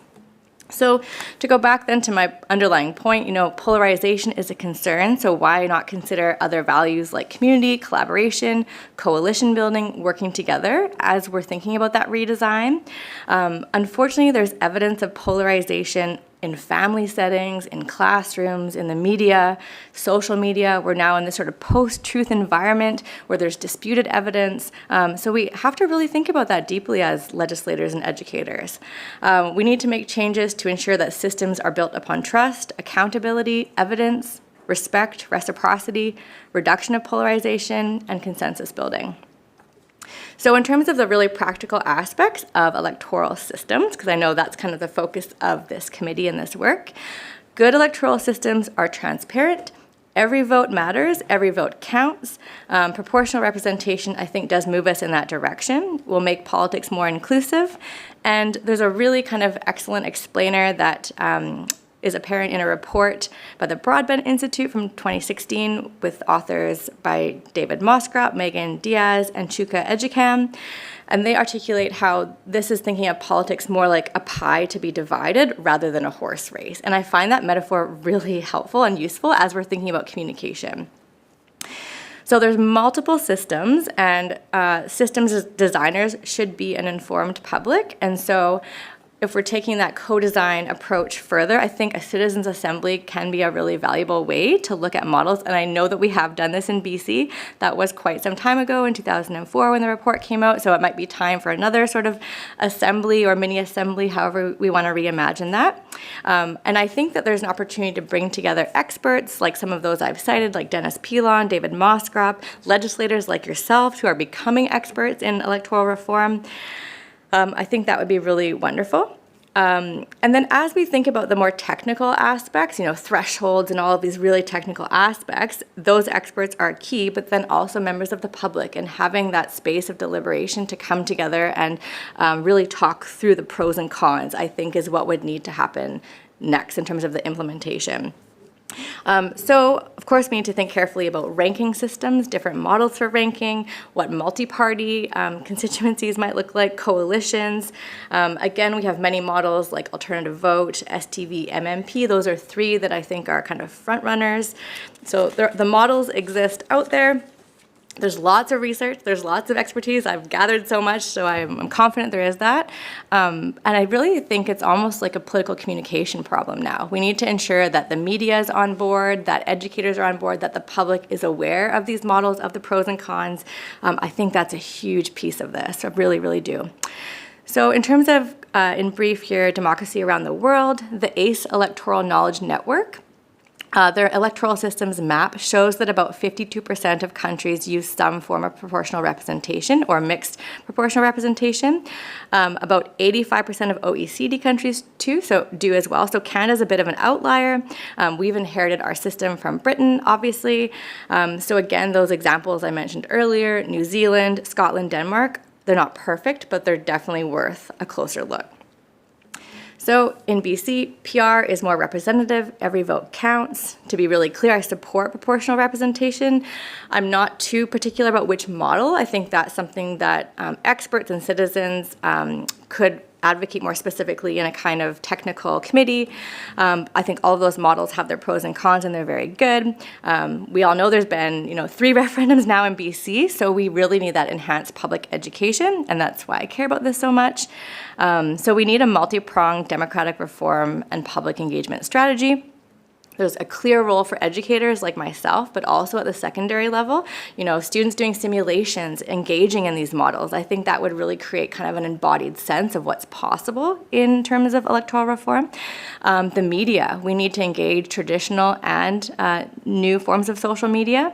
And then there's a strong role for government communications here. So implications moving forward. I think there's avenues and opportunities for change through different policy directions. The time is now. This is urgent to safeguard democracy. I really do feel that urgently. Electoral reform is an important avenue to deepen deliberative democracy, and BC could be a world leader in creating a rich, prosperous, vibrant culture of deliberation. I would love to see that happen. And then there's other ways too, like citizens' assemblies, public assemblies, policy design labs, for example, on complex topics. And as noted by the recent Yukon Citizens Assembly, in their report, they said, "We undertook an incredible amount of learning in a short time. We deliberated intensely, we listened deeply to each other, and many of us changed our minds several times. We thoughtfully built consensus." And that is a really strong foundation for doing this kind of work. In my 1 minute remaining, I just also want to make a plug for other examples of citizens' assemblies. There's a really great example in Ireland, a citizens' assembly on biodiversity loss, responding to an emergency declaration about biodiversity loss. And so I think there is an opportunity to touch on other policy issues with deliberative democracy and reform as well for human and more than human life. And I'll put some other resources like podcasts and literature and reports in my written remarks as well. So to wrap up here, citizens' assemblies and other forms of public deliberative democracy and engagement can respond to urgent, pressing, and emergency situations we face for human more than human life. And in some, yes, we need democratic change. PR is a great alternative. We also need public education, we need civic education, maybe reducing the voter age, need for an engaged media. And I really think the work we're here to do together and in this committee is part of a larger agenda to deepen and enhance democracy. So as educators and legislators, I hope that we can work together. I want to thank you sincerely for doing this study. It's so heartwarming. I really appreciate being here. Thank you for inviting me to speak with you. Thank you for listening. Thank you so much, Sarah. So I have a question. So one of the things that you spoke about was redesign of elections. And you give a little bit of examples with like the late night elections and breastfeeding and all of that. So do you have any other suggestions and things of like the actual design of elections and how we can increase voter engagement in that way? That's great. I think it would be wonderful to include this committee, of course, doing this work, but also some more of the experts, those that maybe have put forward their names to contribute to the committee, asking them to, again, be involved. I think there's over 500 people that put in expressions of interest, right? So there's an engaged public there. So I wonder if there's a way to kind of reactivate that animated body and encourage people to express interest, maybe to be part of some kind of committee, and then look for some kind of, again, I think of that intersectional approach, so that diversity of representation, having diverse backgrounds of people involved in coming together for that kind of implementation and design. I know that the model we talk a lot about is a citizens' assembly, which is a good one. They can be kind of expensive and they can involve a lot of resources. So I'm wondering if there's something like a mini public or something that is not quite as elaborate and broad in scope. Obviously, it would need to have a BC-wide scope to it. It would need to have that diversity. And I think some of the challenges with even citizens' assemblies is time, right? People often have to give their whole Saturday or a whole weekend, and that's quite a bit for people. And so thinking of hybrid participation is probably really important, some flexible opportunities to engage. So I would want to see the legislators together with educators and with members of the public in that co-design. Great, thank you. MLA Anderson? Thank you, Chair, and thank you very much for your presentation. I really appreciate the fact that you also highlighted the people who might be underrepresented in our democratic system. One of the things that I noticed you mentioned is that this committee is focused mostly on electoral reform. I would slightly argue that we're focused on both based off it being in the title. So I was just curious, outside of the citizen assemblies and considering like the timing of our meetings and so on, do you have any other suggestions as to how we might be able to better create a better democratic system here in British Columbia? So I know in passing close towards the end of your time, you had mentioned reducing the voter age, for example. So I'm wondering if you have a few other examples, because it seemed like you might. Totally. Thank you for the opportunity. I do think lowering the voting age is good. I think it has to coincide with that education piece. I know for myself, because I can use myself as an example, I would have had certain political values as a young person that have changed over time with education. And so I think having that public education, access to different ideologies and perspectives is really important. So lowering the voting age for sure. I think young people are activated, they want to participate, but I think our school systems also need to kind of catch up. And I know it really varies depending on who's teaching courses and that sort of thing, but if there's any way we can encourage more civic education and engagement, I think that needs to go side by side with the voting age. And then in terms of kind of institutions and habits, I think of what it's like to work in a place where you have to work late into the night and early in the morning and traveling, and that's a lot to ask. And I really admire and respect people that, like yourselves, who are sacrificing that kind of personal life in an extent to do that. And so what would it look like to make meetings as hybrid as possible, accommodating for childcare? That's really important. I know for me, drop-offs at a certain time and pickup is like a hard stop at 4 o'clock. I've got to run to child, right? So thinking about the different considerations in terms of accessing our spaces is really important. One other thing I want to mention, and this is kind of like a democratic dream, so thanks for allowing me to dream, is that, I'm based in a school of public administration. And we're so close to the Legislative Assembly, but we don't often have that many opportunities to work together. And I wish we had like a standing policy design lab or something where we could problem solve these issues and work together and do some joint reports or something like that. I just feel like there's such an opportunity. There's experts that are, over at UVic, and we could be more engaged. So some of those pathways, I think, could enhance these avenues. And one last thing I'd like to say about citizens' assemblies is that they're wonderful. I study them, I think about them, I use them in my research as well. But the language of citizenship sometimes can be a barrier as well. And I think policy issues do affect residents and newcomers. And so we want to ensure that these spaces of democracy are also inclusive to those residents as well. And just a very quick follow-up is on the education piece.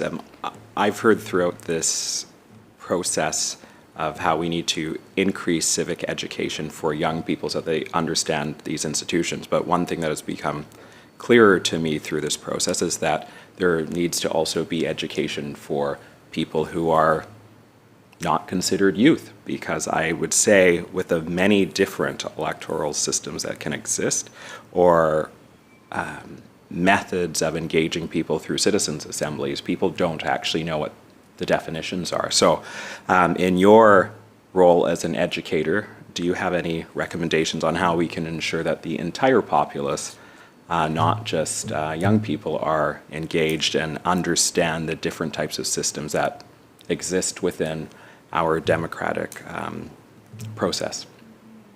Yeah, I think working really closely with the media is super important, and using non-traditional forms of media, whether that's like video contests or podcasts or different kinds of interactive storytelling mechanisms. I think that's the opportunity there, is trying to work with young people and diverse groups of people as well, who maybe are less tuned in to our democratic processes or traditional news. I think we need to think creatively about that, whether that's like TikTok or YouTube or whatever the avenues are. But I think that there's a huge communication piece here. I also think simulations can be really beneficial. I know myself, way back in early days of university, I participated in like the Model UN Club, for example, and so having more kind of mock parliament or mock assembly gatherings. And I think teachers can kind of create that in the classroom, but if the assembly could have more kind of immersive opportunities, work with, high schools around the province to do that, but maybe not just high schools, maybe also members of the public to participate in something, and then create a bit of a buzz. But I think you need media coverage of this as well to get the message out. So locally, I think of Czech News, and of course we have, Global and CTV and CBC. But unfortunately, there's also the non-traditional forms of media as well. So making sure everything is very like public-facing and transparent, I think, is critical. So again, education and communication, they kind of have to go together on this topic. Thank you. Thank you. Deputy Chair. Thanks very much, Madam Chair, and thanks very much for your presentation. Earlier in your discussion, you mentioned about the mainstream parties not having environmental concerns that you personally, don't seem that they have the same weight that you would like them to have. Can you elaborate a little bit more on what those specific concerns are? Well, actually, I think the current parties are doing a pretty good job, I will say in fairness, when it comes to environmental concerns. I think some of the issues that I have been paying attention to and am interested in is around like biodiversity loss, for example, that topic I mentioned in Ireland where there was a citizens' assembly, and that came out of, in Ireland there was a state level emergency declaration about biodiversity loss, which led to the citizen assembly. And so I think, not that I'm particularly critical of a specific direction of government at this time, but when these challenges that we're faced with, whether it's climate change or climate emergencies or extreme weather or heat events, I think there are opportunities lost sometimes to engage the public because we're in this crisis response reactive mode. The research that I've been doing most recently is about extreme heat, and I became a mother during the 2021 heat dome, and found myself in the emergency and just really unclear on how best to kind of care for my infant. And so it seemed like there was a lack of policy, a lack of information, a lack of awareness about how our personal bodies are experiencing something like climate change. And so that's where I do think we need more spaces of deliberation to talk about these issues together so we're better prepared, we're more informed. That's just a little bit about my kind of background and how I'm coming to this topic. All right, thanks. And MLA Botterill. Great, thanks very much, Madam Chair, and thank you for your presentation. In your remarks, you pointed out from your perspective that the time is now to act on these issues, and I just wondered from your perspective how you would see a citizens assembly or a policy design lab unfolding in a way that reflects your concern that the time is now to act. Totally, because those processes take time and thoughtful care.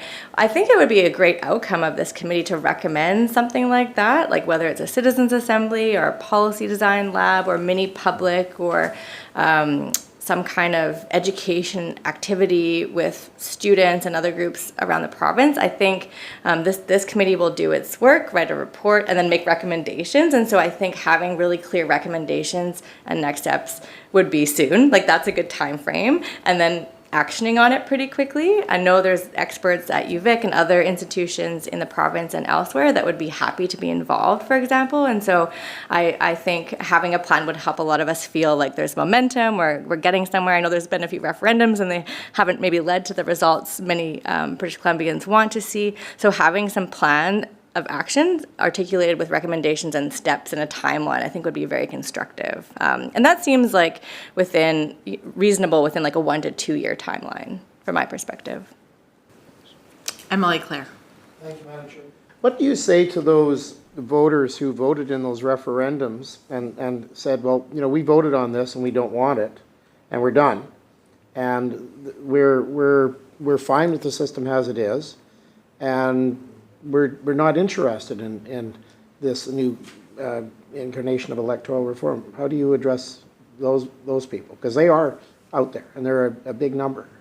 That's a great point. Absolutely. And when you think about, the people that go to the polls, you think, I also expect them to care about the system as well. And voters have said no in the past. And to that, I think the research that I've read on that topic has showed that part of the issue is the lack of public awareness and education about the models and the data showing that it's been confusing in how these models have been explained to the public. So that's where I think it's a communication problem. I think I trust the average citizen. I think with good access to information, clearly communicated, I think they would likely be more favorable.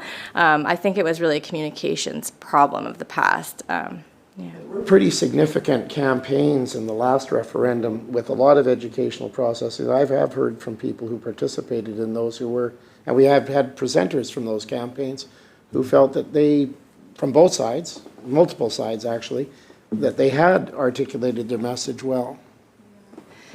Yeah, and I guess that's what's good about the process of a referendum is it still gives people the opportunity to express themselves and a vote. And I would love to be part of the communication redesign team or something, because I think if there was a way to make it a little more accessible, like every vote counts and you can rank and just make it fun and engaging, I really wonder if that would build momentum and captivate people's attention. I know myself and others, sometimes we vote against things if we don't understand them. And so I do wonder if that was part of it. And that's also part of the research that I've seen kind of documenting that. So that's where I think as educators and communicators, we have a big role to play in communicating that. Okay, thank you.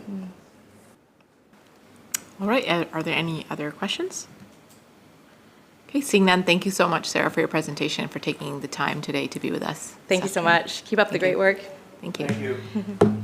The next presenter is just a few minutes away. They're just walking to the building, so we're going to take a short break.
All right, welcome back to the committee. Next up, we have Bob Plekas from the No Proportional Representation BC Society.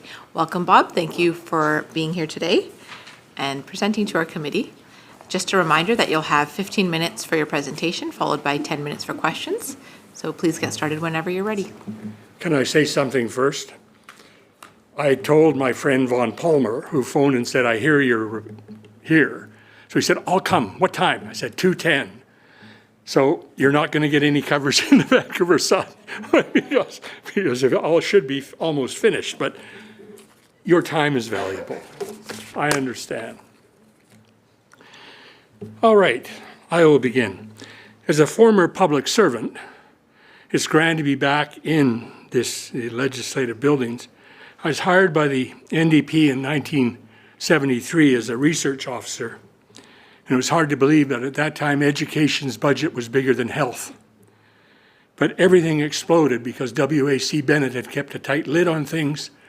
Dave Barrett came in, and services expanded rapidly. And I was very lucky. By the 80s, I was a deputy minister. And in the next decade or bit, I was responsible for the provincial secretary, government services, lands, parks, forests, environment, energy, mines and petroleum, regional development, intergovernmental affairs, economic development, and Indigenous affairs. I was Bill Bennett and Vander Zam's troubleshooter, negotiator, and senior deputy. Matter of fact, I wrote a best-selling book about Bennett. I moved over in 1996. Premier Clark. I left in 91 and 96. Glenn Clark asked me back because he was concerned about the biggest reorganization in the history of the province, which was the creation of the Children's Ministry, which I oversaw. When I finished that, I moved over to Premier Clark's to be his deputy minister. In all, I had 12 ministries, 20 ministers, and 5 premiers. In an unusual career, senior advice to both the left and the right premiers, and the only bureaucrat that I know who had offices in this legislative buildings for 8 years. Second floor, just down around the corner. And I got to know many members on both sides of the House, because after the House rose, MLAs occasionally dropped in for a cup of tea or a libation. And I realized and learnt from that experience that members were there for one reason: service. They were honored to be elected, determined to provide public service to their constituents and make BC a better place. And after an election, irrespective of the party they ran for, every constituent was open and given equal services from every corner of this province in the People's House. Interestingly, as a sidebar, as provincial secretary, deputy provincial secretary, I had the elections branch in my purview, and it was in sort of shambles, and we hired a new director, and that began the process to the Independent Office of Elections. A deputy's job in a nutshell, I think, is 3 things. We're the permanent custodians of the permanent problems. We're translators turn political direction into efficient administration, and we speak truth to power. I will provide a DM's briefing. First, my bias. My lived experience influenced by leaders. Dave Barrett and Bill Bennett agreed on nothing except they supported FPTP and not pro-rep. Glenn Clark, Dan Miller, Ujjal Dosanjh supported. And as a surprise to me, at a private lunch with Pierre-Elliott Trudeau, somehow this topic came up, and I learned that he was an avid first-past-the-post supporter. I will try to leave my bias at the door, just give data and information, and answer this question. What is the impact on current sitting MLAs, caucus, and parties? To do that, I plan to overlay Election 224 with a generic pro-rep model. 60% of the MLAs elected directly by constituents, 40 from party lists, minimum of 5% of the provincial vote to qualify to use party lists. First, the impact on constituencies. There's 93 members, 40% now allocated to party lists mean 37 fewer constituencies, And if you hold one of these seats, you disappear unless high on the party list. Province does not get 40% smaller. Surviving 56 constituencies get 40% larger. Take Skeena. Increase the size by 40%, then it is larger than Belgium. Belgium has 60-member Senate and 150-seat House. Skeena, 1 member. Geography matters when considering a foreign system of voting, where countries are smaller. You could fit these 6 pro-rep countries into British Columbia: Germany, Italy, Netherlands, Greece, Czech Republic, and Belgium. They elect between them a total of 1,473 members. We, 93. Our different electoral model reflects our geography and our constant concern for urban-rural balance of representation. On Vancouver Island, 7 constituencies. Under pro-rep, 4. Which 4 current incumbents gets a larger consistency? Which 3, if not high on the party list, gets cut? If you live in Surrey, Fraser Valley, or Delta and have a constituency 40% larger, with more than 40% more constituents, where will you find the time to service their needs? And imagine looking down the aisle in the House, sitting by the leader, a colleague that has no constituents, no obligations to anyone but the leader. In New Zealand, if you leave your party during the term or get tossed out and you are elected by constituents, there is a by-election.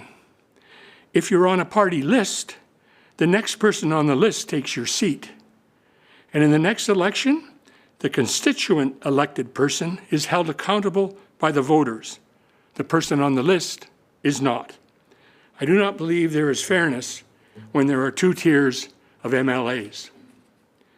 The Green Party in BC, now the caucus impacts, Green Party in BC received 0.2% of the popular vote, did not run candidates in 24 ridings, support concentrated in Vancouver, downtown core, Vancouver Island and Victoria, vacancies in Richmond, Delta, Surrey, Burnaby, Coquitlam, Maple Ridge, Fraser Valley, Peace River, Caribou, and the Okanagan Valley.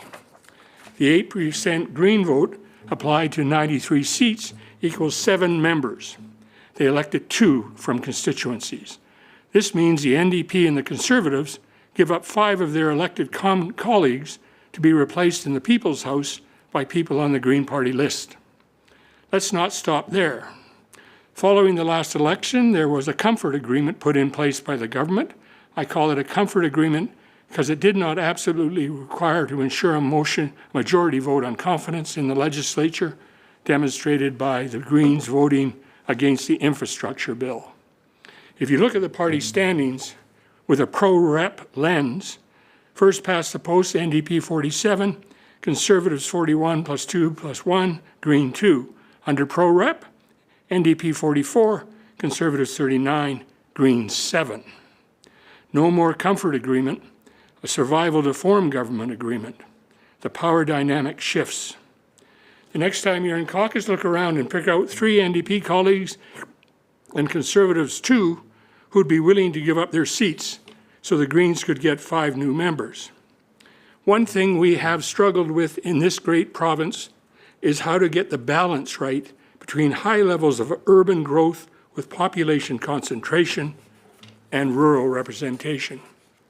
Yet for the fourth time in 20 years, we are discussing a system that transfers power from voters to party list selection, turned down twice by 61% of those same voters, which exacerbates the imbalance between the areas in close proximity to Victoria and Vancouver and the men and women who live outside the Beltway. Third, what is the impact on the big parties, NDP and Conservative parties?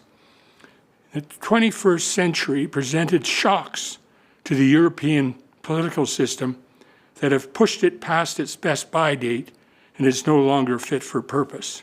2 big shocks: millions of refugees, 1 million into Germany alone. Second, income and opportunity inequality, focused in Germany and East Germany, but in the Eastern European Union places. And finally, a facilitator was available for the first time, the internet, able to link disparate angry groups. There are 4 trends in the European pro-rep countries in this century. 1, the decline of major centrist parties, the onward march of the far-right neo-Nazis, the rise of far-left communists, the rise of plethora of smaller one-issue parties. For example, in the Netherlands, the percentage of the vote for the center-right and center-left major parties has fallen from 80% to 40% over the last 20 years. Their last election, 28 parties ran and 13 were elected. Similarly, in Germany, the center-right and left parties have seen a decline in support from 77% of the vote in 2002 to 53% in the last election, a decrease of 24%. The number of parties were 5 in 2002, 12 10 years later, and over 20 this year. The hard-right Nazi-based AfD received 20% of the vote. Directly elected by constituents, 42 seats. Lists, 110 added. Total, 152 neo-Nazis sit in the Bundestag. The Greens, 12 constituency elected, 73 from party lists for a total of 85. In Sweden, the Social Democrats in 2002 received 40% of the vote. In 2014, 31%. In 2022, 28%. The trend is clear. Carl Bildt, former Swedish Prime Minister, said, "The bottom line is that Sweden is just another European country, a fractured political landscape with the extremes doing better, including a populist party to the right." In Austria, in 2002, Social Democrats, 37%, the People's Party, a center-right party, 42%, the far-right Freedom Party, 10%. 20 years later, in 22, the Social Democrats' support fell 16 points to 21%. The People's Party also fell 16 points to 26%. The far-right Freedom Party rose 19 points to 29% and topped the polls. The right, left-wing radical parties, special interest groups get their niche votes from the former Big Tent, center-right, and center-left parties. Today, at least 10 EU members, Sweden, Croatia, Czech Republic, Finland, Hungary, France, Italy, Netherlands, Germany, Slovakia, have far-right parties within their legislatures. Executive Director of the Berlin-based Civil Liberties Union for Europe, the steady increase of these parties will eventually have consequences on the rule of law and on human rights and on fundamental freedoms. The International Bar Association last September noted, "It's fast becoming clear that established democracies are facing significant efforts to shrink civic space and erode legal, judicial, and democratic checks and balances, with significant implications for the rule of law." On the evidence from Europe, it is realistic to postulate 3 elections after pro-rep is in place in BC, the NDP and Conservative percent of the provincial vote will decline by 10 to 15%. And in 12 years later, that provincial total for both parties will likely be down 10% more, with the number of parties tripling. Just concluding, Canada is in the midst of the most significant shock ever to our political system. The strain and conflicts in Canada caused by President Trump have forced us to consider changes that will be inherently breed conflict as we diversify and restructure. Industrial and productivity growth, energy development, Indigenous reconciliation, climate change, taxation policy will place immense stress and hopefully only civil conflict. There is no logical reason to think BC will be immune. Big tent parties lose voters' share. Radical interest-based gain support. Just as I conclude, just for your information, I also looked at other issues, the complications inherent in pro-rep systems. Do pro-rep votes really count more? And citizens' assembly, but time says move on. My last thoughts. 1, legitimacy and public acceptance of recommendations will be improved if they have bipartisan majority support. However, like Canadian constitutional change, unanimity is hoped for but not necessary. But similarly, proposed amendments require supermajorities to pass. Therefore, on this type of issue, a free vote here and in the legislature requiring a 60% majority to proceed. Second, the legislature should not unilaterally end this relationship with the voters who today directly elect their MLA, especially after 61% of them have just recently rejected the idea of pro-rep. While I feel the exercise unnecessary, if it proceeds, it would be essential to, if you have to go to a referendum or to go to a referendum, including a supermajority in both vote and constituency. Thank you. Thank you so much for your presentation, Bob. We will go to the committee for questions. So MLA Clare. Thank you, Madam Chair. Thank you, Mr. Plekas, for your significant service to the people of British Columbia over many years. I appreciate the amount of work you've put in for both sides of the House, all sides of the House for that matter. The question I have is, we've been hearing some presentations and arguments in favor of pro-rep because of the benefits of coalition building. Now, they say you get better results from a coalition, you get better results, you'll have minority governments, people will be forced to work together to come to a better result. Now, as a historian, one of the objections that I have, or concerns I have probably more accurately, is I look at the 1919 Weimar Republic's constitution, which was based on pro-rep, which was based on a party list system, which is one you've described with great concern. And we know that there was a lot of instability, system shocks, economic shocks, difficulties from the 1920s to the 30s. And we saw the results of coalition building and the failure to build coalitions and what that led to after. So I take your point quite well on that. Do you see that the system shocks we are having nowadays have the potential to cause problematic coalitions in Canada were a pro-rep system to be adopted? I think it causes problems anywhere that wants some dynamic kind of leadership. And you know, this interesting idea, because for most of our past and for all of our past, the coalitions got made inside the big tent parties. I mean, these people came in and your idea was, well, certainly, and I even think today, you tell your kids, get involved in something and change it. Don't go off and say, I'm taking my ball and going home and going to try another model, because what we've seen in Europe in this century, and perhaps some years in the last one, the first few years of the last one, is that these coalitions get together and they're very difficult to come together. And you've probably heard the horror stories, and I don't need to dwell on them because it's a bit atypical, but 700 days in Belgium to put its coalition together.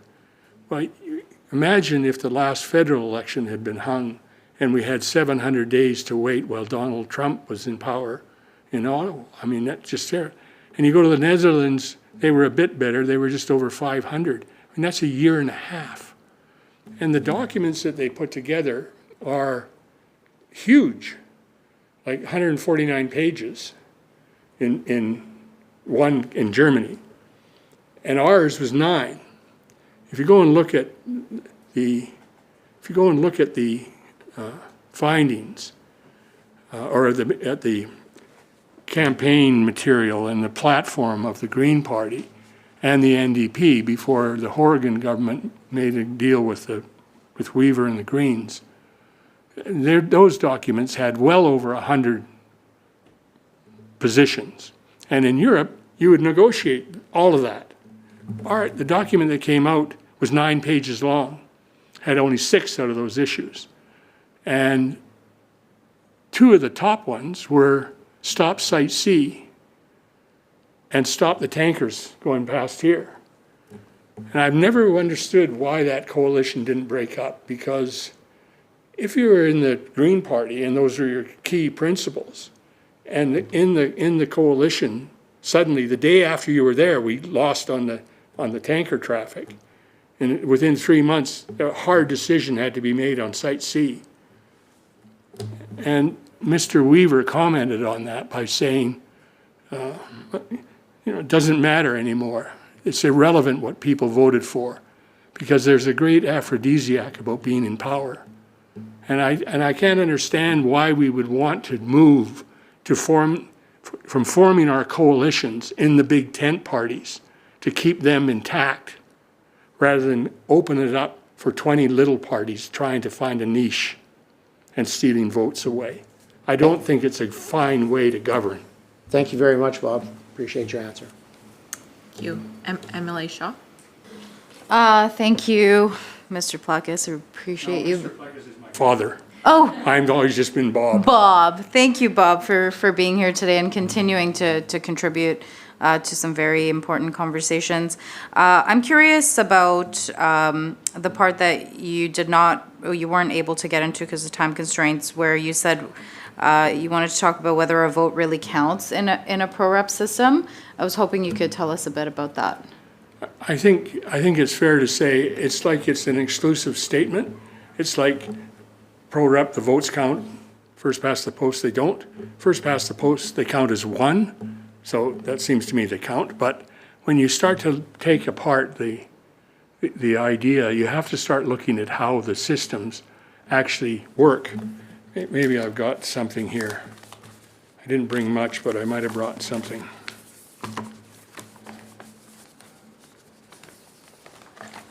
And this will do the complication one too. But when you look at the number of places that have each form of voting, and there's an excellent website, I can tell you, it's sort of like Fair Vote only in the UK. It's Electoral Reform Society. I think it's Electoral Reform UK. And you go into it and it's there, but you have to really go below it. I mean, you really have to dive in page after page. You know, they have the little colored things and you click on that and go to the next one, and you click on that and you go. So you get down to looking at it and trying to find what's proportional, and why they're not all counted is because when the actual models work, to try and count the votes of proportionality skews the system so badly. In Germany, not this election, I'll tell you what happened in this election, but the election before, in the German Bundesrat, there's 299 members elected and 299 elected through lists. But you take all the findings and you put them into the logarithm inside the machine, and what they had to do to get proportionality was increase the size of the House from 598 to 711. And all those extra seats, those 113 seats, went to the lists. So it was so badly skewed that it just couldn't work. So they tried to fix it in the last few years. They fixed it now by putting a cap on it at 630. But where you get to the percentage to come back, just tell me to get to the point here. You look at some of these things. So here's the latest way to do this, because as you know, if you vote in one of these, you start off you establish a quota. And the modern way that they now are trying, they just got it in Scotland and a bit in Northern Ireland, is that it's not the droop quota, it's not the hair quota, it's now not the Santillanga quota, it's the fractional transfers. So let me just read you the fractional transfers. If 1,000 voters have been cast for a winning candidate on a quota of 750, rather than transfer a quarter of the votes at full value, like count every vote as 1, you transfer all the votes at 0.25. These fractions will then be transferred to their voters' next preference and will hold this value until they are used up or become part of another surplus and are split into smaller factions. So you go smaller. The main advantage of the random matter is that it's significantly easier and quicker if you're counting by hand. But as with anything random, it is subject to risks of unrepresentativeness. Under the fractional method, this wouldn't happen, as every candidate's A voter would get to see their surplus go to the next choice just as a fractional value, with enough elastic bands and post-it notes to record the strength of each bundle of voters. You can do it by hand. So you start to find technical reasons that it falls apart, and you start to find reasons that suggest that is your vote really matter if you were in the Green Party in British Columbia and a coalition was formed with 9 pages with 6 items and the top 2 were traded away so you could stay in the agreement rather than resign on a stated principle? I don't think those votes counted. If you were in that vote, if you voted for the tankers to be stopped and Site C to be stopped, your vote wasn't counted in the end. Thank you. Thank you, Bob. Next is MLA Botterill. Thank you, Madam Chair, and thank you, Bob. It's great to have a presentation that's full of vim and vigor. I'd note just for the record that the cooperation and responsible government agreement that the Green Caucus has with the NDP, we haven't traded away anything so far. We're actually quite happy with how it's working, and we learned from the experience in 27-18, that whole era. So I don't think that that's an example, but I think there's other examples. The question I had was that you have and clearly identified weaknesses with and from your perspective fatal weaknesses associated with pro-rep, and I guess the question I have for you is we all go to examples. We've had a presentation from Fair Vote BC on a model that they would say addresses the concerns that you've identified. And I'm just wondering, have you had a chance to look at that submission, which was made, I think, late last week? No. I'd certainly suggest you do, because from my perspective, it's like saying, well, it takes, oh my God, it's going to take 700 days or 500 days to put together a government under pro-rep.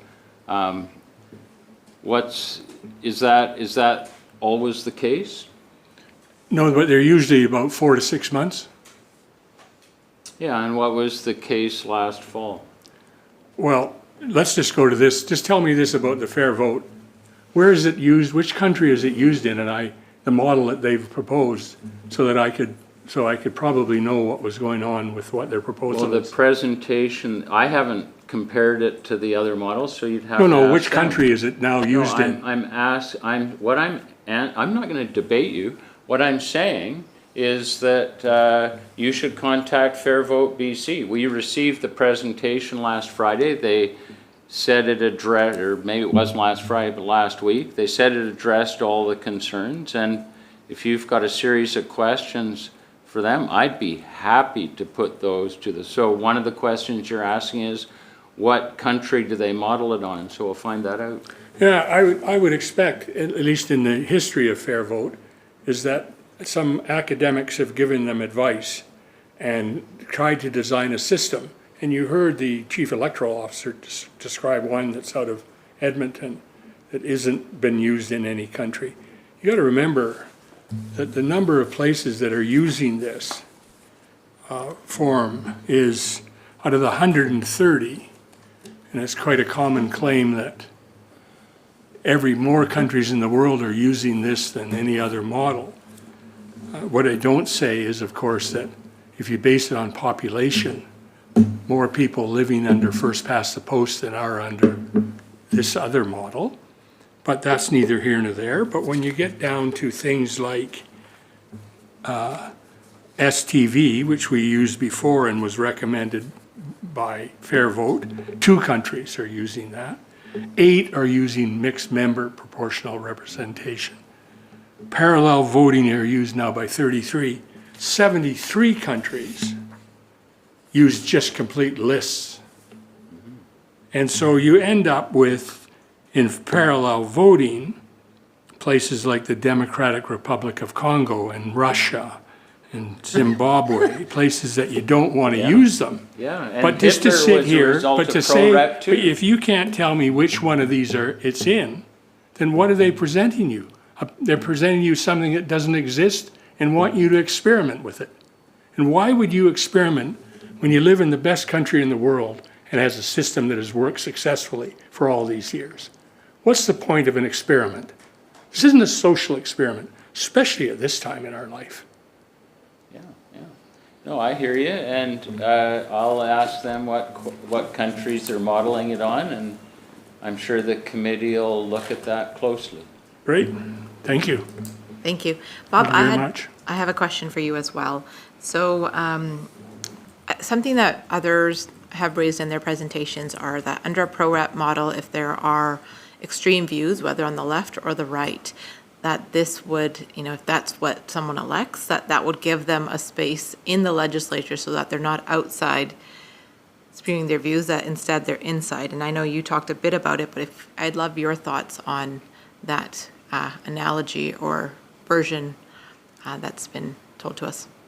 I guess it has 2 sides to the sword. The one side is to get those smaller parties in, the bigger parties get less and less effective. And the Social Democrats and the right of center, whatever they're called, lose members because it's easy to break away and everyone has one goal, which is to get to that magic number that allows you to get to lists. And so you try and build up support around that issue. Those little parties, I think, when the little party becomes a party sitting in your parliament that has 110 members and they're neo-Nazis, I just have a problem with that. I'd rather have the neo-Nazis either forced to try and convince a right side party that they're right, which they wouldn't, or to march in the streets, but I don't want them in parliament. And I don't really want communist parties led by nothing but left-wing ideology. There's room for civil debate, but there's not room to turn our parliament, which is a decision-making body, into a free-for-all. And that's what you're finding is happening in Europe in this century. And I just don't think that's a model that leads to constructive government or progress or the security that we need to build amongst ourselves going forward in the next 10, 20, 30 years. It has to be us all working together within a system that we trust. Thank you, Bob. Thank you so much for your presentation today and for answering all of our questions. It's wonderful to have you today. Thanks. Thank you. It was fun. Okay, next up we have Aaron Clausen.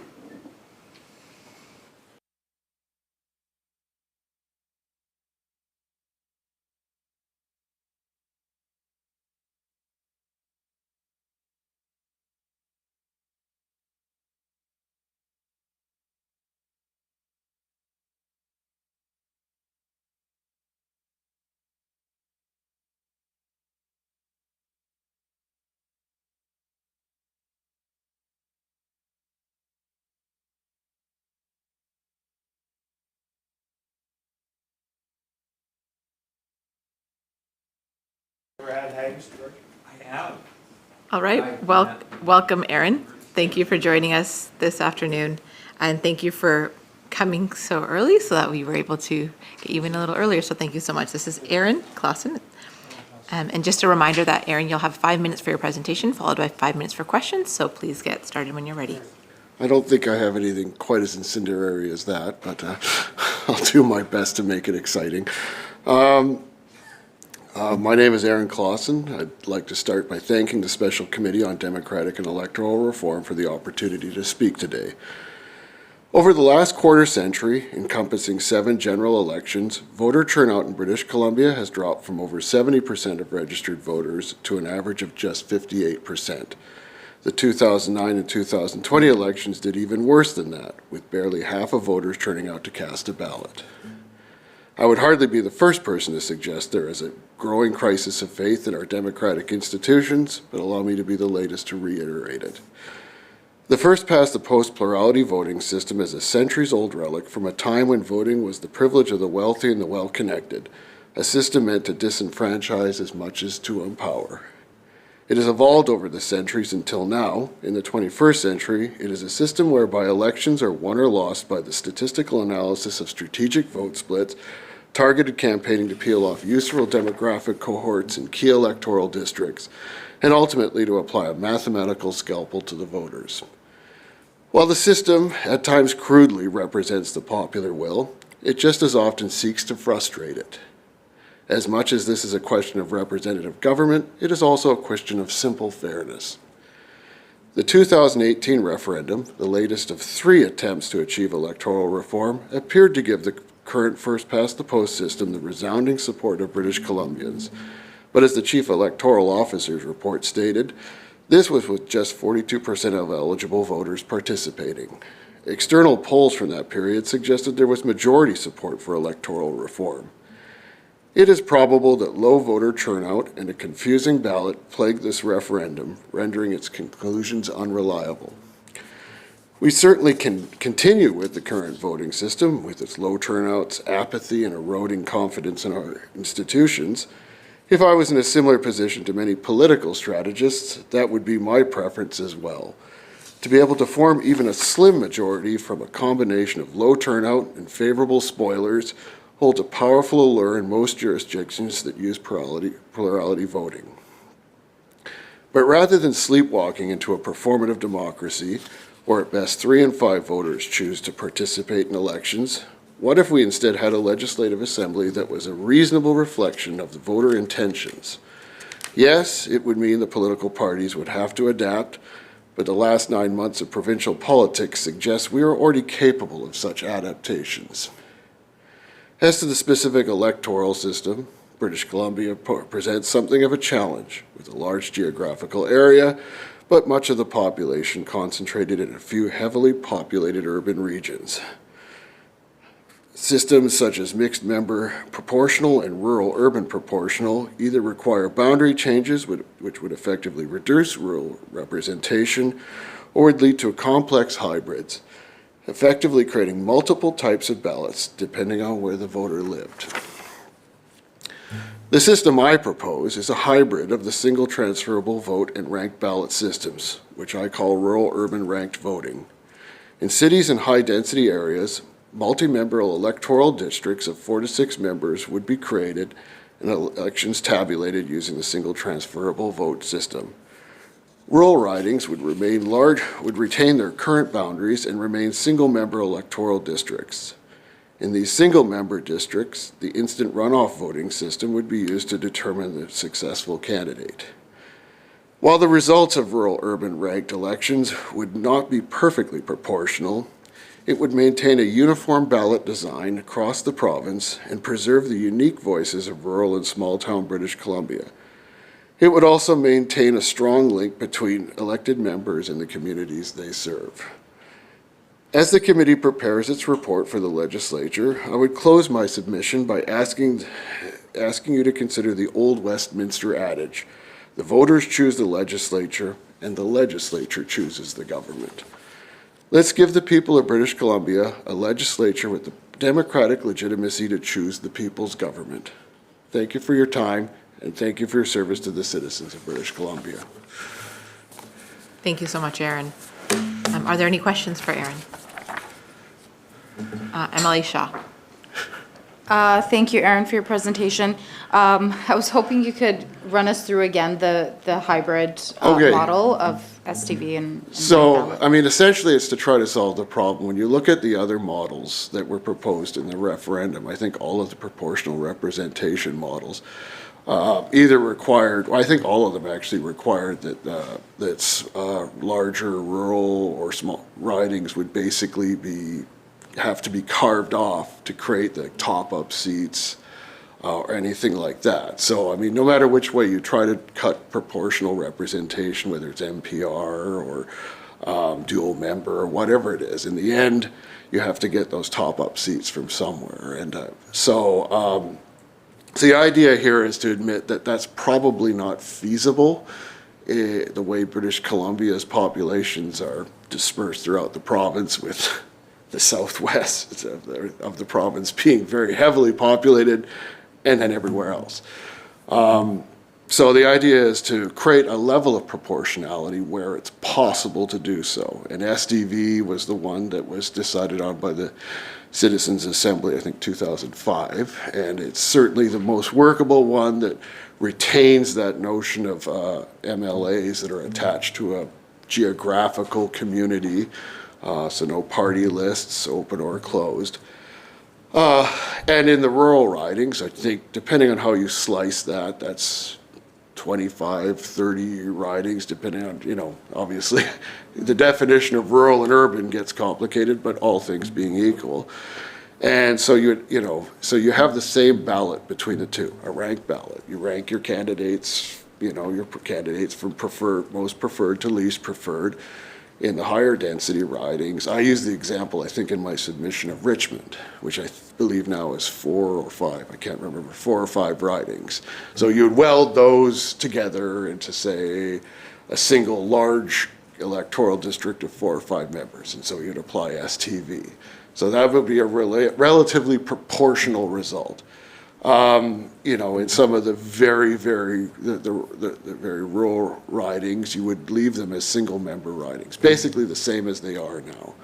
And then you would use the same ballot, but rather than using STV, you would use IRB, the instant runoff voting system, to determine the winner of that electoral district. Same ballot, just depending on whether it's deemed a multi-member district or a single-member district, the counting would be different. Can I just ask a follow-up? Thank you, Chair. And so if we were to sort of weld the urban ridings sort of together, have mixed members or multiple members in those areas, what would you say to the thought that that's a very large population for 4 to 5 members, given that they are responsible for that entire area? And so how would you sort of separate the responsibilities or, kind of avoid that MLA shopping sort of situation that I've heard MLA Claire talk about in the past, which I do agree with. It even in the current system that can be a tendency. So just wondering about, all fine and great if the model works prior to election day and on election day, but after that, what happens in terms of representation between elections? Do you mean so far as I, as a constituent, I want to go with Bob instead of Jane, because Bob, that's not really any different than what happens now. I mean, I know a great many people who make submissions to government like me. I'm not going to my local MLA to make that. I'm in this room right now. Democracy is a messy business, and I don't think we should try to unmess it. This is about trying to move towards a more proportional, admittedly not completely proportional system. I mean, the other messy side of that, I guess, is the formation of governments. I'm sure you'll hear extreme examples like Belgium that went, whatever it was, 18 months. But that's pretty extreme by any electoral system. And in this case, I don't see that as necessarily happening. Yes, it will be more proportional, but I think if you look at the last 3 elections, of the last 3, one has had a majority, not a huge majority, but workable. The other 2 have had, including this one, have had technical majorities, but one where I know that, like, when you go to, committee of the whole, all of a sudden, the governing party is leaning upon its Green partner to make sure that confidence is held. And you're basically one heart attack, to put it grimly, away from a frozen legislature. So I would argue, in the context of Canada as a whole, we're seeing a much more frequency of minority governments, So I think the situation is already moving in that direction. It would be wiser to get ahead of it, use the lessons we've learned from how we've had to form governments 2 out of the last 3 times, and it will fall out. There will be casualties of various kinds, parties that will see, new parties cab off of it. That's kind of happening already in some cases. So, I'm not going to minimize it's a huge change, but I think we're already dipping our toes in that well. Thank you. Thank you. MLA Claire. Thank you, Madam Chair. And thank you for your presentation, Aaron. My question has to do with the administration of the actual election. In your instant runoff voting system that you mentioned, with it being the same ballot and how they would be counted differently. Now, Elections BC makes use of short-term employees which undergo a training course to enable them to do their jobs. The training materials are fairly thorough, they're simple, they're put to a wide breadth of people. Some might be quite young, some are retired. It's a cross-section of British Columbia society. How would adding in complicated styles of counting ballots aid a good democratic process by which you get a clear result in a timely fashion?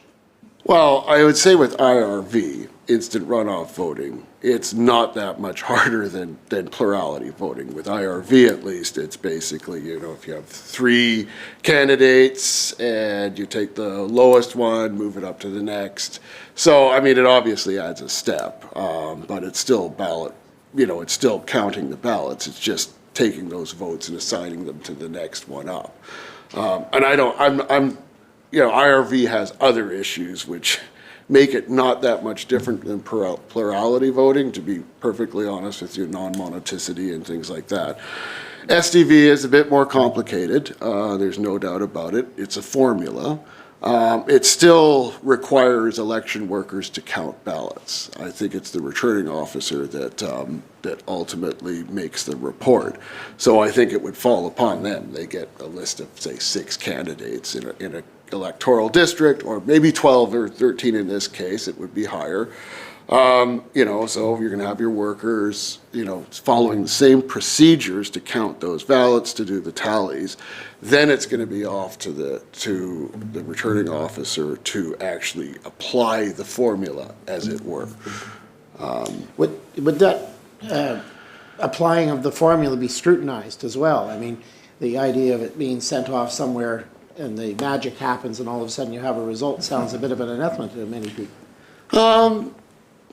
Well, I don't see why it would occur any differently than it does now. It's just an extra step. So once the ballots have been counted, then, it's a calculator formula. IRV is simpler. It's just, popping up a ladder until you get somebody who's crossed the 50% threshold.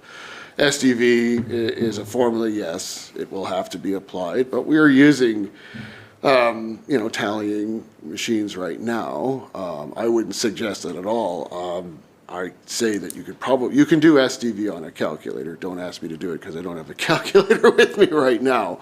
You have a cell phone, you have a Yeah, I have a cell phone. I don't have the formula memorized off the top. It's modestly more complicated. I don't think anything that a grade 9 or grade 10 student couldn't calculate. It's not going to be that different, or with like mixed member, with party lists where you're applying percentages, and in those cases, you're doing your thresholds. Oh, they didn't meet 4%, so out you go, and those sort of things. This still means counting every ballot. It still means a ballot. An election worker counting the ballots. Bob got 8, Jane got 10. And so on and so forth. It gets applied once the results are there. Okay, thank you very much. Thank you, Aaron, for coming and presenting to our committee this afternoon. Really appreciate it. Thank you for your time. Okay, next up we have Jeremy Cardona.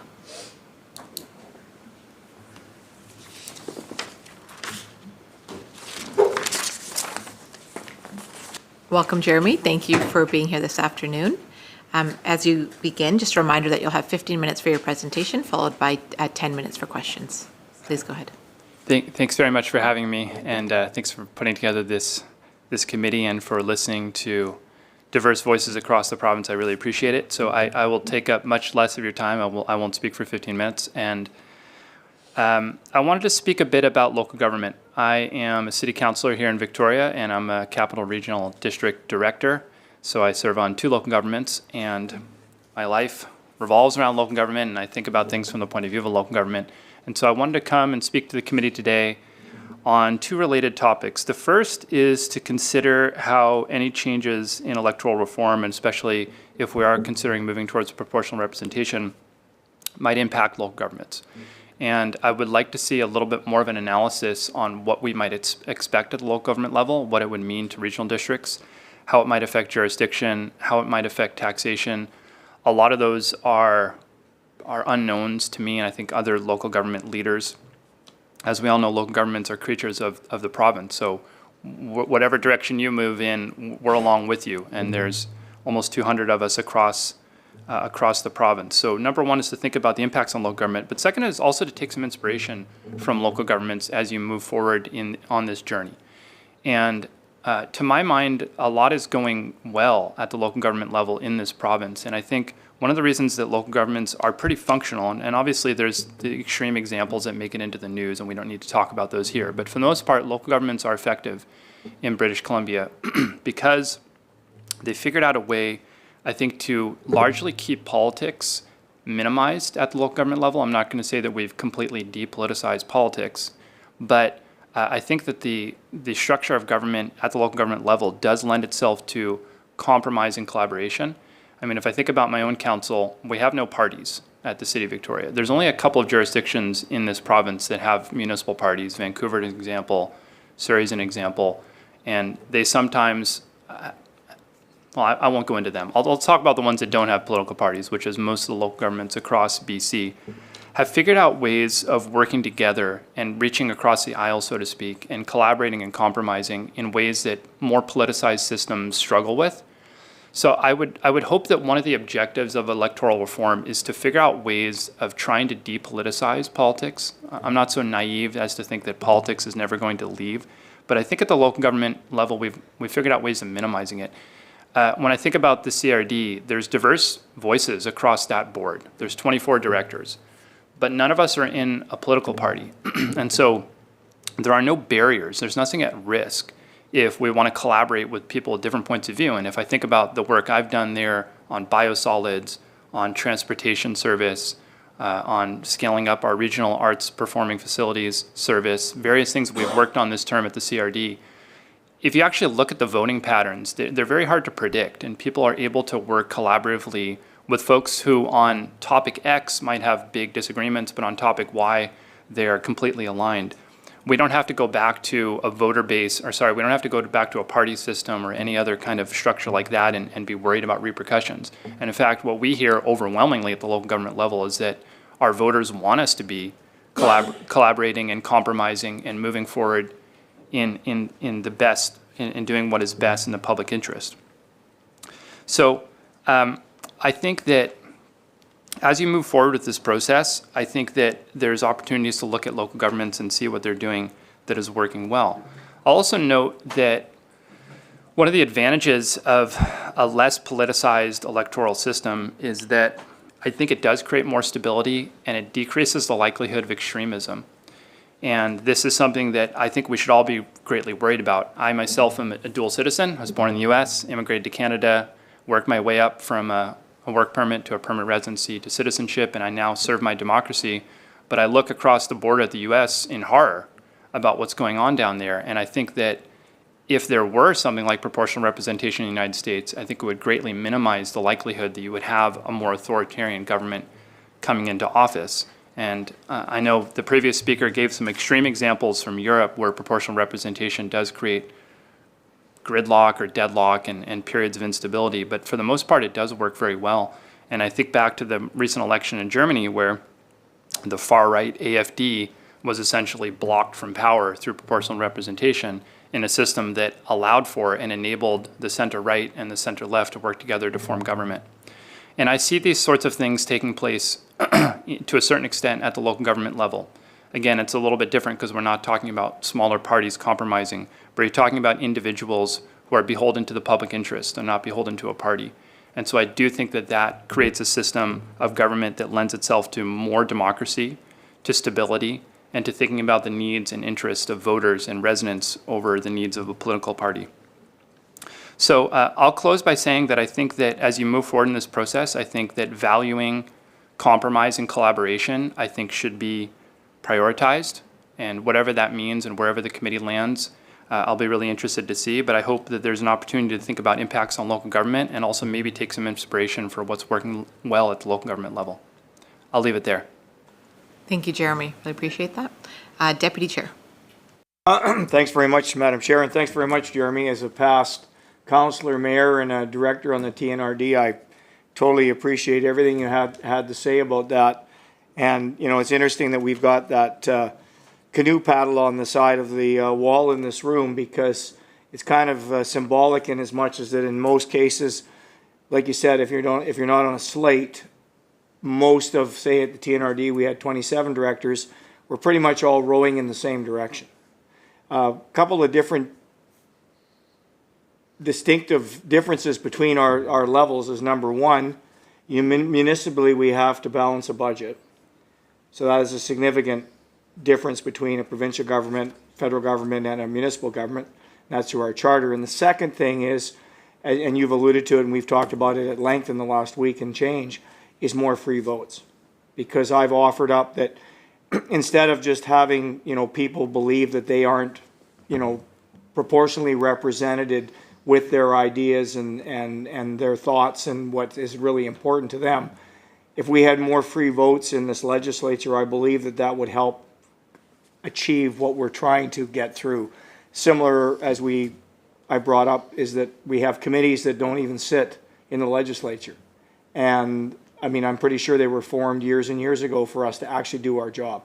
And we're not able to do that because of, you know, the way it's set up and not allowing public engagement. We don't get an opportunity other than, you know, petitioning through our constituents to have that conversation. Do you think that we should have less whipped votes, making it harder to have confidence votes in this legislature that would force us to work together, especially knowing that we sort of are in a minority situation?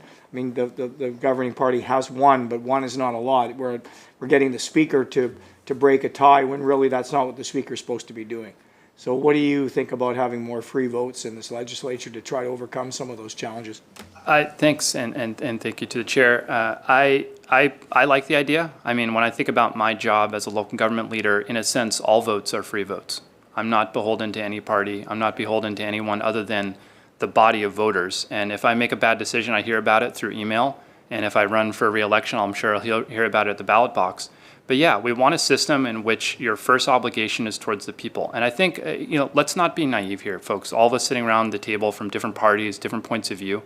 When you minimize the impact of parties, you enable people to work together in ways that maybe we haven't seen before at the legislature.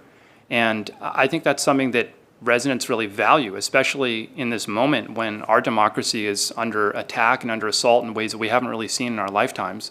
It's really an important moment in which we minimize our differences and really strengthen what unites us. So anything that works in that direction, I'd be supportive of. Thank you. Thank you.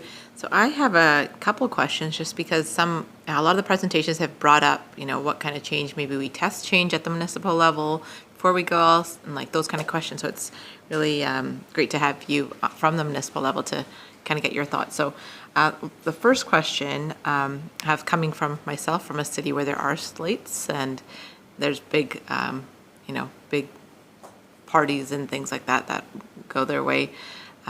Or if you had thoughts on like the idea of a ward system in a municipal level, so you're actually choosing from specific areas? I guess is my first question. Happy to answer that question. It's actually come up recently in the city of Victoria because by the way, behind me is a District of Saanich councillor, who I should acknowledge is also in the room, Teal Phelps Bondaroff. And if folks have been looking at the news, a citizens' assembly was put together to look at amalgamation between Victoria and Saanich. And that citizens' assembly has recommended that it go to referendum next year. So on our respective ballots next year will be the question of amalgamation. And so the question of ward systems has come up.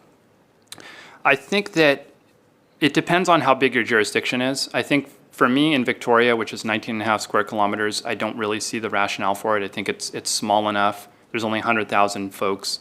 I feel like I can represent people without needing to be confined to a specific geographical area. I think maybe if Victoria and Saanich amalgamate and all of a sudden you have this massive entity that no individual could realistically canvass to even in the course of a campaign, it's maybe worth thinking about.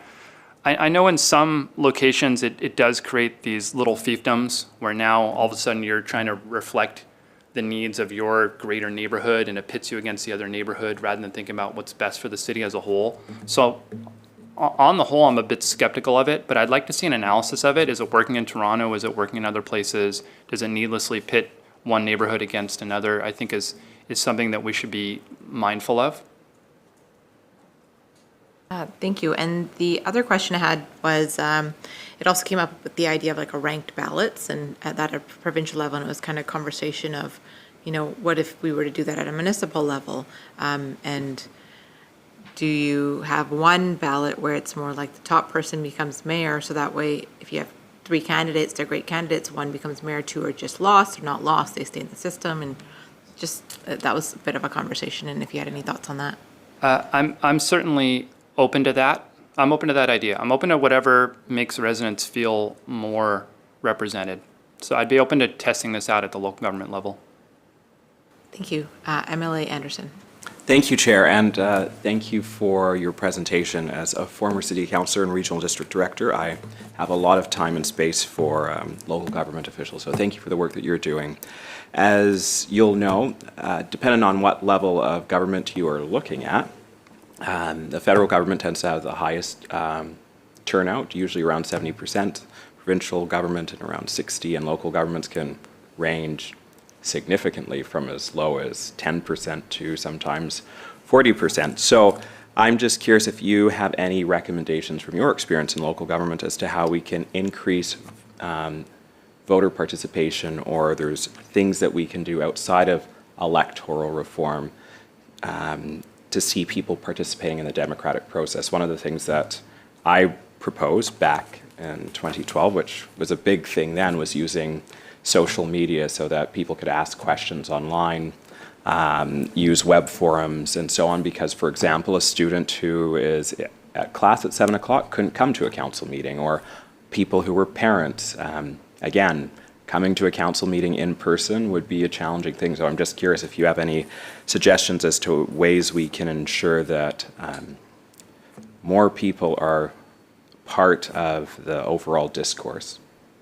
Thank you for the question, and thanks through the chair. I'd say there's a number of things come to mind. The first is thinking, I think it's worthwhile to have a conversation about the age of voting.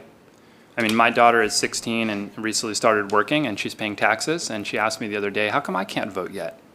And I thought, that's a great question. You're out there, you're in the employment world, you're paying taxes. Why can't a 16-year-old vote? I think it's worth thinking about that. I think the first thing that springs to mind really, though, is that there's barriers to entering local government. And I think people are turned off by some of the toxicity that they see at the local government level. I mean, I don't want to speak for my colleague behind me, but we face a lot of harassment. We get doxxed, we get harassed online. I mean, I know all of you do too, but we're in a sense closer to the people in a sense. I mean, people see me walking down the street every day. Most people are nice, but some people scream at me. And we hear from, especially from women and especially from young women, that they don't want to get involved in the process. It's not worth it. The pay is not great. You face massive toxicity online and elsewhere. So I think there's probably more that can be done to create a safer space at the local government level, because it has gotten a bit hot down here at the local government level. And then I would also say education, greater education for voters. There's just mass confusion, frankly, about what each level of government does. And I find I spend a lot of my time simply trying to educate voters about what is local government jurisdiction versus provincial versus federal, almost that civics 101 type thing. I think if folks understood that, they would understand the value of local government. I think there's a lot of voters that just think, this is not worth my time. But if you actually look at what we do, we control land use, for instance. We control parks and rec. We control local roads. There's actually a lot that local governments can do, but maybe I suspect that a lot of folks just don't value it because they don't understand what it is that we're doing. Just a very quick follow-up is that, again, it's commendable what local governments are doing because you're the ones who are on the street, as political theorist Benjamin Barber said, local governments are the homeboys or homegirls because they're right in your community. So, sorry, he did also say homies, but anyway. But interestingly, the data also shows that people have the highest level of satisfaction with their local governments, and it goes down as you look at provincial and federal governments because I think often those issues are too obscure. But that being said, you talked about education for voters. Do you have suggestions on how we reach a wide breadth of voters? Because it can't just be focused on people in high school and elementary school. There are people who are in their 50s who don't understand the differences between local government and the federal government and provincial. So, I'm not sure about that. I mean, I think that there's opportunity to just get out into community. Get to farmers markets, get to football games, get to events that people actually attend, and it would have to be done in a nonpartisan way as kind of civics education. But I think we're in this moment right now in the country where people are excited to support their country. It's a patriotic moment.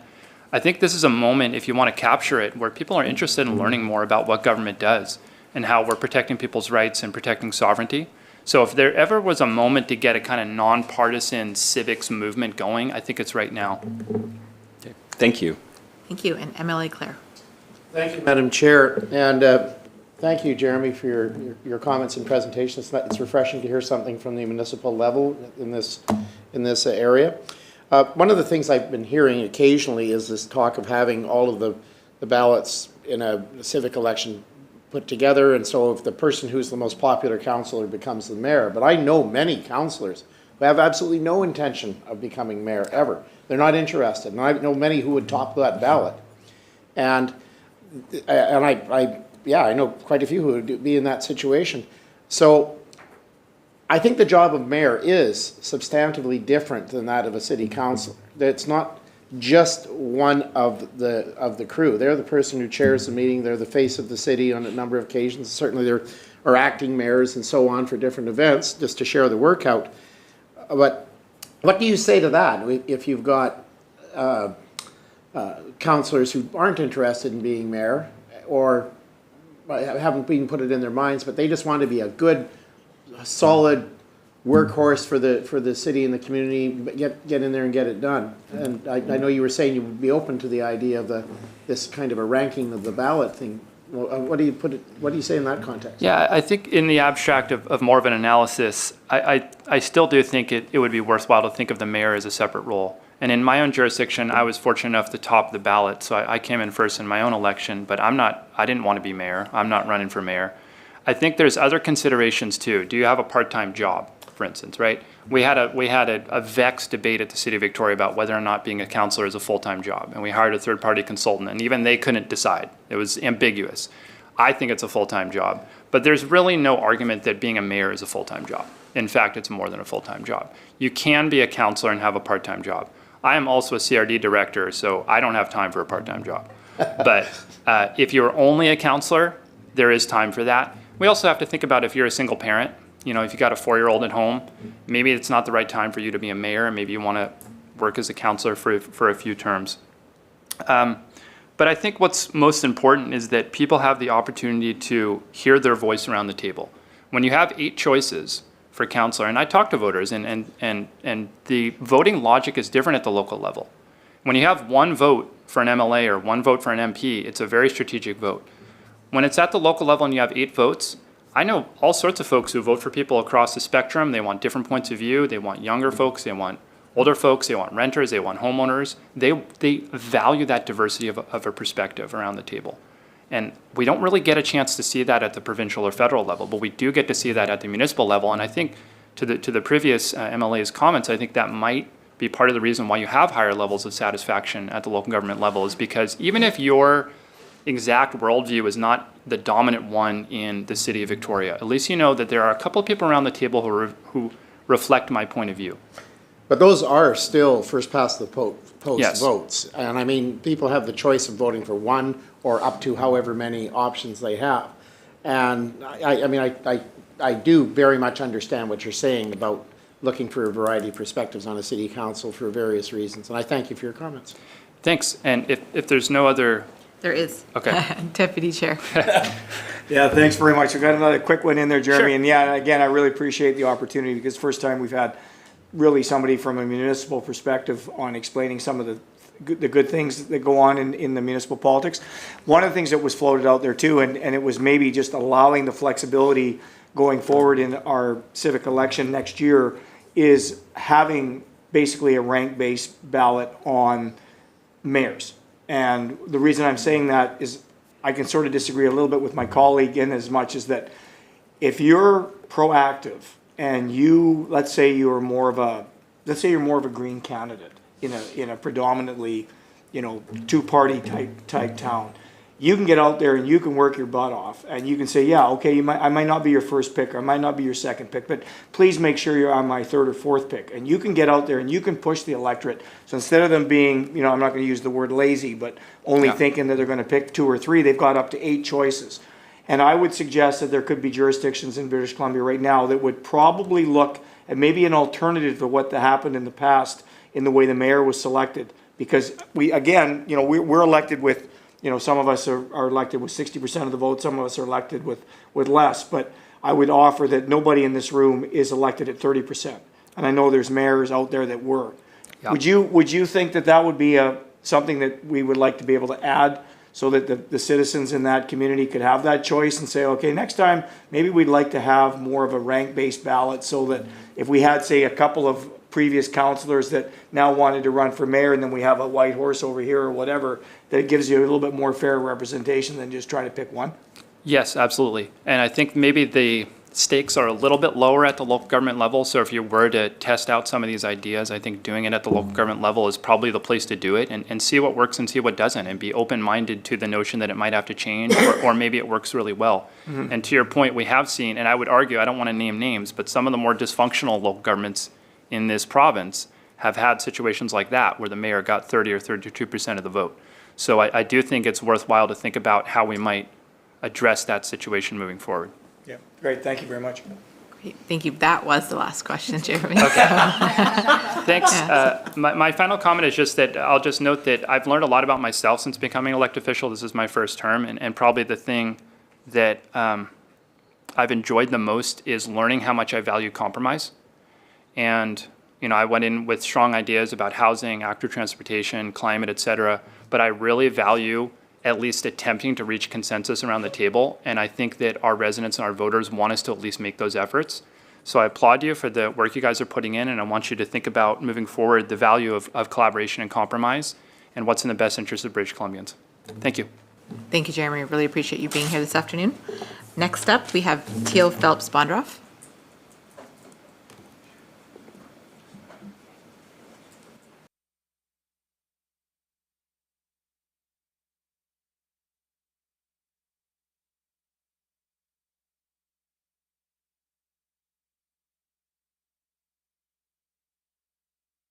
Tag out. Water break, refill here for a few seconds. I think that sounds reasonable. It's hot out there, friends.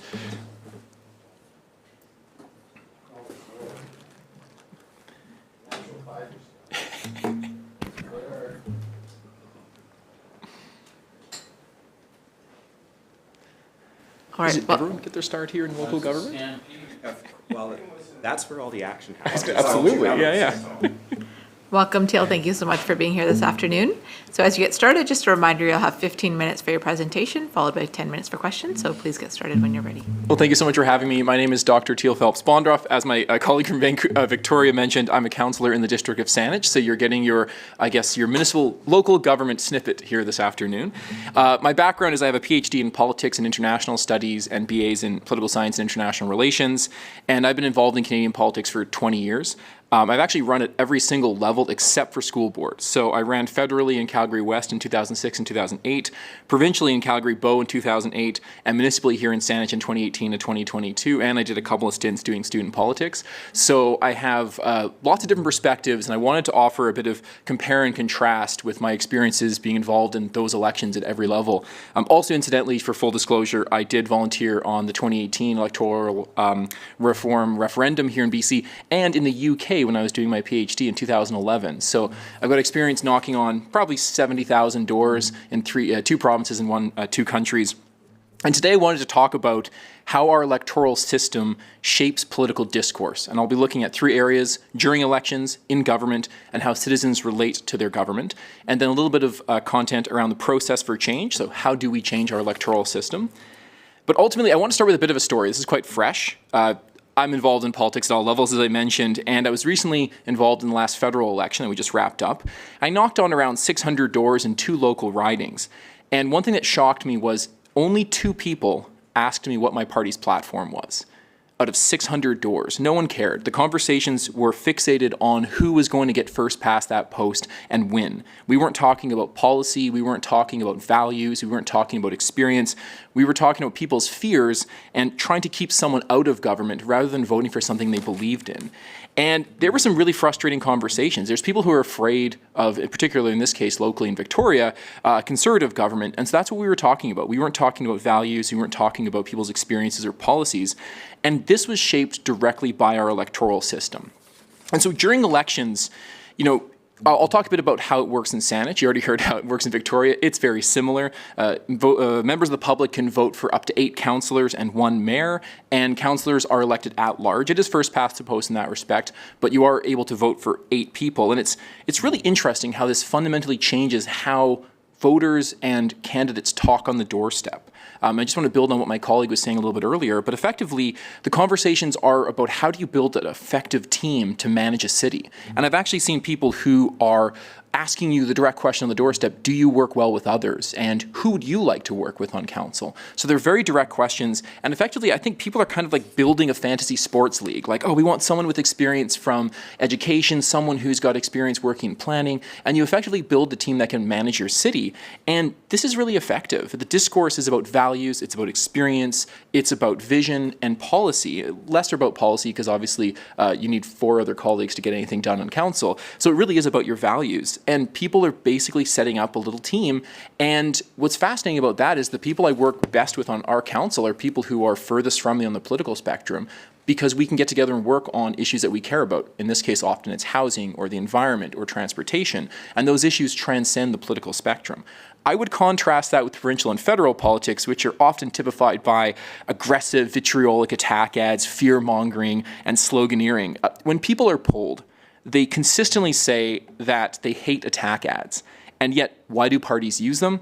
Because they work. Exactly. Spot on, right? You're voting against someone rather than voting for something. I don't know if some of you remember, my favorite, and I use this in heavy air quotes, attack ad in Canada was the 2006 Conservative attack ad against Paul Martin. And it was the "they'll go negative," right? Here's an attack ad criticizing another party for potentially running negative attack ads. It was the most negative, like multi-layered negative campaign you've ever seen.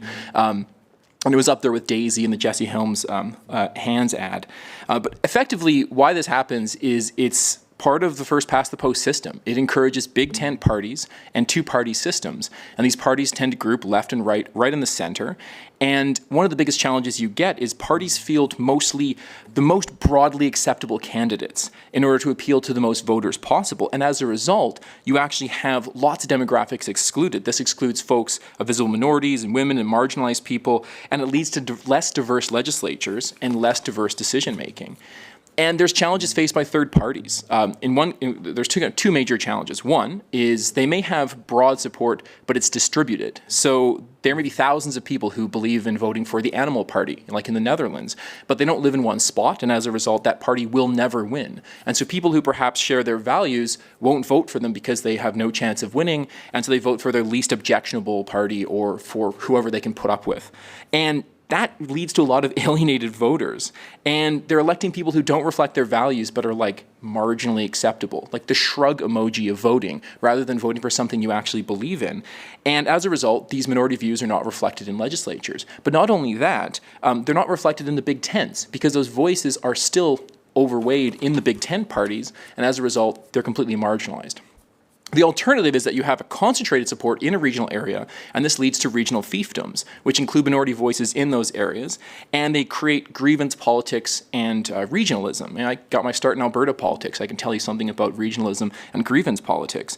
And this is a system where the political system is a battleground defined on where you are, rather than what you believe in. And this becomes very tribal, very nasty politics. It's divisive, it's attack-based, and a lot of voices in this process are ignored. And when voters vote for the least objectionable party or against a party, parties pander to a wide base of possible options, a lot of ideas are lost in this conversation. The discourse suffers. We get these elections that are fought around one or two issues, and you as decision makers don't get the wealth of ideas and perspectives to know what's actually going on out there. And politics becomes deeply tribal, and we can look at the fascist MAGA cult that's emerging in the United States, which is fundamentally showing how vicious tribal politics can get. Now, once you're in government, the electoral system also shapes the discourse and how it takes place in government. The animus and the conflict that arises in these first-past-the-post elections carries its way on into our legislative assemblies.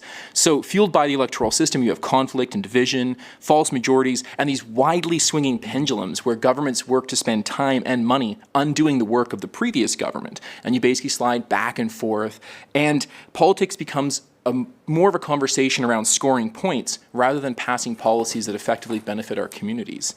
Other parties are vilified and denigrated, or in the United States, dehumanized. And this leads to toxic politics and lawfare. And it's so much easier to slag off an opponent or to sling mud rather than encourage collaborative decision-making and discussion and work. Under a proportional representation system, you still have rigorous debate on policy and you still have contrasting values, but the discourse shifts. Just like in the municipal system, you have to work with these people, you have to be more collegiate, you have to be more amicable, more collaborative, and it's more focused around coalition building because you have more perspectives at the table. You can't build a coalition on vitriol. You can't foster collaborative relations using caustic attack ads. So in this way, our electoral system fundamentally shapes how we talk about politics, both during elections and in our legislative assemblies. When you increase representation from people from marginalized communities, minority viewpoints, or people who are geographically dispersed, you improve the decisions that we make. We all know that more diverse boards make better decisions, and the same thing holds true for legislative assemblies. But these changes in the electoral system also shape how people engage with government. At the local government, we were talking earlier, my colleague was talking earlier about how people trust local governments, but they are trusting them less and less. We're seeing an erosion in trust. And while there's many factors explaining this, our electoral system is one of the explanations. False majorities created by first-past-the-post lead to governments with a plurality rather than a majority and lots of perspectives left behind. An absence of third parties leads to a situation where people who maybe voted against a less objectionable party or more objectionable party still don't see their views reflected in the legislature, so they continue to be alienated and to have their views not heard. And one of the things I was just reflecting on last night in preparation here is the way that people criticize the government changes. So under the current model, the opposition is encouraged to contrast and to oppose the government. And this is important. But the challenge is when it's done in an excessive vitriolic way, this combative nature shifts criticism from the policies of the government to government itself.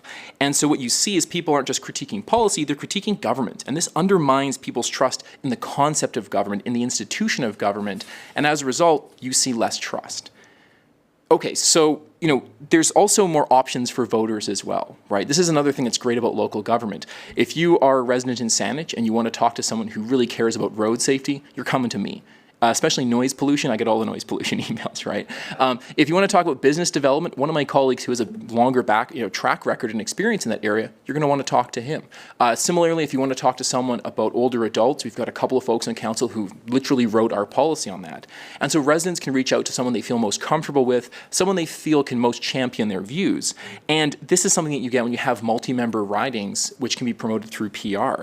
And this strengthens the relationship that voters have with their government. It makes them feel heard. It also makes sure that they can find the right champion in the Legislative Assembly to help champion the views that they have. And as a result, you have a greater connection.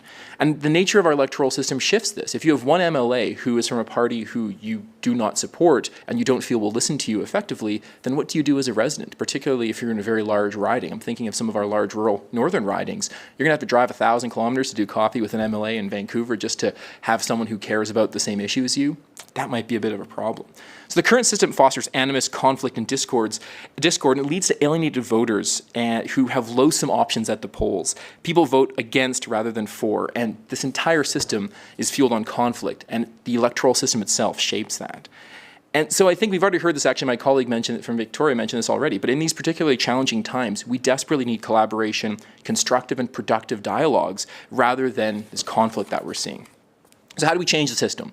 So there's a couple aspects here. The first thing, you all know we've had multiple referenda here in British Columbia, and I wanted to share a bit of my experience from working on both one of the most recent referendums here in British Columbia and in the UK. And one of the challenges you get is asymmetric roles of the actors involved. The burden on the Yes campaign, the campaign proposing or supporting a change in electoral system, is twofold. They must educate people about how the new system works and persuade people to support that system. Whereas the No campaign has the advantage of a long-established status quo with which people are familiar, and they can muddy the waters with disinformation and misinformation. They have no incentive to explain the proposed system in a clear or compelling way. My experience in the UK was very much like this. We had this leaflet that went around, and it was trying to explain how the new electoral system was. It was an AV ranked ballot system. And this is from the No campaign. I have 3 degrees in political science, and I couldn't understand the centerfold. It opened up. It was this huge ballot with complicated diagrams, and that was the intent. It was a masterclass in muddying the waters simply by the way the information was presented. So the Yes campaigns always have an uphill battle, and that's a huge challenge. And there's better ways of consulting citizens. As my colleague just mentioned, I was reading just before I came here, we had a citizens' assembly here in Saanich and Victoria around amalgamation. 48 residents spending 8 weekends together exploring an issue in depth. That's the kind of rich discussion we need to inform an electoral system rather than a single moment, a referendum, a single moment in time. These decisions take time, study, and discussion, and things like citizens' assemblies are a fantastic way of doing that. It also avoids the echo chambers and slogan-based communications in favor of rich, meaningful conversations. One of the things I like to see, perhaps, is a check-in referendum. So you adopt an electoral reform change, and then 2 elections later, once folks have had a chance to experiment with both types, you do another referendum that says, hey, which system did you prefer? You've had first past the post, you've had PR, which one do you like? That gives people that direct experience with the electoral system, and then you can check in with them. And finally, there's lots of precedents for this, right? Like we've changed electoral systems in the past without having to go to a referendum. For example, we expanded the franchise to include a wide range of people, and we did that without a referendum. Similarly, electoral finance reform, these are all adequate options. The electoral mandate that you all have as MLAs is sufficient to inform our electoral system. So in closing, I hope this committee will recommend changes to our electoral system. My preference would be to establish a citizens' assembly to select the best form of proportional representation, and that this is then adopted for at least 2 elections, after which, if folks wanted, we could have a referendum based on evaluating the 2 different systems and selecting which one we preferred. And ultimately, we need a voting system that fundamentally changes how our discourse takes place. Our current system is one that's set up around hostility and conflict, and I think we need an electoral system that favors collaboration and constructive dialogue. And electoral reform leading to systems like proportional representation is a much better system, and one where we can all collaborate together on improving the province that we all love. Thank you. Thank you, Teal. First question from Deputy Chair. Thanks very much, Madam Chair. Thanks very much, Doctor, for your presentation. You covered a lot of ground in a short period of time. A couple of questions, or one of the questions, and give everybody enough chance to ask because we're kind of tight here, but do you think that, you mentioned trust, and it's been brought up before, and it's one of the reasons why people feel like they're disengaged in the process. But do you find, or do you see that if the provincial government is not seeming like they're listening at the provincial level, in as much as that they're changing, policies, regulations, now legislation, and taking powers away from municipal governments, do you think that local citizens will start feeling more disenfranchised with the system as a whole when, there's things that are set up, whether it's bylaws and land use and official community plans, can basically get thrown out the window, and then there could be negative impacts to those taxpayers because of those changes without, actually any consultation with those people. Do you think that that's gonna also push us to that point of looking for, alternative ways of governing when people don't trust what's actually going on at a provincial level? No, thank you very much for the question. I mean, as municipalities, we're ultimately children of the province. And I think there's definitely a strong role for the province to play in guiding municipalities. I mean, we're talking particularly about, say, housing and the SSMUH housing. One of the challenges that we face is sometimes we need a nudge from the province to move things through some of those impasses. The rich conversations we have at the municipal level have their own challenges, I think. And they're also influenced by the quality of the discourse, and the discourse permeates from higher levels of government. So I think ultimately, the more connected you can be with residents, it's very important. We do sometimes need the province to step in when we simply can't get past a particular barrier, or when short-term interests supersede long-term interests. But I think there's definitely a conversation to be had about what constitutes listening and how you best engage with the public. And it's one we're having right now. We have a town hall on September 9th where we're going to be engaging with residents. And one of the things that residents will sometimes say is, you're listening to us, but you're not hearing us. And I always try to unpack that as this challenging balancing act as municipal government of, we have lots of conflicting perspectives, we have to balance those out. We listen to them, and then we ultimately have to do what's best in the best interest of the municipality, using that information as an input. So it's a complicated process, as I'm sure you've all kind of been part of experiencing. But yeah, there's that interplay between the province and municipalities, which is kind of a process that's constantly in flux. You're going to see a bunch of UBCM resolutions that I helped draft, hopefully in a few months, and that's all part of that process as well. I think I wrote 9 of them this time around, so watch your inboxes. Look forward to that. Thank you. Thank you. MLA Shaw. Thank you so much for your presentation. You mentioned briefly about the erosion of trust and some of the possible reasons for it. And while I understand much of that, I'm wondering what your thoughts are in a PR system to have some of the type of rhetoric that you referred to, like, for example, opposing in a vitriolic way and hyperpartisanship being a barrier towards collaboration or compromise to reach, important decisions that affect people in our province. So I'm wondering if you think whether the culture of our province, where we are right now, and our current state is conducive to collaboration and could sort of withstand some of that sort of vitriolic behavior that actually does exist in our system currently.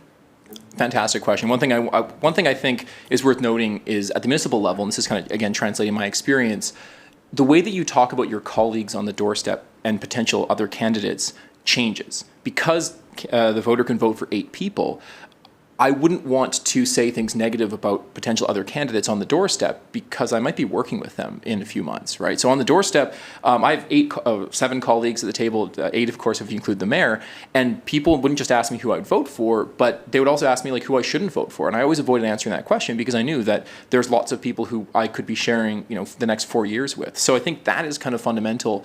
With PR, what happens is the parties that take this to the process, you're always going to get a bit of people doing vitriol and fringe parties that aren't there to play nice with others and are there to get a specific issue out there. That's going to exist in any political system.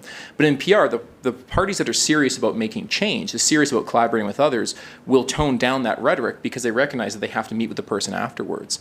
It's literally like, the election happens and the next day you might be negotiating next steps for government. You need to treat the way that you engage those people differently during the election. Otherwise, that negotiation process is going to be very toxic. So I think people who are parties that are serious about governing in a respectful and a constructive way tone down their rhetoric in PR systems simply because they want to work with others and they know they're going to have to work with others. I hope that answers your question. But I think ultimately there's always going to be some extremes, and those will exist in any system. But in a PR system, those extremes are marginalized insofar as those people are clearly, they're making a mess at the kids' table while adults are trying to make constructive, collaborative decisions based on respect and good dialogue. Just a follow-up, Chair, if I may. Thank you. Do you think that candidates, and you've been a candidate at the doors as well, do you think candidates would be met with less skepticism, whether they belong to a party or not, if people knew that they had more than one choice on a ballot? Absolutely. I think often what we see in the political science world is people vote for the leader, then the party, then the local candidate. And that often means that they don't even know who their local candidate is. And we're all political folks, so we could probably name our MLAs, MPs, city councilors, maybe our school trustees, maybe not, depending on who you're asked. I think most folks, if you were given multiple options, would create a balanced approach, right? I think some of the parties in British Columbia have really solid positions on a specific narrow area of policy. Other ones have better policies in other areas. I can vote accordingly, and I think that's really a valuable thing. It also means that, let's say I'm really passionate. The Animal Party is the best example I can have, because I know some deputies in the Netherlands. The Animal Party, okay, so someone really cares about animals. They're going to vote for the Animal Party, but the top person of the Animal Party might get one seat, but the next 30 people aren't in PR. But that person then knows that their second choice, for example, for another party, is also going to have representation in the legislature, so they can effectively rank their priorities. And then as political scientists, one of the things we struggle most with is voter intent. If someone doesn't vote, we have no idea why they didn't vote. Were they not home that day? Are they disenfranchised?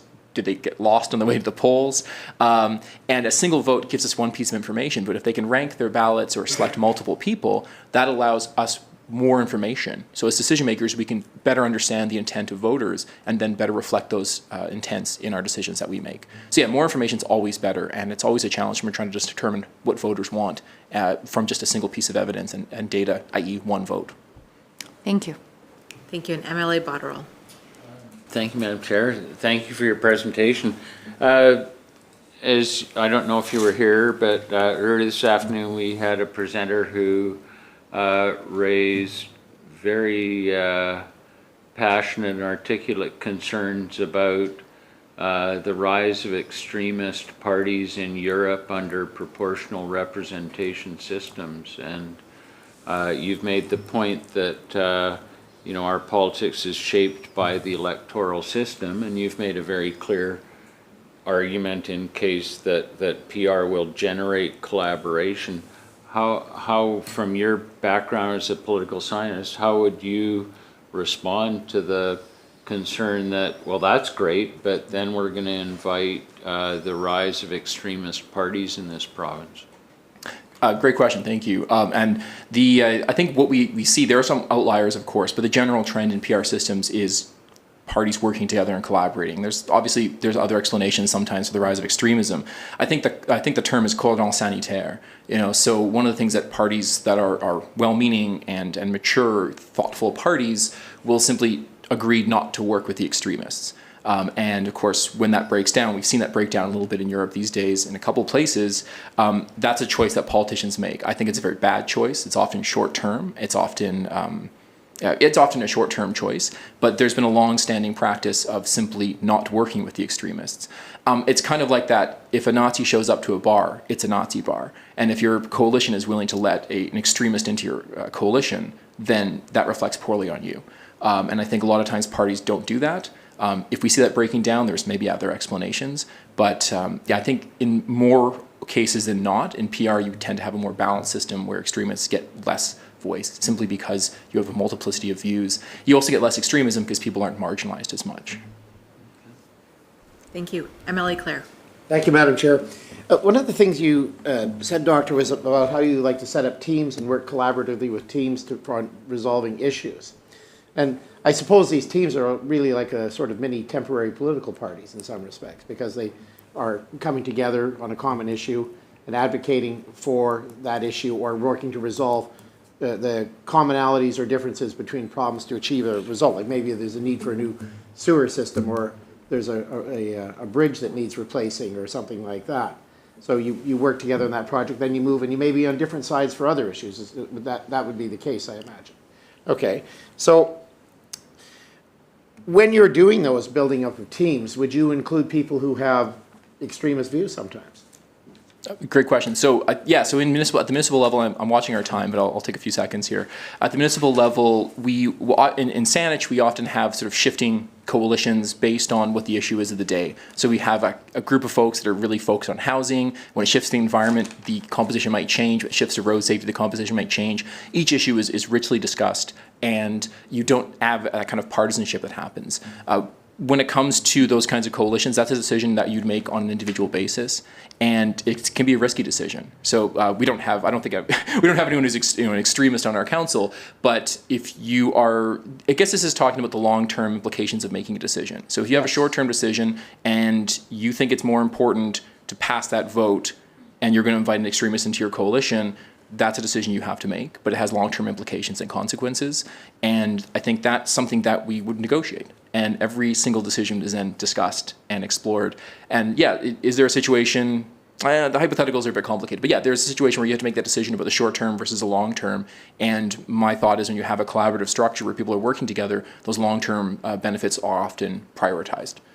When you have a more hostile combative system, people make short-term decisions because if you don't get a decision now, the next government's going to undo it. Whereas when you have these stable kind of governments created by PR, you don't get that kind of pendulum switch as well, which I think is beneficial.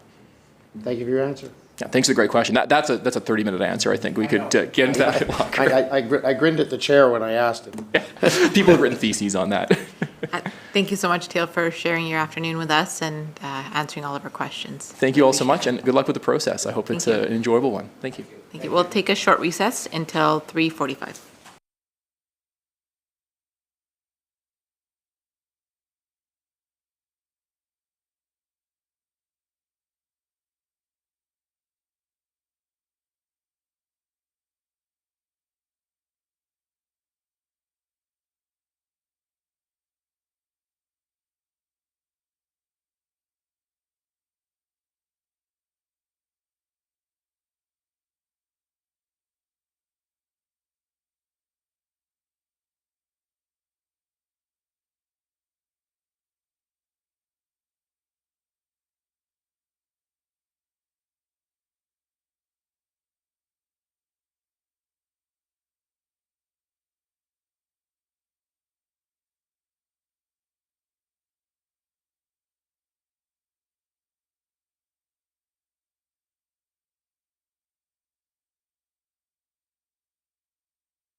All right, welcome back, everyone. So we'll get started after this break now with Catherine Gower.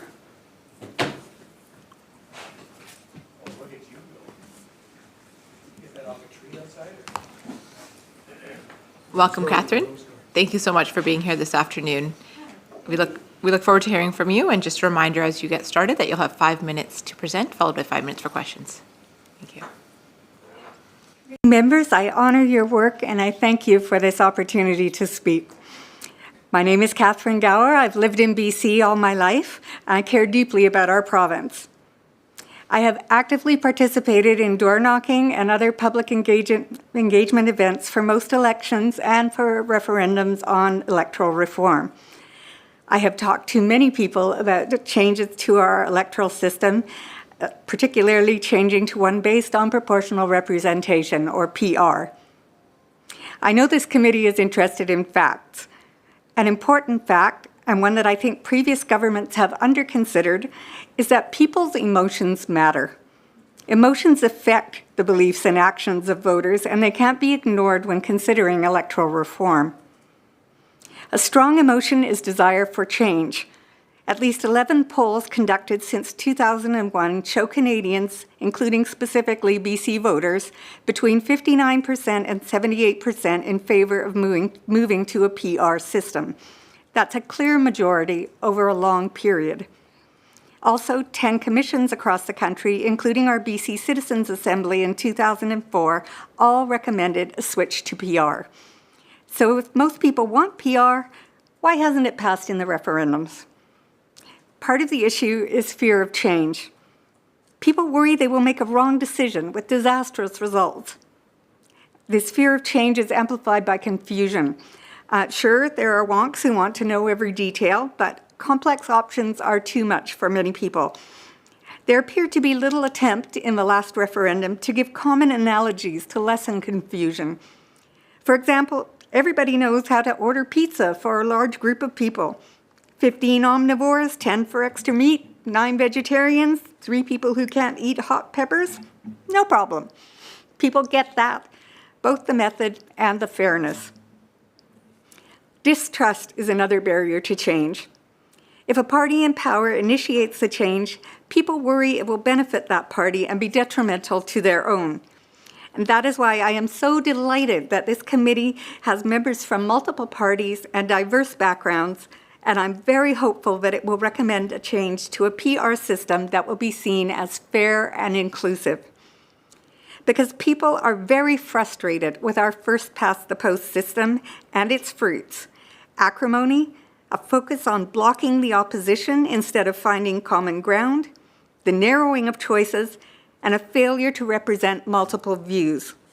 Over and over, I hear people's concerns that their vote will not count, that they have to vote to prevent what they don't want instead of in favor of what they do want, that we are becoming polarized. At its worst, this frustration leads to apathy. I had a heartbreaking talk with a young man who has never voted and never intends to vote because he does not feel that his vote would affect the world in any way.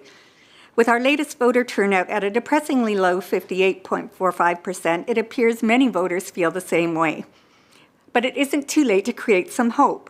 We are less polarized by region than we appear. Election result maps that show big blocks of color are deceiving.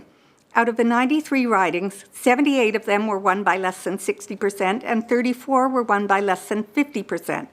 With my very limited tech skills, I was able to roughly change the colors to match the proportion of the vote in each riding. What a different picture of our province emerges. By implementing a PR system, we can make that picture a reality. By dispensing with another referendum and proceeding on the recommendation of this committee, we avoid fear of change, confusion, and distrust. Personally, I would be content with any PR system, but I would be delighted with a system where 2 or 3 current ridings are grouped together into a district that returns 2 or 3 MLAs. Voters would vote for their preferred candidate, and those with the highest number of votes would be elected. But also, districts would be grouped into regions. Each region would elect 2 runners-up from the district elections in such a way that each party would end up with a number of seats that closely matches their proportion of the provincial vote. This would satisfy the strong desire for change in a way that is simple, fair, and cost-effective. Voters would feel empowerment as they help to elect an MLA to represent their views. Politicians and voters would feel freer to be positive and proactive. Collaboration and support within regions would become logical. More voters would become engaged. Everybody's happy. So I am asking this committee to recommend a direct change from first past the post to a proportional representation system. Thank you. Thank you so much, Catherine. Are there any questions for Catherine? Yes. Oh, Deputy Chair. Thanks very much, Madam Chair. Thanks very much for your presentation.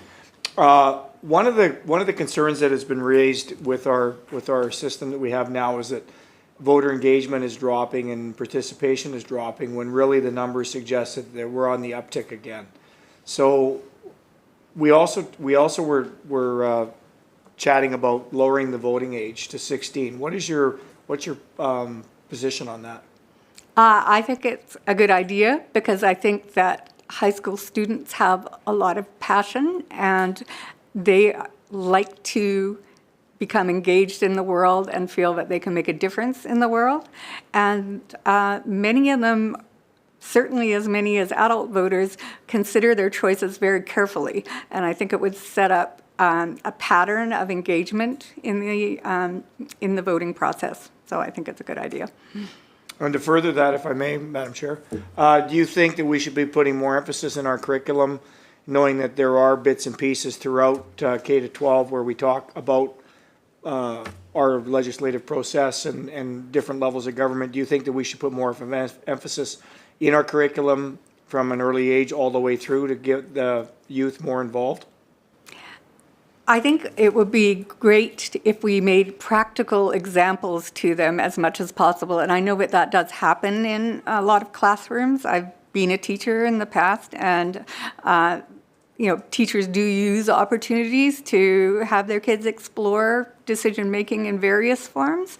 And I think that that's certainly important, as well as a more formal talk about different kinds of systems as the kids get older. Great, thanks very much. You're welcome. Thank you. Catherine, the question in the type of model that you've suggested would be your preferred model of proportional representation.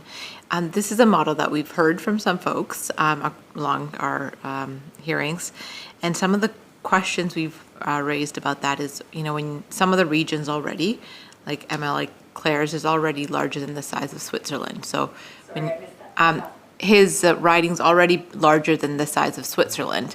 So when you amalgamate the three ridings into one, just the feasibility of actually being able to meet the constituents in your riding and attend events and, connect with them one-on-one, what that would look like.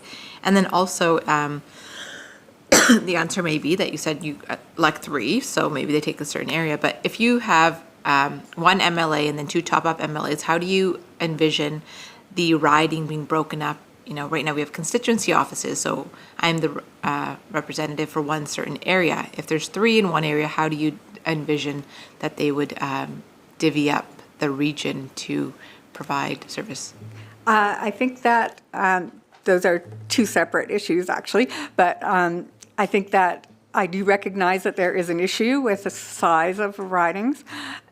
The reason I would recommend the kind of system that I did recommend is because I think it makes an easy transition for people. I wouldn't necessarily see that as the end point of our proportional system, but I think that once a proportional system was in place, it would be easier to fine-tune it and address issues that we find with it as we go along. I was appalled to find that in the last discussion about the last referendum, that a friend of mine who held a university degree, a reasonably intelligent woman, and nothing that myself or her lawyer husband could say to her could persuade her that the person with the most votes would still get in. And she just kept saying, well, it's not, none of them are fair, because why shouldn't the person with the most votes get in? So I think that the more that can be done to make this simple for people to understand and yet still proportional and fair is the best way to have it implemented to start with, and then changes made later. Okay. Thank you, Catherine. Really appreciate your time this afternoon. Thank you. Take care. Thank you. Next up is Greg Holloway.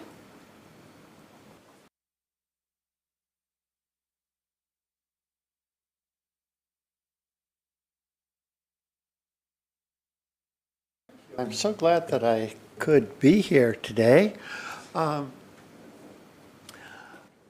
As I understand, and I've just looked a little bit at some of your transcripts, and you're looking at such a broad range of issues, and I'll try to mention one very specific item.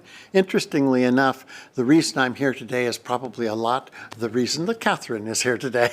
That is to say, there have been some very lively community animated discussions about electoral change, most recently when there was a referendum that included some PR options. But at that time, what happened with me was that we found more and more people saying, can't we think outside this box? And I think that the answer is yes, we really can. And if I can do anything at all today, it'll be to try to put in one little piece outside the box. And what I mean by outside the box is that rather than trying to arrange rather than try to find different ways of making the number of seats in the House proportional to different party votes or by some means or another, suppose we really have very simple ballots in very local ridings. You probably know the candidates. You can certainly attend a meeting of them. Maybe there's 4 or 5 names on a ballot. Maybe it's Fred and Nancy and Mary and Scott. And I've kind of got to know them, and I've decided that Mary, by gosh, is the one that best represents my views, and I simply choose my representative. It's Mary. Mark the ballot, in it goes. I have exercised my citizens' activity by saying, Mary represents me. Now, one of 2 things can happen. Mary might get elected, in which case she'll be sitting here like yourselves, and you know, I believe I've learned about her views, and my guess is we're aligned. I mean, but then she'll go off and be her own person. But also, but when she is elected, and now here's the one item that we think is different and needs to be put on the floor. When in committees such as this, if Mary was on the oh gosh, words escape me. Everything works the same. But when a legislation finally comes to the floor and we count the legislators who stand, Mary stands. But when Mary stands, what the computer adds is not one person stood, but the number of votes that Mary received. We instantly recognize the proportion of the voting population that's on one side or the other of whatever is an act of legislation, and we haven't had to move around the seats in the legislature at all. So people back in 2018 kind of got excited about that, and since then, I, like Catherine, knock on a lot of doors. I like to do that solo because I like to follow up when people can still, you know, people sometimes want to stay and chat. And this other way of doing things really resonates.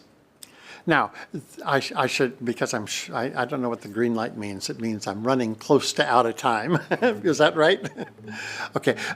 But now we have to say we have to add part 2 of this. Suppose Mary doesn't get elected. Well, one of 2 things happens if Mary doesn't get elected. Either she was running on behalf of one of the parties, in which case those people who voted for Mary, knowing that she's on behalf of a party, those votes will go to that party and be redistributed according to rules the party decides upon to the legislators who will now stand. So if I'm voting for the purple party and Mary is purple, I am sure my vote will be purple even if Mary didn't get elected. And moreover, even if I'm only one of a few purples in my whole riding, I'm sure my vote will be out there on the floor as a purple vote.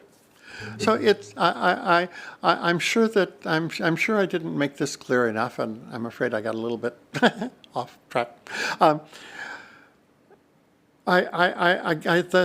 This is probably clear in my written submission, I hope, and possibly will be clarified a little bit with your questions. So perhaps I should try to stop, because I'd love to hear what you may have in mind. Thank you so very, very much. Thank you, Greg. Does anyone have any questions for Greg? MLA Shaw.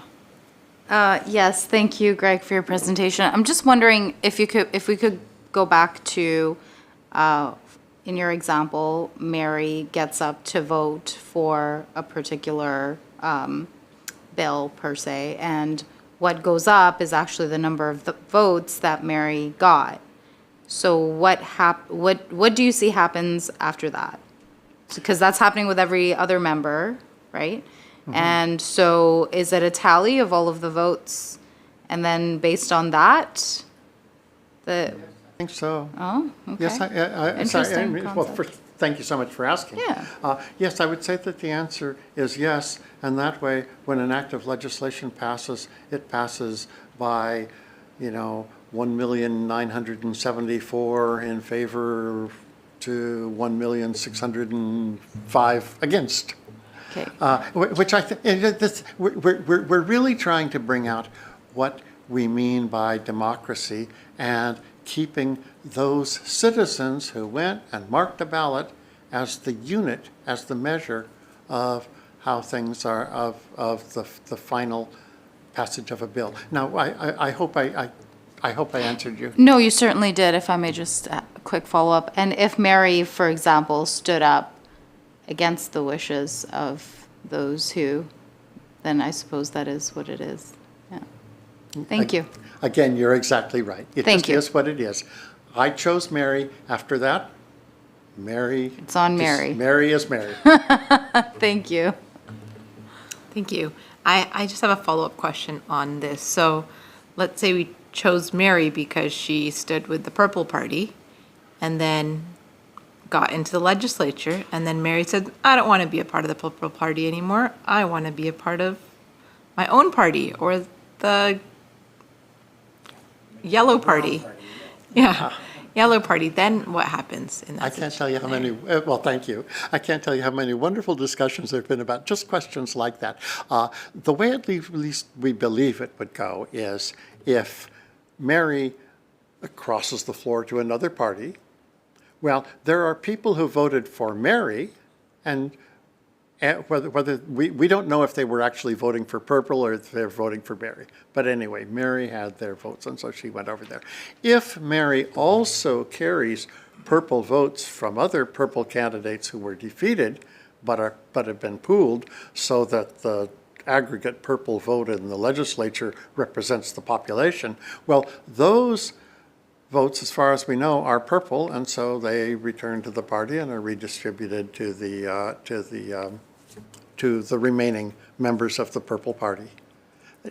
I probably wasn't complete. No, you were. I think it's just interesting because I do think, there are folks that are voting specifically for an individual, but more often than not, I would venture to say they're voting for the party that they're standing for, and that's where it gets a little complicated in my mind, but I appreciate it. And you haven't asked me what about if Mary is an independent, but maybe we're out of time. Yeah. No, I'll let the others ask questions though, but Emily Claire. Thank you, Madam Chair, and thank you for your presentation, Greg. My question is about regional representation in such a model. Given that ridings vary considerably with numbers of votes, urban ridings tend to have more concentrated votes in smaller areas. Rural ridings, such as the one I represent, I think I have some 43,000 voters spread over an area the size of Switzerland. And how do you parse out the votes of those people who have a particular region and that regional representation voting in such a system when they're effectively would be smothered by a large urban center? I think this would be once more urban ridings crushing rural ridings and would contribute to that divide. What do you say to that? I think that's a really challenging question about what we mean by democracy. I mean, I would hope, of course, that the urban voters are enlightened and appreciate the values of the rural voters. So would I. I should think so. And it's a matter of education. Partly that's in education, but I guess, and this may be a hard pill to swallow, I kind of think that where we start with democracy is majority. If something wants to protect the minority, but if a majority is urban and doesn't give a hoot about those rural, whoever they are, it could be difficult. I think, I do believe we're better than that. We'll take each other into account. But again, I'm really trying to focus on one citizen is one vote, and that's the unit that we count. Okay, and just to follow up, Madam Chair, if you please, what about a bicameral system if there was an upper house to provide regional representation, such as is in the federal power, or it potentially exists in, I believe, 2 provinces where they have the ability to do that, although I don't believe they have taken advantage. That way, you have the regional balance along with the by population, which has been a Canadian staple. What do you think about that? Well, I think that certainly has merit, and it obviously has to be thought about. That yes, and then how to balance these things. My gosh, that's the line of work you folks are in. Yes, you would look to other ways to be sure that you would look to, other than the tyranny of the majority as your democratic system, you would try to find ways to check and balance that. And I think just as you mentioned, yes. Great. Thank you. Thank you for your response, Greg. I appreciate it. Thank you, and Deputy Chair. Thank you, Madam Chair. Thanks, Greg. So when you're talking about getting the information from to the citizens, to the constituents on Mary voting, as the hypothesis would occur, how do you propose we get that information to her in a timely fashion and a truthful fashion? When you start, we've already had discussions about some of the disinformation, whether it's social media, legacy media, all the different echo chambers that people have. Couldn't I suggest that having the representative, say MLA Claire, that has a fairly strong platform, regardless of whatever it is, and let's just say, for example, that somebody comes along and wants to build something in his constituency, and the vast majority of the people say no, and we allow more free votes in our legislature to be able to allow that process. So there's less opportunity for non-confidence votes, less opportunity for leadership to decide, just to be able to pull the pin and say either you do it my way or the highway, and we'll take our chances in an election. And oh, by the way, I control whether you get your re-ups papers to run in the next election. Do you think that would solve some of those issues if we had more free votes here? I think you're over my head. I'm afraid to say. I don't have the experience that that you folks have around the table. I certainly do not want to suggest that the individual citizens are somehow trying to reach out and control their legislator. I mean, they can write a letter and say, "Dear Mary, please support such and such," but no, I mean, I'm believing in the sanctity of the legislators once they've been elected, and then the further procedures, whether it's a recall mechanism or other ways to balance things out. But I don't have nearly the background to answer your question more thoroughly. All right. Well, thank you for that. Well, we appreciate your time today. Greg, thank you for sharing your thoughts with us today. Thank you all. Next, we have William Johnstone.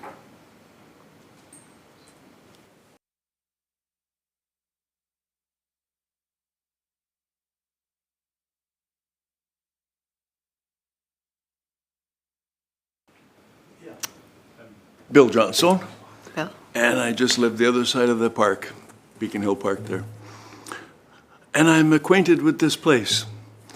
I edited your Hansard here for 9 years. In my submission, I wrote about the democratic engagement and voter participation. But it all comes down to the ballot box. And so in this 5 minutes, I'll share my thoughts about electoral reform. In our BC elections, winner take all has hurt our main parties, not just the small ones. Way back in 1916, the Conservatives, they had 9/10 of the seats back then. They fell to just 2/10 of the seats. They did recover, but in 1933, they sank again from 7/10 of the seats to under 1/10. And then in the 50s, after the Socreds burst out, it was the Social Democrats who got whacked. In 1956, their share was cut in half. And then the Socreds collapsed in 1991, falling from 2/3 of the seats to just 1/10. But the right came back, and 10 years later, the NDP took 2 seats. These wild swings in seat counts have hurt BC. Plus, our legislature deliberately chose not to be truly representative. As Mr. Clare was saying, right now, a vote up north has 3 times the weight of my vote down south. There are 5 of those low population ridings up there that deviate that much, because the remote folks have needed help contacting their MLA. And as our population grows, we keep adding seats. If we keep it up at this rate, you MLAs are going to end up with, you're not going to have any desks in the main chamber. You'll be sitting like shoulder to shoulder, like in the UK, right? I want a simple, more fair system that would give us better, more proportional representation. Specifically, I'd like 2-member ridings. I'd like to go back to 2-member ridings with a few top-up seats. And here's why. First, we need not more, but fewer provincial ridings. So let's say BC has 43 ridings. That's actually how many federal ridings we have. And who objects to that? BC is okay with fewer but bigger ridings. It would alleviate that remote problem too. Second, we've had ridings with 2 or more members through almost all our history. The whole province wasn't forced into first past the post until 1991. So let's say that not only you won, but also whoever came second in your riding, they get a seat too. Gold medals and silver medals too. I'll steal a line from a basketball book I'm reading right now. It says, your opponent is not your enemy. Your party could run 2 candidates here and there to snag both the gold and silver medals. Conservatives could do it in Peace River, up in Chaco. New Democrats might in Vancouver East. Your gold and silver medalists would take 43 plus 43, 86 seats in the House. And right there, over 4/5 of our members would be of our voters would be fairly represented. And what about the people who didn't vote for you and didn't vote for who came second? Well, we do have 93 seats in our ledge, 7 more seats to fill. So a third idea, bronze medals, to make seat shares match or at least come closer to the popular vote. If your party doesn't win enough firsts and seconds for your seat share, you top up. And those seats would go to your third place candidates with the most votes. Or even members that your party leaders nominate. And if there's more seats left, they go to the other third placers with the most votes, the independents or small parties. And this is my main point. Popular vote is the essence of democracy. It is the will of the people. And this matters more than getting a majority. If popular vote had mattered back in 1991, the Socreds would have had 18 seats instead of the 7 they got. Their history might have been different. If popular vote had counted in 2001, the NDP would have had 17 seats instead of just Jenny Kwan and Joy McPhail.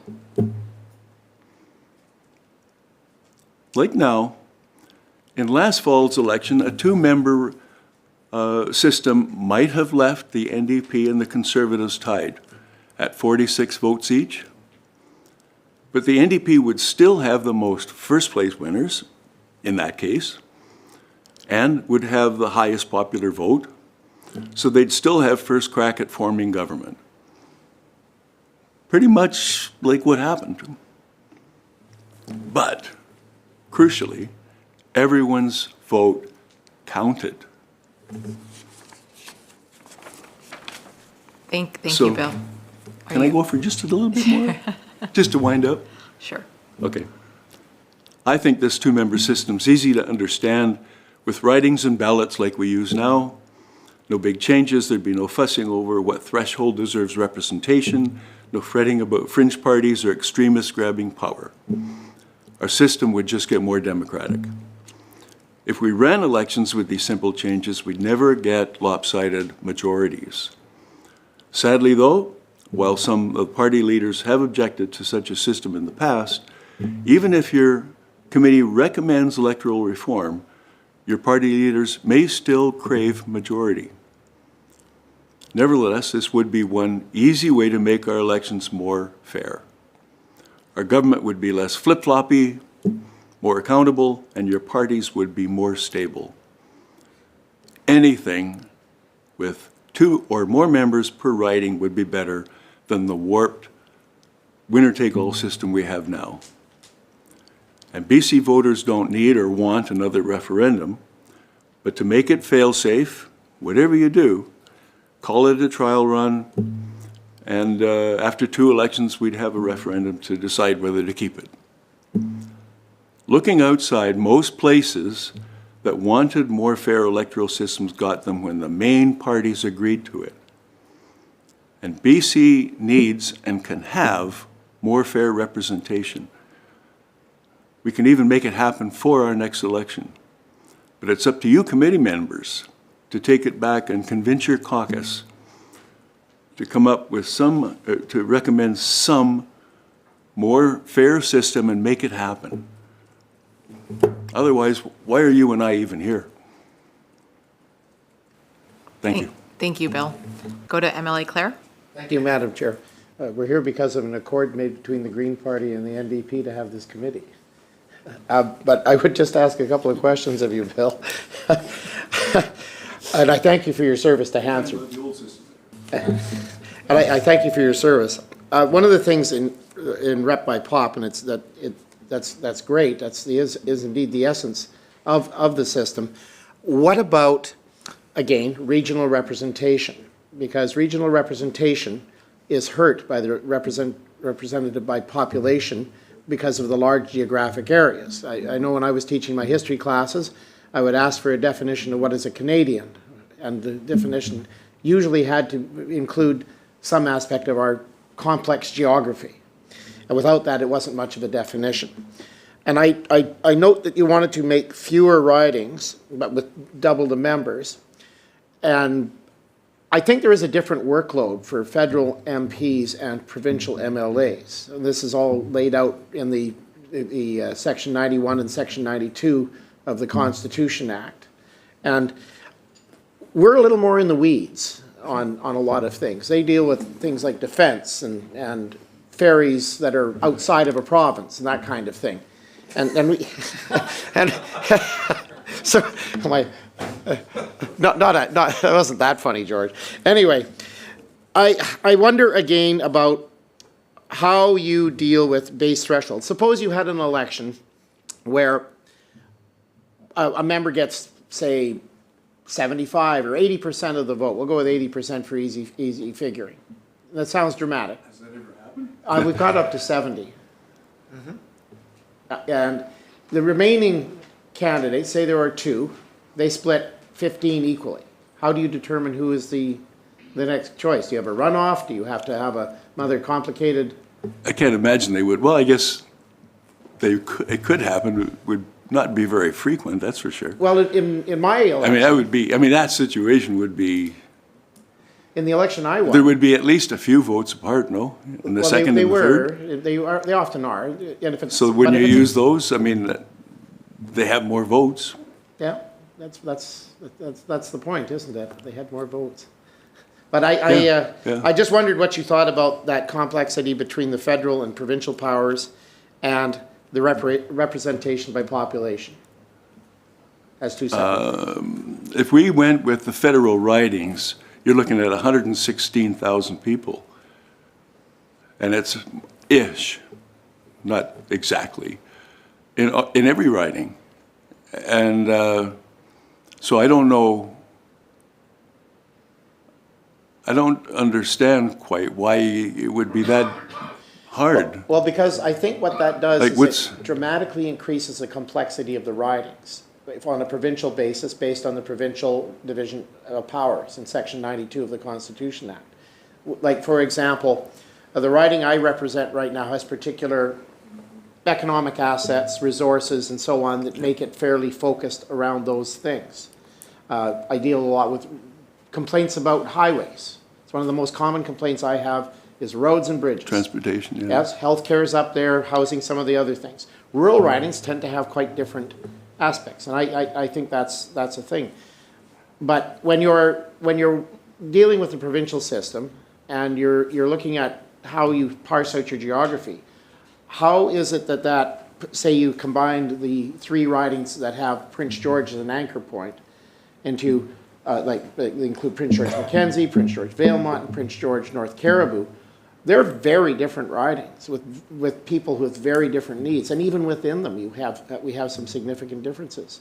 And how do you deal with the concerns of, say, people living in Hickson who don't want to be overshadowed by College Heights in Prince George or by Quesnel or these areas? How do you parse all that out? I mean, I put a lot of Ks on my truck the last 2 years, meeting just about everybody I could.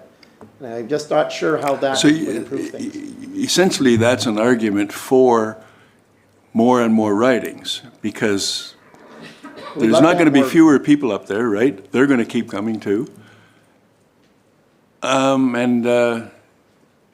It actually kind of equalizes with the urban ridings. If you think about, like, it wasn't that long ago that Victoria had 4 members. The Victoria was a single riding. Vancouver had 6, right? All in one riding, almost like a ward system.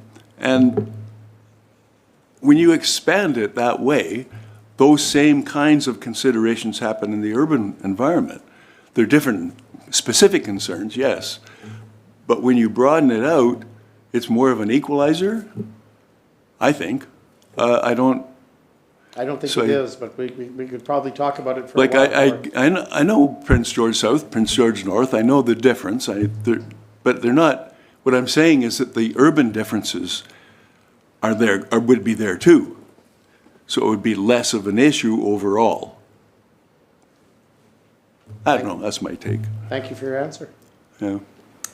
Thank you. MLA Botterill. Madam Chair, and thank you for your presentation. The one of the presenters that we asked a similar question to, or MLA Claire asked the similar question to, responded with suggesting that one of the ways to tackle larger ridings would be to provide more resources to the MLA and the constituency office to facilitate engagement over a larger area. Would you support that? more resources to help deal with the larger area? My gut feel is probably not, but Okay. I'd like to see the specifics on it. I mean, it would be, maybe it's something you could argue. Thanks, yeah. Unlikely. Yeah. Thanks, Rob. Yeah. Great. Thank you so much, Bill, for your presentation and for speaking with our committee this afternoon. Thank you. Next up, we have Mark Jeffers.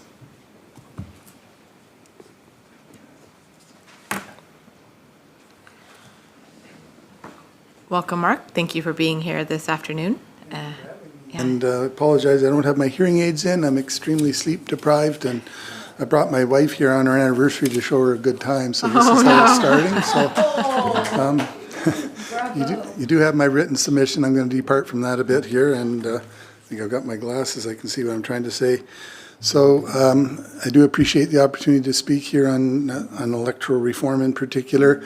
I am a political refugee from the conservative heartland of Alberta, where I was an ABC voter my entire life until I moved here in 2011. ABC is anything but conservative, no offense, but I'm never voting for you guys. And I should have representation. So in Alberta, I didn't. Simple as that. I lived in Redmonton for a time. Sometimes NDP or Liberal get in there, but I think we live in an increasingly polarized and divisive world here, and we're seeing failing democracies, and that includes here in Canada and even here in BC. We've just had two scary elections, the federal election here, which had me voting strategically, and likewise a provincial election where, I was voting to stop an undesirable outcome rather than have a representative of my choice. So look at the failings of First Past the Post, which is my main thesis here, is that First Past the Post was designed for a two-party world. We've never had that in my lifetime in any jurisdiction that I've lived in here. And it basically, by design, the First Past the Post leaves 50% or more of the voters without representation. So if they didn't go to the polls that day, it wouldn't change one thing in the outcome. That's not a democracy. That's it, full stop. And I think that it also actively penalizes the smaller parties here. I'm a BC Green Party supporter, and I appreciate Rob being here, and I want to have a voice. I want to be able to have that represented in the discussions. We don't make the decisions, but we have influence, and that's how democracy works. So some of the bizarre results that First Past the Post, I won't give you a whole bunch of numbers here, but in BC in 1996, the NDP finished in second place in the popular vote. They supposedly won that election, though, and they even formed a so-called majority government, which is one absurdity here. The same year in New Brunswick, 60% of the Liberals, or vote went to the Liberals, but they got 100% of the seats, not democracy. And then federally, 1993 Canada election, Progressive Conservatives went from however many seats down to 2 seats. And they had more votes than the Bloc Québécois, which finished in 4th place.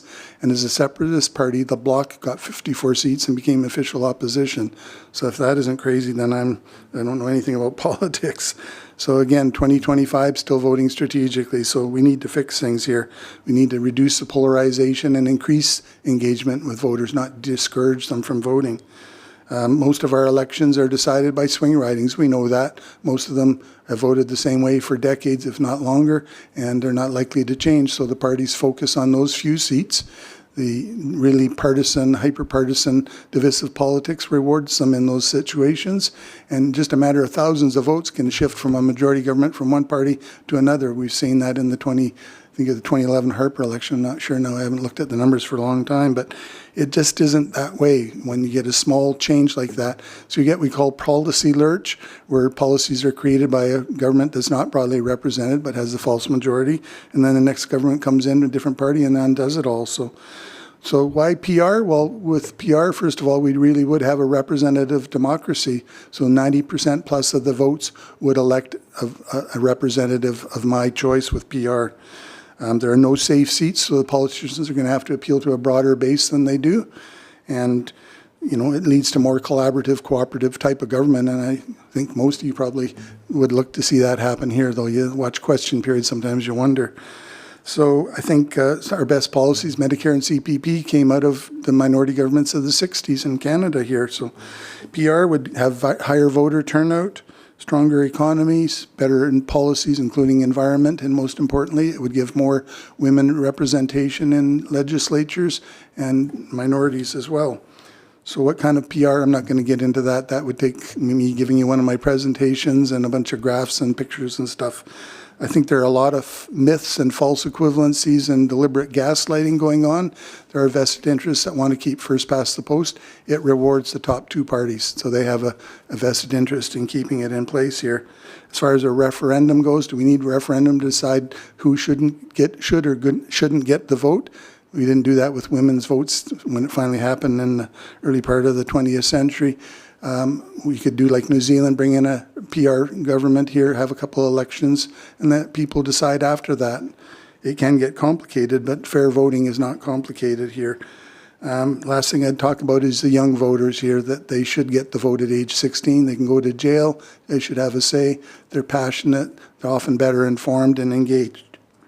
So the real barrier to change here is party self-interest. So I'd ask all of you to set that aside. This has been going on a long time here.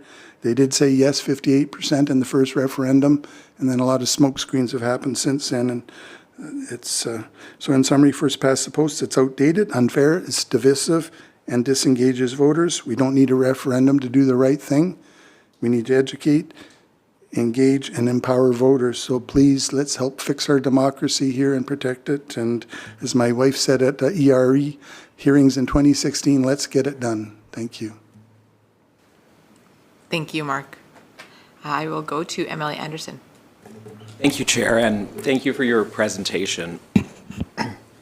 One of the things you just mentioned was that often young people are more informed on some of these issues. So I'm just curious if you have any suggestions or recommendations out we can make the other side of the population more informed about various different issues that are occurring, whether it's proportional representation, whether it is infrastructure that needs to be built, and so on and so forth. I think it speaks to one of the key problems we have is the misinformation and critical thinking and things like that. So I think this is where government could take a really active role. I think one of the things that would be called on is to stop the partisan pseudo information that happens just before an election is dropped, and just continually inform voters of all ages what's going on. And we need to really step that up because there's so much information out there. There needs to be verifiable portals of solid information, much like we do with banking systems. Maybe someday it'll be secure enough to do online voting. I don't know, but that would be one of the things to do it. I was a teacher. They took out the government unit in grade 6 before I got to teach grade 6. That would have been a great way to engage kids because they're so passionate and fair-minded at that age, but get them started early and give them a solid grounding in civics. Okay, thank you. Thank you, Deputy Chair. Thanks very much, Madam Chair. Thanks very much for your presentation. What is your take on, we're talking about information, and I think there's a lot of worry about some of the things that are leaking in from the States because we don't have a First Amendment in Canada. Quite frankly, I think the First Amendment is just allowing so many people to be able to lie. It's not just disinformation, it's just basically out and out lies.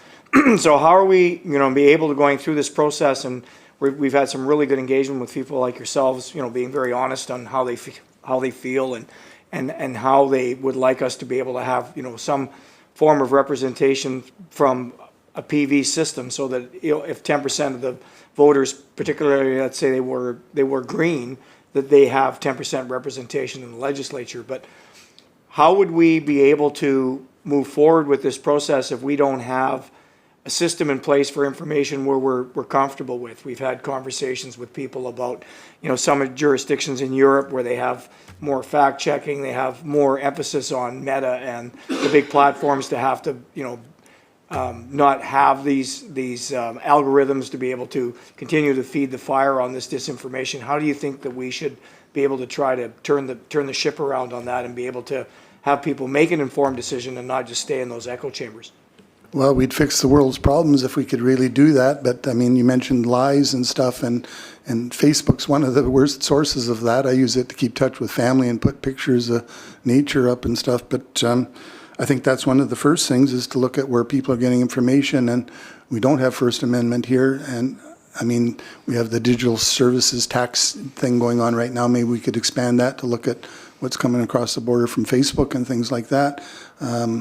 We need alternatives to that. But it comes back to my earlier question. If we have government-supported public education-based portals that would call out lies, fact-checking, as you say, like some of the European jurisdictions are doing, that would certainly go a long way toward that. So that's my short answer from a tired brain. Great, appreciate that. Are there any further questions?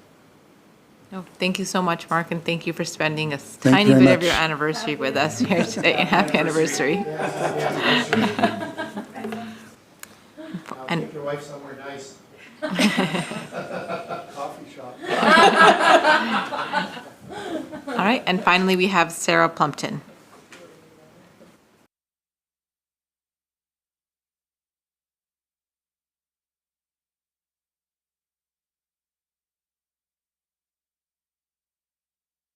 Welcome, Sarah, and as you get settled in, I'll just remind you that you have 5 minutes for your presentation, followed by 5 minutes for questions, and you can get started when you're ready. Thank you very much.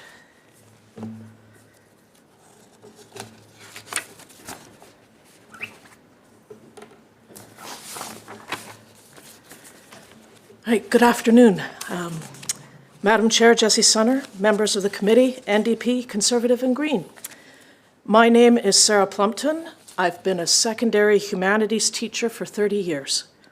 I bring you the cynicism, fears, and hopes of my students, especially my students from the second half of my career, when the anxiety epidemic began to sweep through the anxious generation. Give them proportional representation the next time we go to the polls in BC. Multi-member ridings, top-up seats, or both would allow my students to vote their conscience as dictated by their generational anxiety. No winner take all or another referendum required.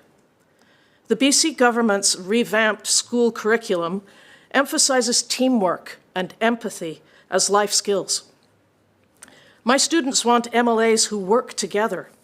They know that compromise and collaboration is the best route to good grades or legislation that truly reflects all voters, not just those whose votes weren't thrown away.